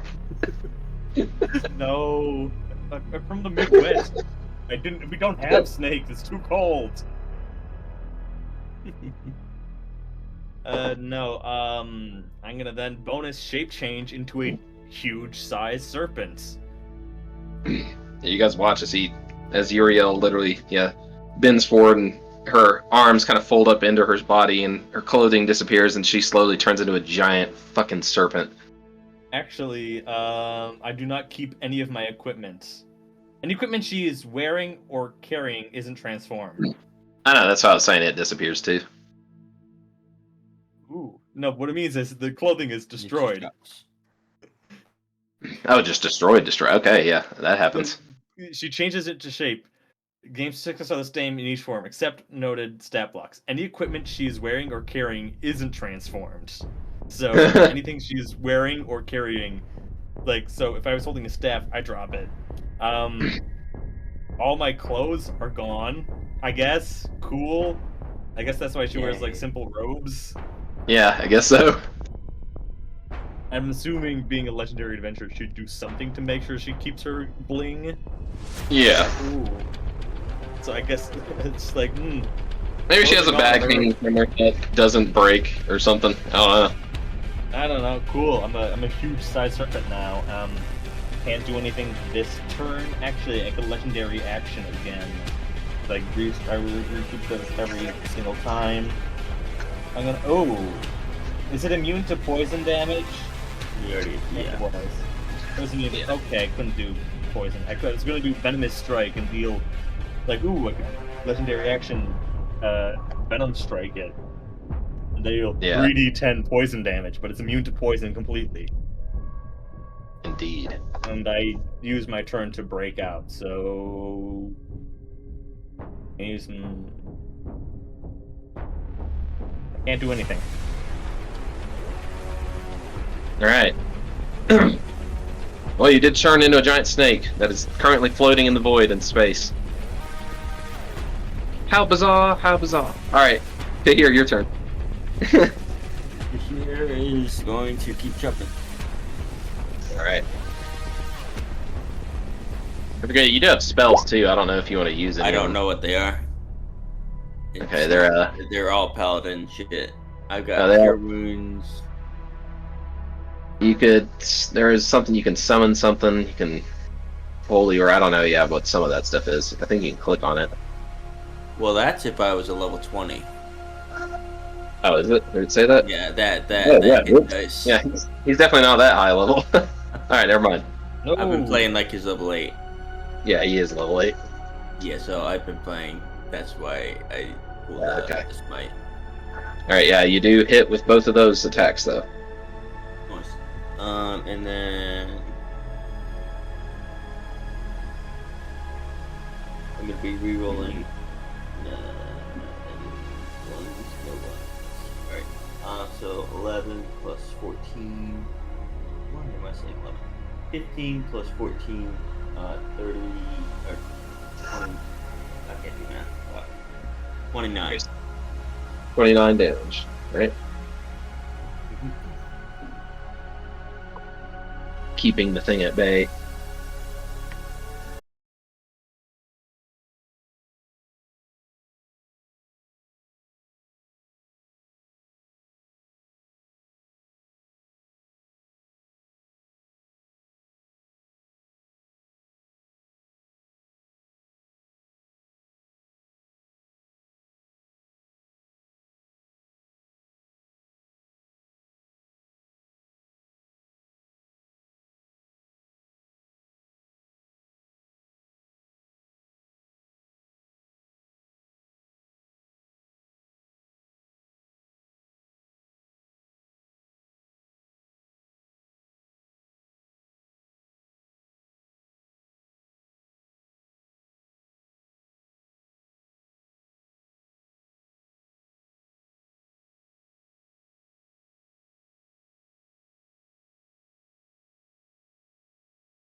Oh, shoot.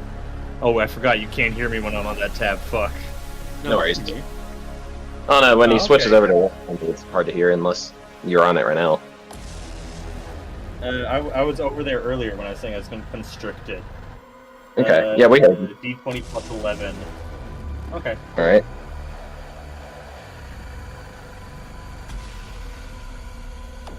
So, you are going to try to constrict it. You try to wrap around with your body around it, and it doesn't seem to be able to grapple onto anything. No! It is immune to being grappled and restrained. And then I'm just going to change back into my human form. Your Medusa form. I guess I'm naked now. Cool. Can you use your blast while you're in snake form? Nope. Only Medusa form. Okay. I got some snitties out right now, I guess. I don't know how much you want to look at aged snake snitties. They're a bit old. But I'm good. I mean, that just sounds weird. It's aged snake snitties. she looks like an old Medusa. Just like, ugh. Yes, she that is the actual art. Yeah, I was like, she is a little older for the Medusas. Alright, Kid, here, it's your turn. Here's keep doing this shit. Alright.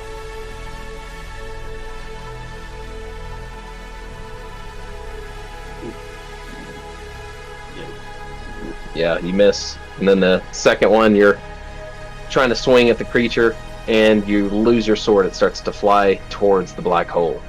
You're gonna have to go get that. Yeah, okay, you're just gonna start flying after that. Okay.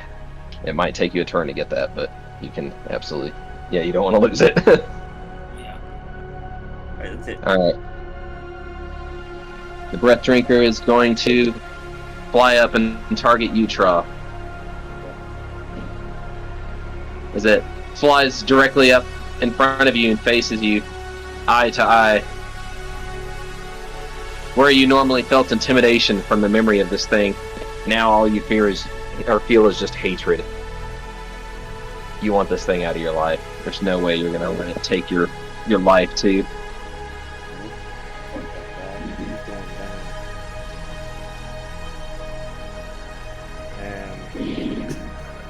Oh shit!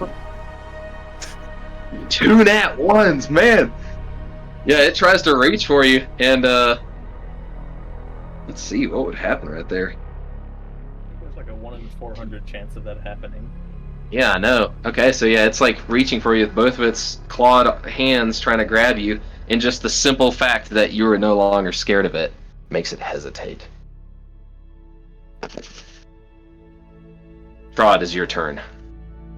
Alright. Well... It sees no fear in your eyes. Why is this creature not scared of it? That's what it's thinking.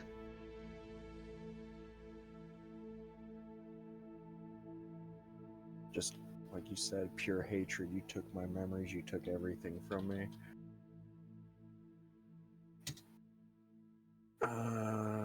18 hit? It does.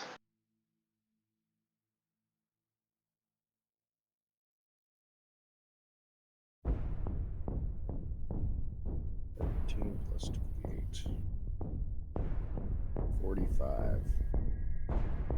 As he's there right in front of me, I'm just repeatedly like stabbing him in the gut. Nice. For 24 damage? Yeah, 45. 45, okay. Yeah, it's trying to like block your attacks, but it just keeps missing. You're just stabbing a little bit too quick for it to catch.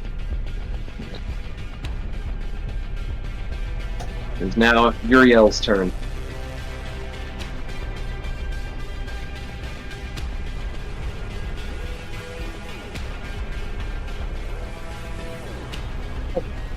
Shit, my turn. Yeah, fuck. Sorry. Don't doubt. Burn blast. I guess that's the best thing to do in this situation. All I guess right. I want to give somebody throw good berry at someone, but I don't think anyone's getting any health back from this fight. Is it visible right now? Because it tried to take the attacks. It is visible. Yes. Okay, cool. Gonna take 3 more. I have 120 foot range. All right.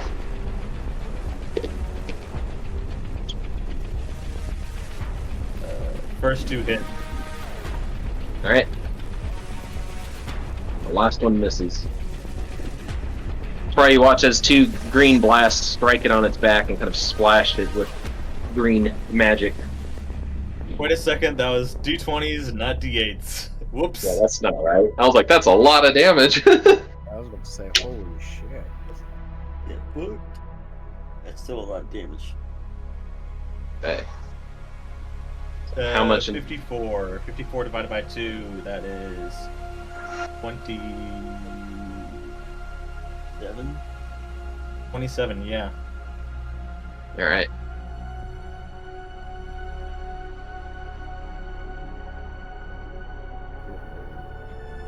This thing has massive amounts of health. Yeah. That forced Yeah, it kind of back a little bit, and it is starting to look ever so slightly nervous. I could stay here for like an eternity healing myself and or just fighting it. Maybe bring the Glabrazu in and have him fight it. Okay, here you have reached your sword. It's flying closer and closer. Give me a dex save to grab the sword.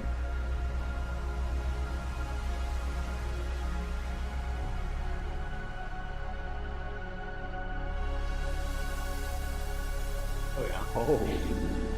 Oh yeah, yeah. You grab it by the hilt and stop right before the event horizon or whatever it is that pulls you into the hole itself, and then bolt back with your wings and start to fly back towards the fight. It will take you 1 round just to get there, but you'll be able to get there and attack the next round. Okay. Say what? Actually, while he's going, he's gonna lay on hands on himself Okay. for 7. Yeah, as you're flying through the void, yeah, you put your own hand on your body and cast the spell. Gold and silver energy starts to cover Kahir as he heals. That's it. The Breath Drinker is going to attack you, Trah.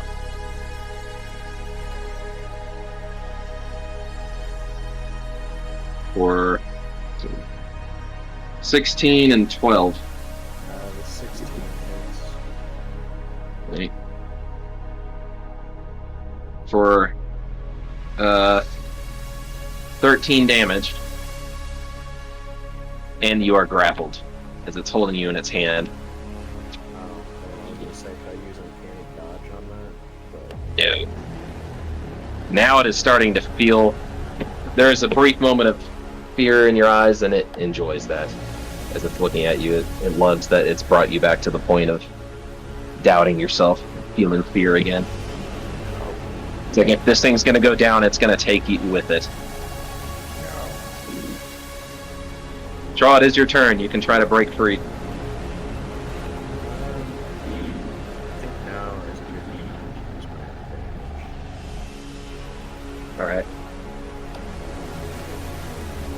What is the strength? Yeah.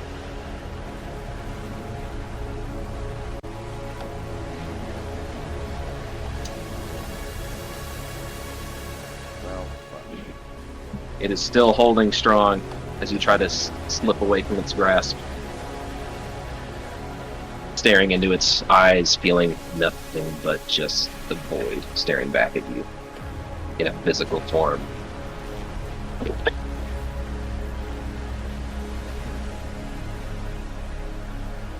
Alright.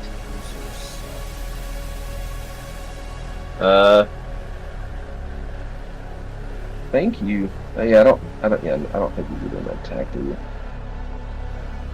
if I'm grappled, assuming it's my arms or something like that. Uriel, you were grappled earlier? Did you still attack even though you were grappled?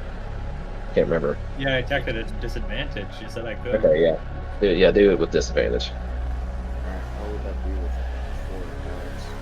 4 attacks? Just do 4 Roll or big 8 dice. attacks. Yeah, but take the low for each one. Okay. Well. Alright, I'm assuming, yeah, 17 doesn't hit, so yeah, no, my 4 lowest attacks don't hit. You're trying to stab at it, it keeps just catching your hand and pushing it away. And you swear you hear laughter. You bitch.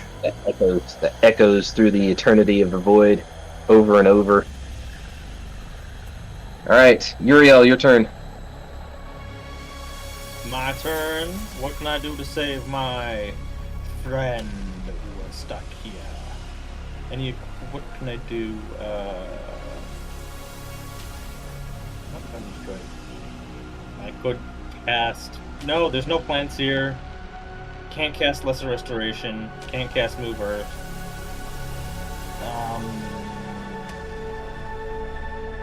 Could go up and.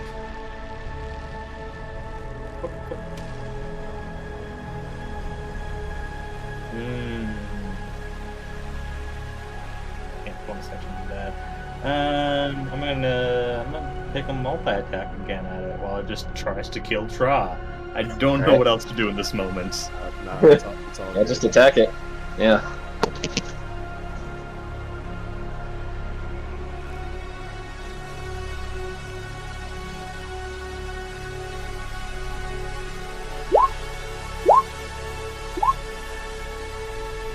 Those All 3 hits. hit.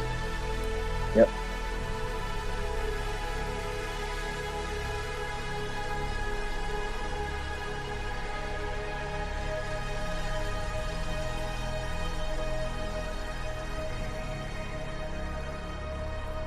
Okay, so that's 43 plus. Wait, that's 53, 60, 30 damage. 30, okay. That's 30 damage. You can see the splashes of the green magic hitting the thing's back again, Trah.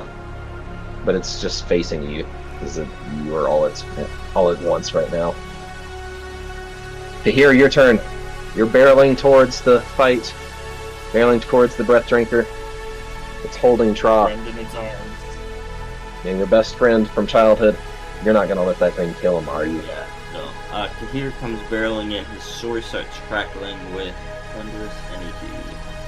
As he's going to swing twice, and the first attack is going to be a thunderous smite. Nice.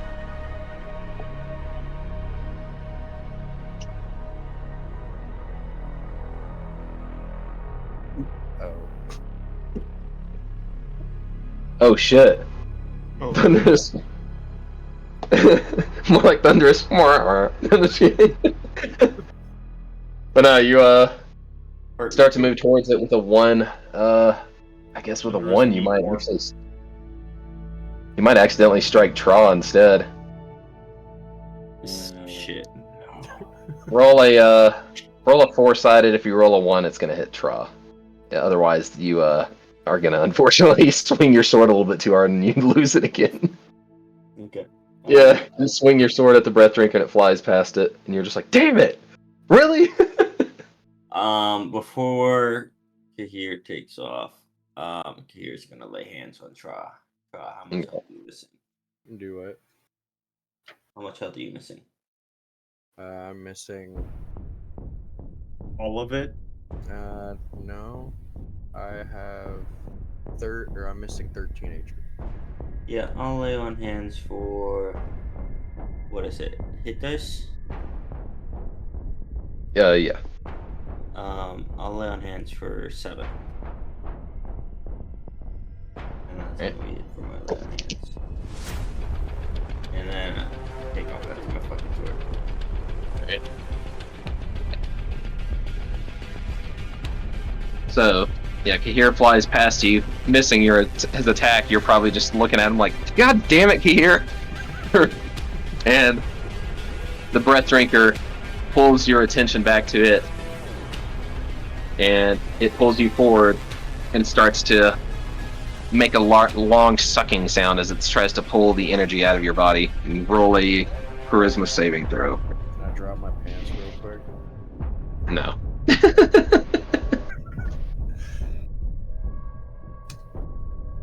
15. Yeah, you weren't able to quite break away from this thing as you stare into its eyes, and it pulls and pulls and pulls until energy is just pouring into it, and you start to feel some of your memories even that you've regained start to slip back into this creature as it's laughing, pulling everything that you are back away. You take 40 damage. What? Yep.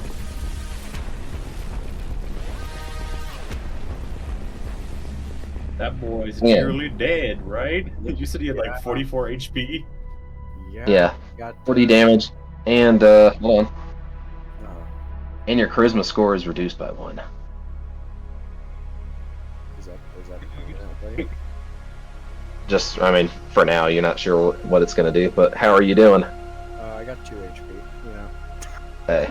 I'm just hanging. Trah looks very weak in the Blood Drinker's arms as it's holding on to him, letting out some kind of form of laughter. Move up closer. Trah, it is your turn. You can attempt to break free.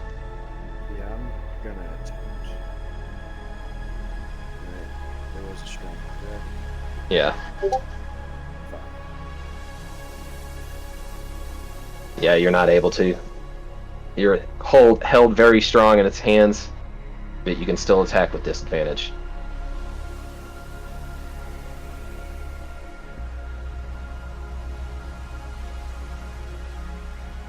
Well, I got a nat 1 in there.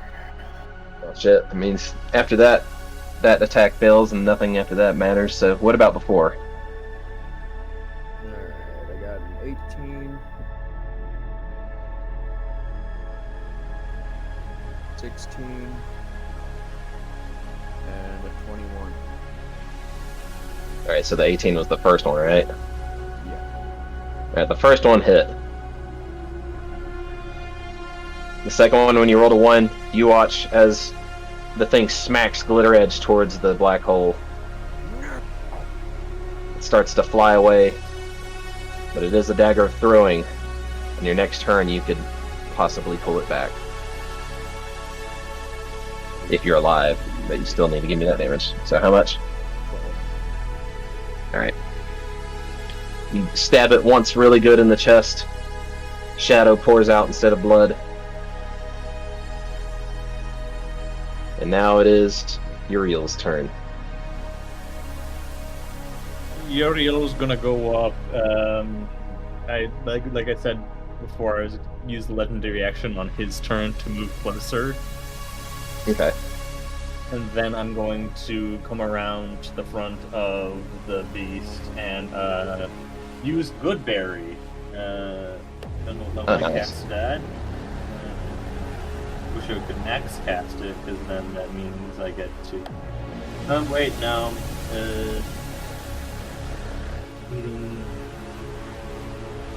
Great. I'm gonna. If I could, I know it says you have to take an action to eat it, but I was gonna do is just shove a bunch into his mouth and close his mouth on them. Do that. You can fly to Trah and shove the food in his mouth. Eat your berries, boy. Berries. Yeah, fly over to him. Yeah, move your token. Oh yes. Shit. Yeah, and he's gonna cast. Not big enough You to- see Uriel kind of slithering towards you in Medusa form, and she's casting a spell, and you just see berries appear in her hand. And you're probably like, "What?" Whoop. I put mine underneath Trah. Whoops. Where do we go? Hold on. Yeah, I'll move him just a little bit. There you go. Or actually, I guess, yeah, swap places. I'll move him right there. Yeah, there we go. He's like, hold on, Brett Trigger. He's like, oh, you're good. Sorry, Brett Trigger. Gotta give this boy needs All some right. berries. How much health does he get back? As you make him force him to munch down on berries. Let me roll it. So I get to make 10 berries. Up to 10 berries appear in your hand. I'm gonna roll a d10 to force him to eat. If you roll a d10, it forces him. Is that what you said? You make 10 berries, and then the creature has to take one action to eat one berry to restore 1 hit point. That's it. Okay. Can I just force feed him I'll berries? just say, yeah, you can force feed all 10 to him. I'll just go ahead and Cool. make that possible. Get 10 Yeah. HP back. You got it. Berry juice. 10 HP, man. 10 HP. You're back up to 12. Alright. Yeah, Uriel does that. But you're feeling a little bit better. Your mouth is smeared with berry juice, too. Alright, Kahir. Give me a dex to grab your sword. And since you're not as far this time, I'll let you get one attack in. With its back turned. Oh yeah, you grab your sword and you turn around and you can fly back. It has its back turned to you. You get one attack. Actually going to aid, not aid, he's going to cure serious wounds. One of his things. Come on, Trah. Which is going to be... Like this.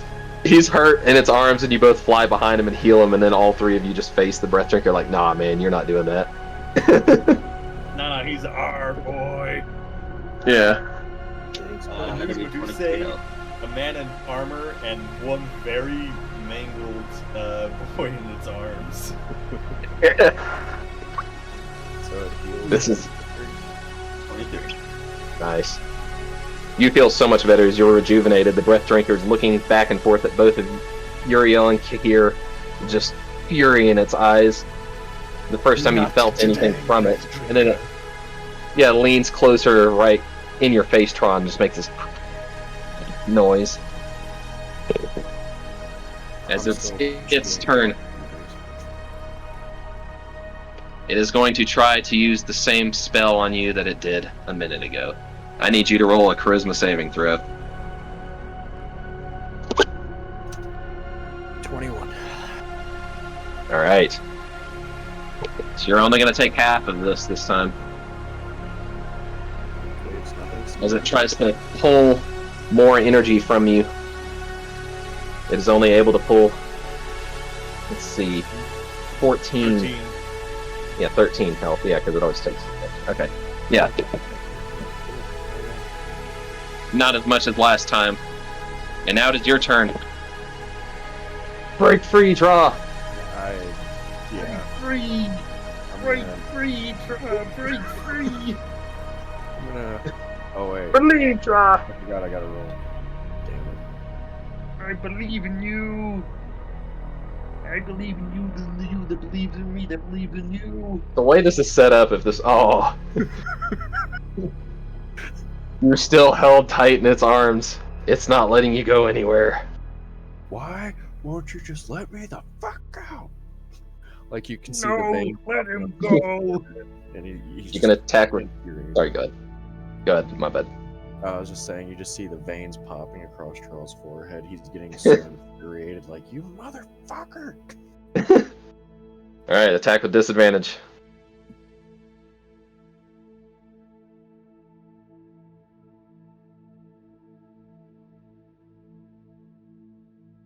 Damn. Fuck, yeah, the first one's a 1. So basically what happened anyways, yeah, during that fight, yeah, you would have pulled the dagger back to you, and you would have caught it, like, blade first. No, technically the first one is a 12. It's a 1. It's a 1. You caught, so it flew back, it was a 1, you caught it blade first, and you took 3 damage as it's sitting in your hand, then you kind of had to flip it back over to its handle. Now there's blood all over your hand, your hand's just, the handle's slick with your blood. You're holding onto this dagger. Uriel, your turn. Drop 13 hit point. Yeah. I can do another good berry. Eat your berries, boy. It's time for breakfast. Even more. No! You can't make me! If he pops back into the prime material, like when the doppelganger's also there, it's just gonna be this haggard, berry-covered man. It's like, I'm not sure which is the real one. So it's 10 HP. Yep. 10 HP. You're gonna force feed all you these berries. You gave me the ugly. Forgot about that scene. Be the ugly. Yeah, and then the Victor with Gandalf too. That's perfect. I know, I can't drink anymore. No. Yeah. All right. So you fed him, or how many berries and how much? 10 more. 10, I'm just gonna give him all these berries. Yeah. Can't stop 10 eating more half berries. again. All right. That's Uriel's turn. Kahir, your turn. Here is going to point at the thingy, and he's going to cast Compelled Duel. Ooh.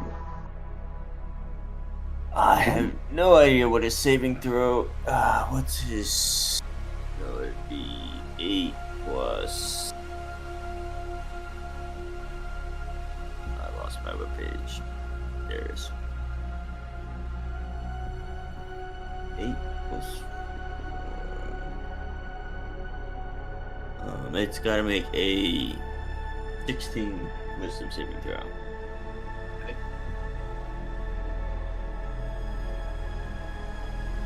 Stu, it did not make it. It's got to fight me for. Oh, it has disadvantage on attack rolls. On creatures Nice. other than me, and it must make a wisdom saving throw each time it attempts to move to a space that is more than 30 feet away from me. Alright. And then yeah.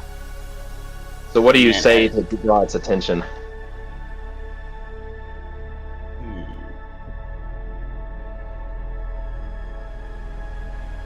I have no idea. My creativity is gone. Sorry, I know this game was running a little bit longer than most. Me. Yeah, you could just simply say something like, "Let my friend go." To you. Yeah, just something like that. Something Alright. it's a fun game. So that's Yeah. my bonus action, and I'm gonna bring it here. And then as my action, I'm gonna start wailing on it again. Alright. Trah looks at Kahir as he's saying this, and then tosses you towards the center of the black hole. On your turn, you'll be able to stop yourself, obviously. Does a 21 hit? It does.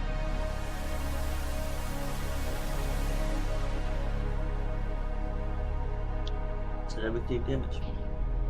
17. Alright. Strike into this creature for 17 damage.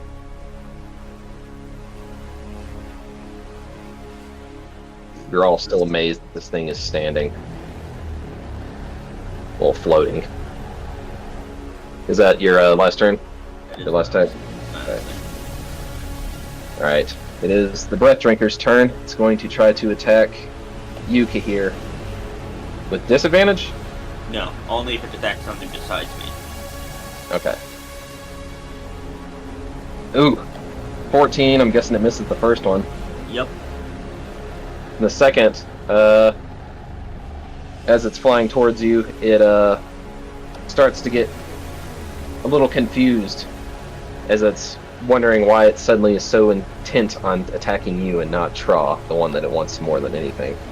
But it's still drawn to you, so it stops and looks at you. Trah, your turn. Its back is turned to you. Kahir is facing it at the edge of the abyss. This might have been lined up perfectly if you do enough damage. Would this technically be like a sneak attack? No. Yeah, no, yeah, sneak attack. Why not? Let's make it a sneak attack. It doesn't Damage, sneak. make it a sneak attack. Yeah. There's that. Ooh, Well, I'm give me assuming damage. 2 of those don't hit, but touch roll. 8 plus 14. What's 8 plus 14? 8 plus 14 is 22. 22, and then deal an extra 4d6 damage. Did you roll your critical hit damage? 11. How much in total? to 33. No, you rolled a critical hit, so you need another D8 in there. That's right. I didn't know that You was rolled a a critical hit. Right? Double the dice on a critical hit, I'm pretty sure. Oh. Well, it's 10 then, so 10, 11, 30.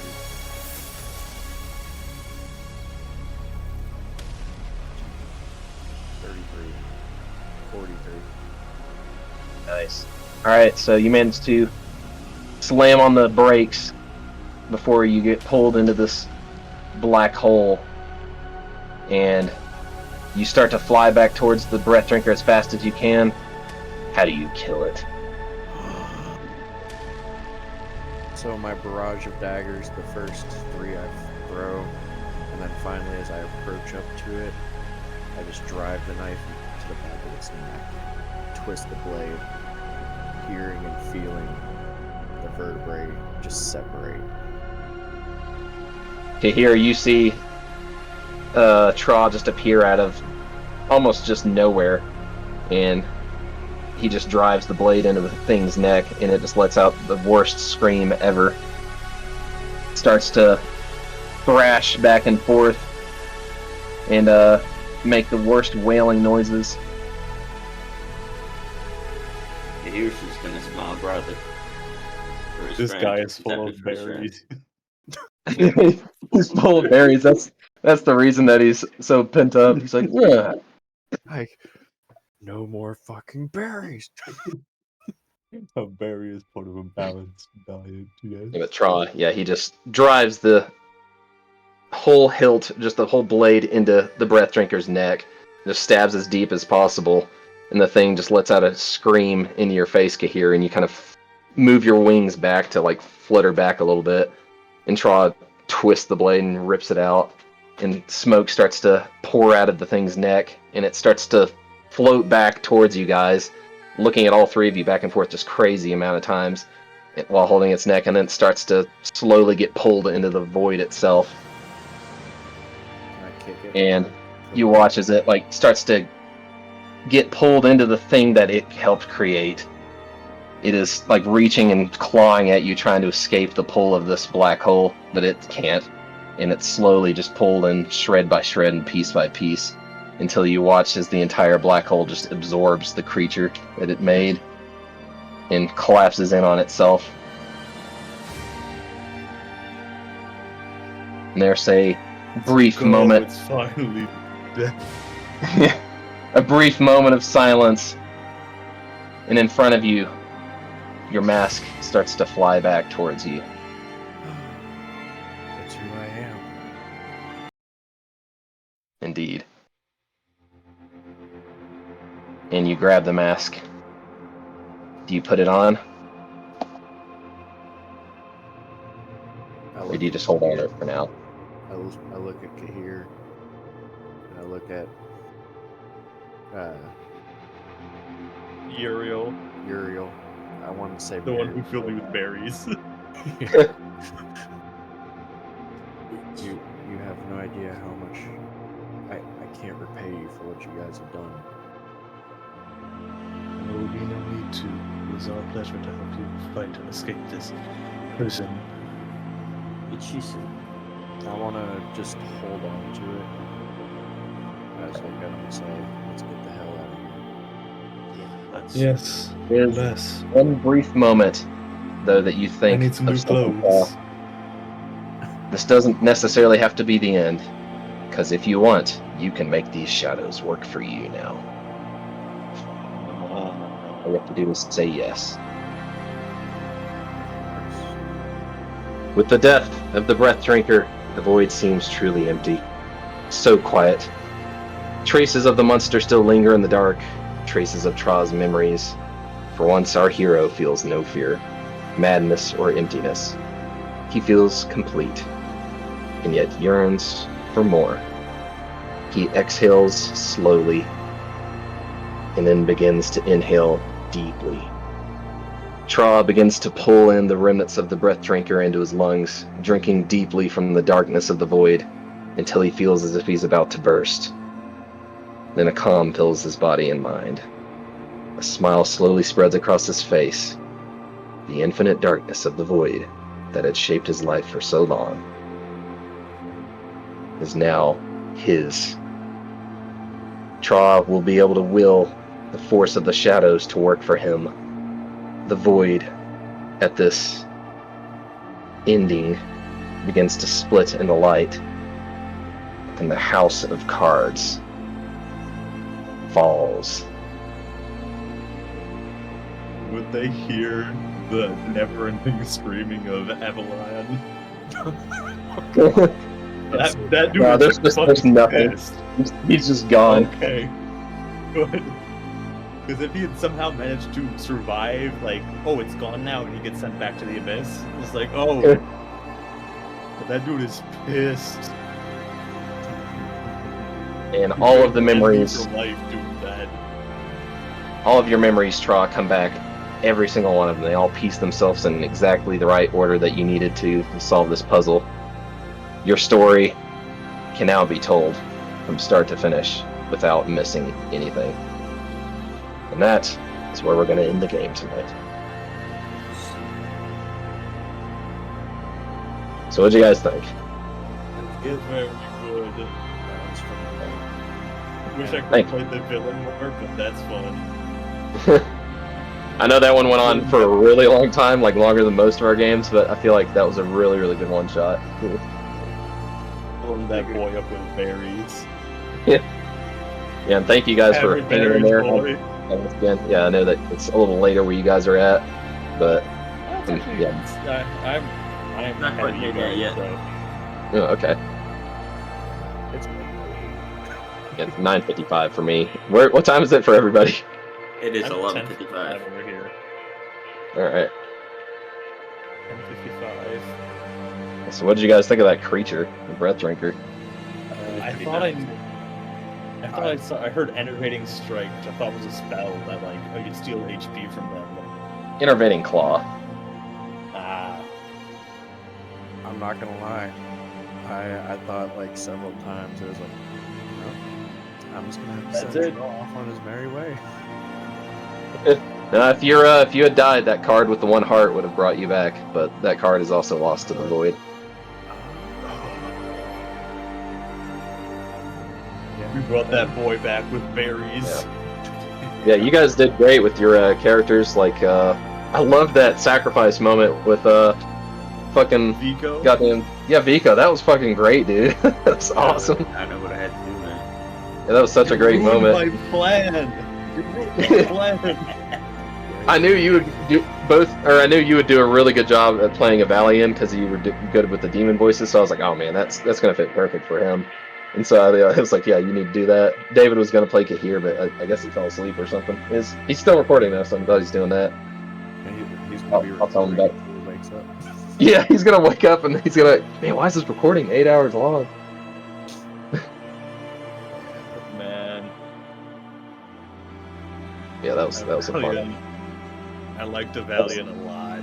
Yeah, that was definitely one of my favorite games I've worked on. Like, I wanted to run it just like it was in the book. And yeah, the Breath Drinker, I was like, dude, this thing is going to be so fucking fun to use. But it is also the only time you'll ever see it in all 10 books. That's a I've hard never seen another fight. Breath Drinker. Yeah, it was a rough fight. If I It didn't help that I took 2 people out of it. Nah, I was planning. I didn't know that Valiant didn't know that the Breath Drinker was there. He was planning. He thought that was the exit. So he was Yeah. planning on getting rid of everybody else and then jumping through with. oh yeah, Trying to. what would have push, happened is that, yeah, we probably would have rolled to see what would have happened to him. They probably would have shown up and a Valiant would have just been floating there dead or something, and they're like, oh shit. What Yeah, happened? Valiant would have tried to push his way through. It was like, oh, the Valiant's dead. Oops. What a great sacrifice moment for Vico, though. I give him props for that. Yeah, good job running him, dude. Yeah. And yeah, Valiant too. At the end Yeah. of the stream, you just like love the memory. Oh yeah, I'll do it right now. Get wasted in memory of Pico. I'll do it right now. I drank two. I drank. Ah, Greg, I'm gonna get more than to pour another one out. Pouring out for Vico. In loving memory of Vico at the bottom. Yay. Where he always wanted to be. Yeah. He's free. and Yeah, that he's was living in a lot of heaven. fun. Free. Yeah. So, out of curiosity, what was in the other rooms that I didn't go, or that we didn't go into? Hey, so Like the throne. the throne, if you had sat down, you would have gotten some kind of charm, but it also would have made you very full of yourself. There was a series of rooms that would have had 3 fates hags that would have asked you questions. If you had lied, they wouldn't have responded to you or given you the charms that they could offer. In one room was a character named Bindle that I was going to voice. He's the original, the person that drew the first Void card, the one that the whole reason the House of Cards is standing. Like, he's the one occupant that was being tortured by this creature for so long, and he managed to hide from it. And he had a crazy backstory. Yeah, he never had a moment. I had idle kinds of voices planned for him. Ah! And then he had split personalities, so he had another one that was like, "What's going on, bruv?" You know, because he'd been trapped there for so long, and he knew Trah. He was good friends with him. Trah was there for like a year with him, so he would have interacted with him, but he wouldn't have left because he was too scared. Let's see the other rooms. There was the skull. You could have fought the Avatar of Death. If you had died, once again, your heart would have saved you. But if you had died in general, you would have joined the Grim Harrow, which that's something else entirely. The Sage. The ruin. No, that the ruin was just a trap card or hallway. It would attack you anytime you made any kind of movement. Dang it, because Valiant could have just gone in there and cast Dispel Magic on everything. Yeah. I can do So that. the Sage was another room, or somebody would have asked him a question, or it would have allowed him to ask a question. Any question that he wanted, he would have had an answer. And then, yeah, that was it. Yeah, and you also got a hold of Atropus, so he's currently on his way. It's going to take him years to reach you guys. So you've got plenty of time to prepare. New big bad evil guy for us to fight. Yeah, Zach did say he wanted some villains. I was like, he could have that one. Yeah, I was like, do you want to talk to the star or ignore it? So let's see what he does here. Oh, trust me. I'm very much a very curious person in general. Yeah. So the second you were like shining light in front of me, it was like, I want to fucking touch it. Yeah. Yeah, that one was a blast. That was a very fun game to run. And if only Valiant somehow survived. Yeah. If only. I mean, he technically did. It's just Not where he wants to be. yeah. But Yeah, basically, I guess when the House of Cards collapses, let's see what happens to them. Roll to see what happens to a Valiant. Give me 100-sided. coming back trying to find Rolls a 1 to 50. He goes back to his. Okay, yeah, no, he's floating in the void forever. Damn, he's stuck. Let's see what happens to Bindle. Stuck in the void. Bindle is making it back to the Feywild after all these years. Finally. So, good won, evil did not. And now I can put this book away too. you did some righteous rolling. Thanks, dude. Yeah, thanks for giving me a badass story to work with. Hey, I was wondering, what you thought of every time you went in a room. That's how you got your memories back because of the cards. I like how it was. And also encourage you to move around and explore more. Yeah. Yeah, and I was Kahir waiting for a point. hold it. Ooh, sorry. Sorry, I was just saying, Nier knew if you killed the Breath Drinker, you could get your memories back that way too. But yeah, it was just if you wanted to explore. What were you gonna say, dude? No, I was waiting for one point where, after like, if there was another final doorway after like a final conclusion, Valiant would have just like knocked the shit out of him while he was getting his memories back. Like, just kicked him over and taken something from him. It's like, no, I took your dagger. Fuck you. He kicks him and then he gets his memory instead. He's like, oh, that's not mine. You got a Valiant's memory, which is just, I don't know, a wet cave somewhere in the pit. Yeah. Yeah, the cave. Yeah, those creatures were pretty nasty. Actually, they had quite a lot of health. You definitely would have lost that what were fight. those? The Talon What were beasts. those turkey? Oh, Yeah. Talon beasts. They feed off of magic. Turkey isn't done yet. Yeah. Put it back in. So, you know how that Elendis bark we found when we were following the Yeah. into the well? What would have happened if I would have ran 7 of those into the breath drinking mouth? Oh, they can't eat, so yeah, it wasn't nothing. Because I know you said something if you ate too much of it, it would have. Yeah, you could technically turn it into poison. You could like put it in somebody's drink or something, you know, because it's like, yeah, like cocaine. So if you took too much, your heart would stop. Yeah.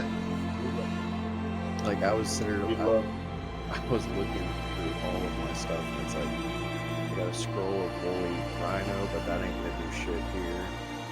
Yeah. I got Knock, which there's nothing on Knock. Jump, what am I gonna do? Jump across the void. And it's like, This is what. Yeah, sorry. Go ahead. no, that was pretty much it. This is what Bendel looked like, by the way, everybody. It's like the actual artwork. Damn, he's hot in a way. He's a cool character. Yeah, if you had run into him, you definitely would have had a chance to have him join the party afterwards if he had survived. But since he's gone back to the Feywild, he wouldn't have known that you ever came back. He would just be like, "Oh, the House of Cards collapsed finally. All right." Cool. Yeah.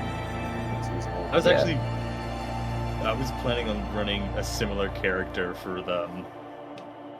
Before I introduced Leopold, the character I was thinking of running before was like this, not similar in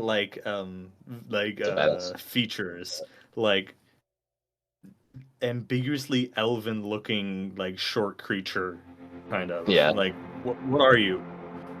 Like, They're called rifflers. When the first deck of many things was created, they and was ruffled by like the first person when they were like, you know, ruffling it with their fingers.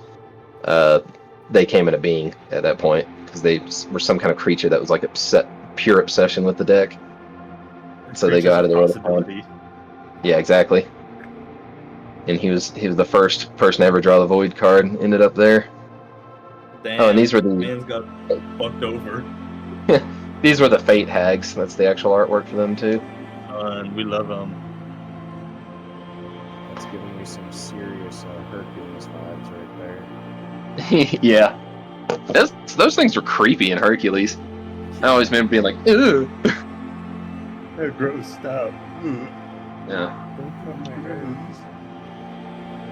Well, guys, thank you. That was a lot of fun.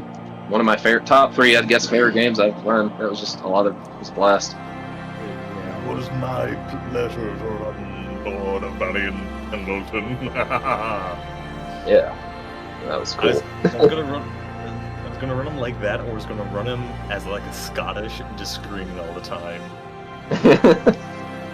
Yeah, it was totally up to you. Yeah, for his song too, in that place that like jazzy music, I was trying to come up with either orchestrated kind of classical music or that. But every time somebody hears classical music, they're like, "That guy has to be evil." So I was like, "I'm gonna do something that's a little, a little more." Yeah. The second I walked into that room and I saw everything radiant red, and then his voice, and it was like, yeah, like I thought about doing an insight check on him, and I was like, nah. Yeah. You should have. You should have. Well, the story. Yeah, Zach, what were you thinking? I'm just kidding. Well, because if I would have caught on to that sooner, there would have been nothing I could have done. Like if you would just turn it down. No, the whole entire point of that character was he wanted to get out. I love how you asked Vico to help. I love how Vico didn't give any straight answer or anything for the longest time. I was actually sitting there going like, dude, what's he gonna do? You know, how's he gonna react to this? I've been like messaging Vico private messages on Discord, being like, "Oh, nice." So Vico caught on very early. And I loved how when it finally came down to the time of it, you did that. Yeah, you did that when it was finally, time to do something. I was like, oh yeah, what a badass sacrifice. Vico saved for the day. Yeah. The real MVP. Vico #1. Gotta But, make sure the MC gets up. I'm gonna save that little screenshot you took. That's awesome. I was looking at the wiki page for Galabrazoo. In older editions, Galabrazoos could cast Wish once a month. Oh shit. Like, but it'd be like they give a wish to like some, because they corrupt people and try to like make them fall under the influence of power. Like what I said for hymns, it wasn't lots. It was like, yeah, I'll get you into the highest courts of the Sword Coast with like all the finest wine. Yeah, Vika didn't care about the quality of the wish. He just wanted. Yeah. He was Oh yeah, acting when he about was not the drunk and shadow started power. running around the fucking battlefield with the comments. He was like, "Wee." Got hit in the head once. Who? No, but Vika was from the Shadowfell, so he didn't want to go home. Yeah, the Shadowfell's a pretty shitty place. That was a great. Yeah, I never thought of that either. Yeah, that was an interesting character arc to just be like, you know what, fuck it, man. I don't want to go back. I'd rather just die, and I'm gonna go out. I'd rather you know, just die. It's better than being. Because he was nearly only dead. there for 3 hours before Trah ran into him. So Yeah. the Shadowfell was still very much fresh in his. Yeah, that was. So Viko was a new guy. He was the newest. Yeah, Graham was the second newest. Because you said Valiant had been there for a very long time. Yeah, not as long as Bindle. Bindle had been there. That's why I was also going to ask Trah or Zach do you want me to create one of my little it's like a YouTube journal to show like other things that Bindle had come across, or do you just want to wait until you meet him? Is there going to be a point in time where we can Oh yeah, the Wild Beyond the Witchlight campaign that comes after the High Force and Silvery Moon arc. For that, I come to an epiphany today. The Feywild is just the bayou. I can see that. It is very interesting. It's like banyan trees, will-o-wisps, weird, nonsensical folk wisdom. It's like, that makes sense and scares me, but it also is like, what? And then it being like a traveling circus. Yeah, it's going to be great. Swamp. I'm actually more excited to run that one than any other D&D adventure, just because it seems like perfect. It's like such a fun adventure. I can't wait to get the Witchlight hands, or the Witchlight Master's watch. Yeah, good luck. I mean, you could totally do it, but yeah. I mean, you could totally do it. No, it's the only thing about it. I have the book. I haven't read all of it, but I looked at the magic item for that. How far have you gotten? 30 pounds. Like, how far have you gotten? Like, have you gotten to Prismere? No, I was just looking like, it'd be fun to run down the Witchlight for some of my players. It's like I can do like a scary circuits for them. But no, it's if you want the scary circus, yeah, I have that one printed out right here. Yeah, I've got it too. I got one of the original ones. It's a really good one. Yeah, it was just called the Carnival. Yeah, it was it's literally the exact opposite of the Carnival from the Wild Beyond the Witchlight. They even talk about it in that adventure. Except it comes from the Shadowfell. How there's delight domains and yeah. The Shadowfell is no, not the Shadowfell, but Van Richten's Guide to Ravenloft is a dread domain. Yeah, I've got the Curse of Strahd too. At some point, I'm gonna run that one. It's a dread domain, and like it's and while the Feywild is technically like a domain of delight or something. Now I was looking at how to run or set up domains for player things, but the Witchlight Hand Watch. That's a pretty cool item. Every time I saw that, I was like, you gain 30 pounds and look visibly over. Oh, I didn't notice that. Oh yeah, that's fucking hilarious. Yeah, that's gonna be the first break from the actual main story to do like an actual published adventure with like a brand new group of characters, but still like in our world, just a new group. So I'm excited to do that.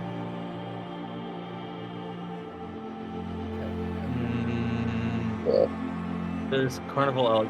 Yeah, I have the whole book. I haven't read all of it. I'll put off reading it until that time. blanking on what it's called. I had the fucking thing out right here. The Carnival? Yeah, I think it's just called the Carnival, like the book. Oh, I've got one that's based on the Fae, and it's like the Carnival of Woe or something like that. I'll show you the one I bet I can find the art. It's got like a Jack in the Box on it. Oh, is that on that original one? Oh yeah, for the carnival, it's a legendary magic item for the watch. Yeah. Ornate pocket watch, gold chain. What it pretty much is you get to set up and take down the circus. It's under your control. Yeah, that's such a cool idea. Carnival of Horrors, I think it is. Yeah. Here's the additional Yeah, properties. Okay. Yeah, I'm very excited to do that one. It's got such a cool story too.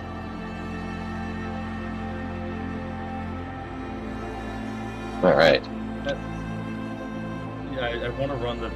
I'm gonna pretty much theme the Feywild in my homebrew campaign as like the Bayou and like Hell yeah. the Everglades. But like, yeah, that's what it is. You know, when I saw the Prismeer map for the first time, I was like, "Oh my god, this place looks so cool!" Like, if you haven't seen it, don't look it up because it's so pretty. But I do have D&D Beyond, and I have the full like Master Tier subscription. Yeah. So if I put you in a campaign, you can run the maps because you get access to my stuff. oh hell yeah! If I think so. if I set up, yeah, you can night. Oh, you headed to bed? All right. Yeah. Good night, guys. Good night. Yep. Hope you all had fun. And thank you all. See you later, everyone.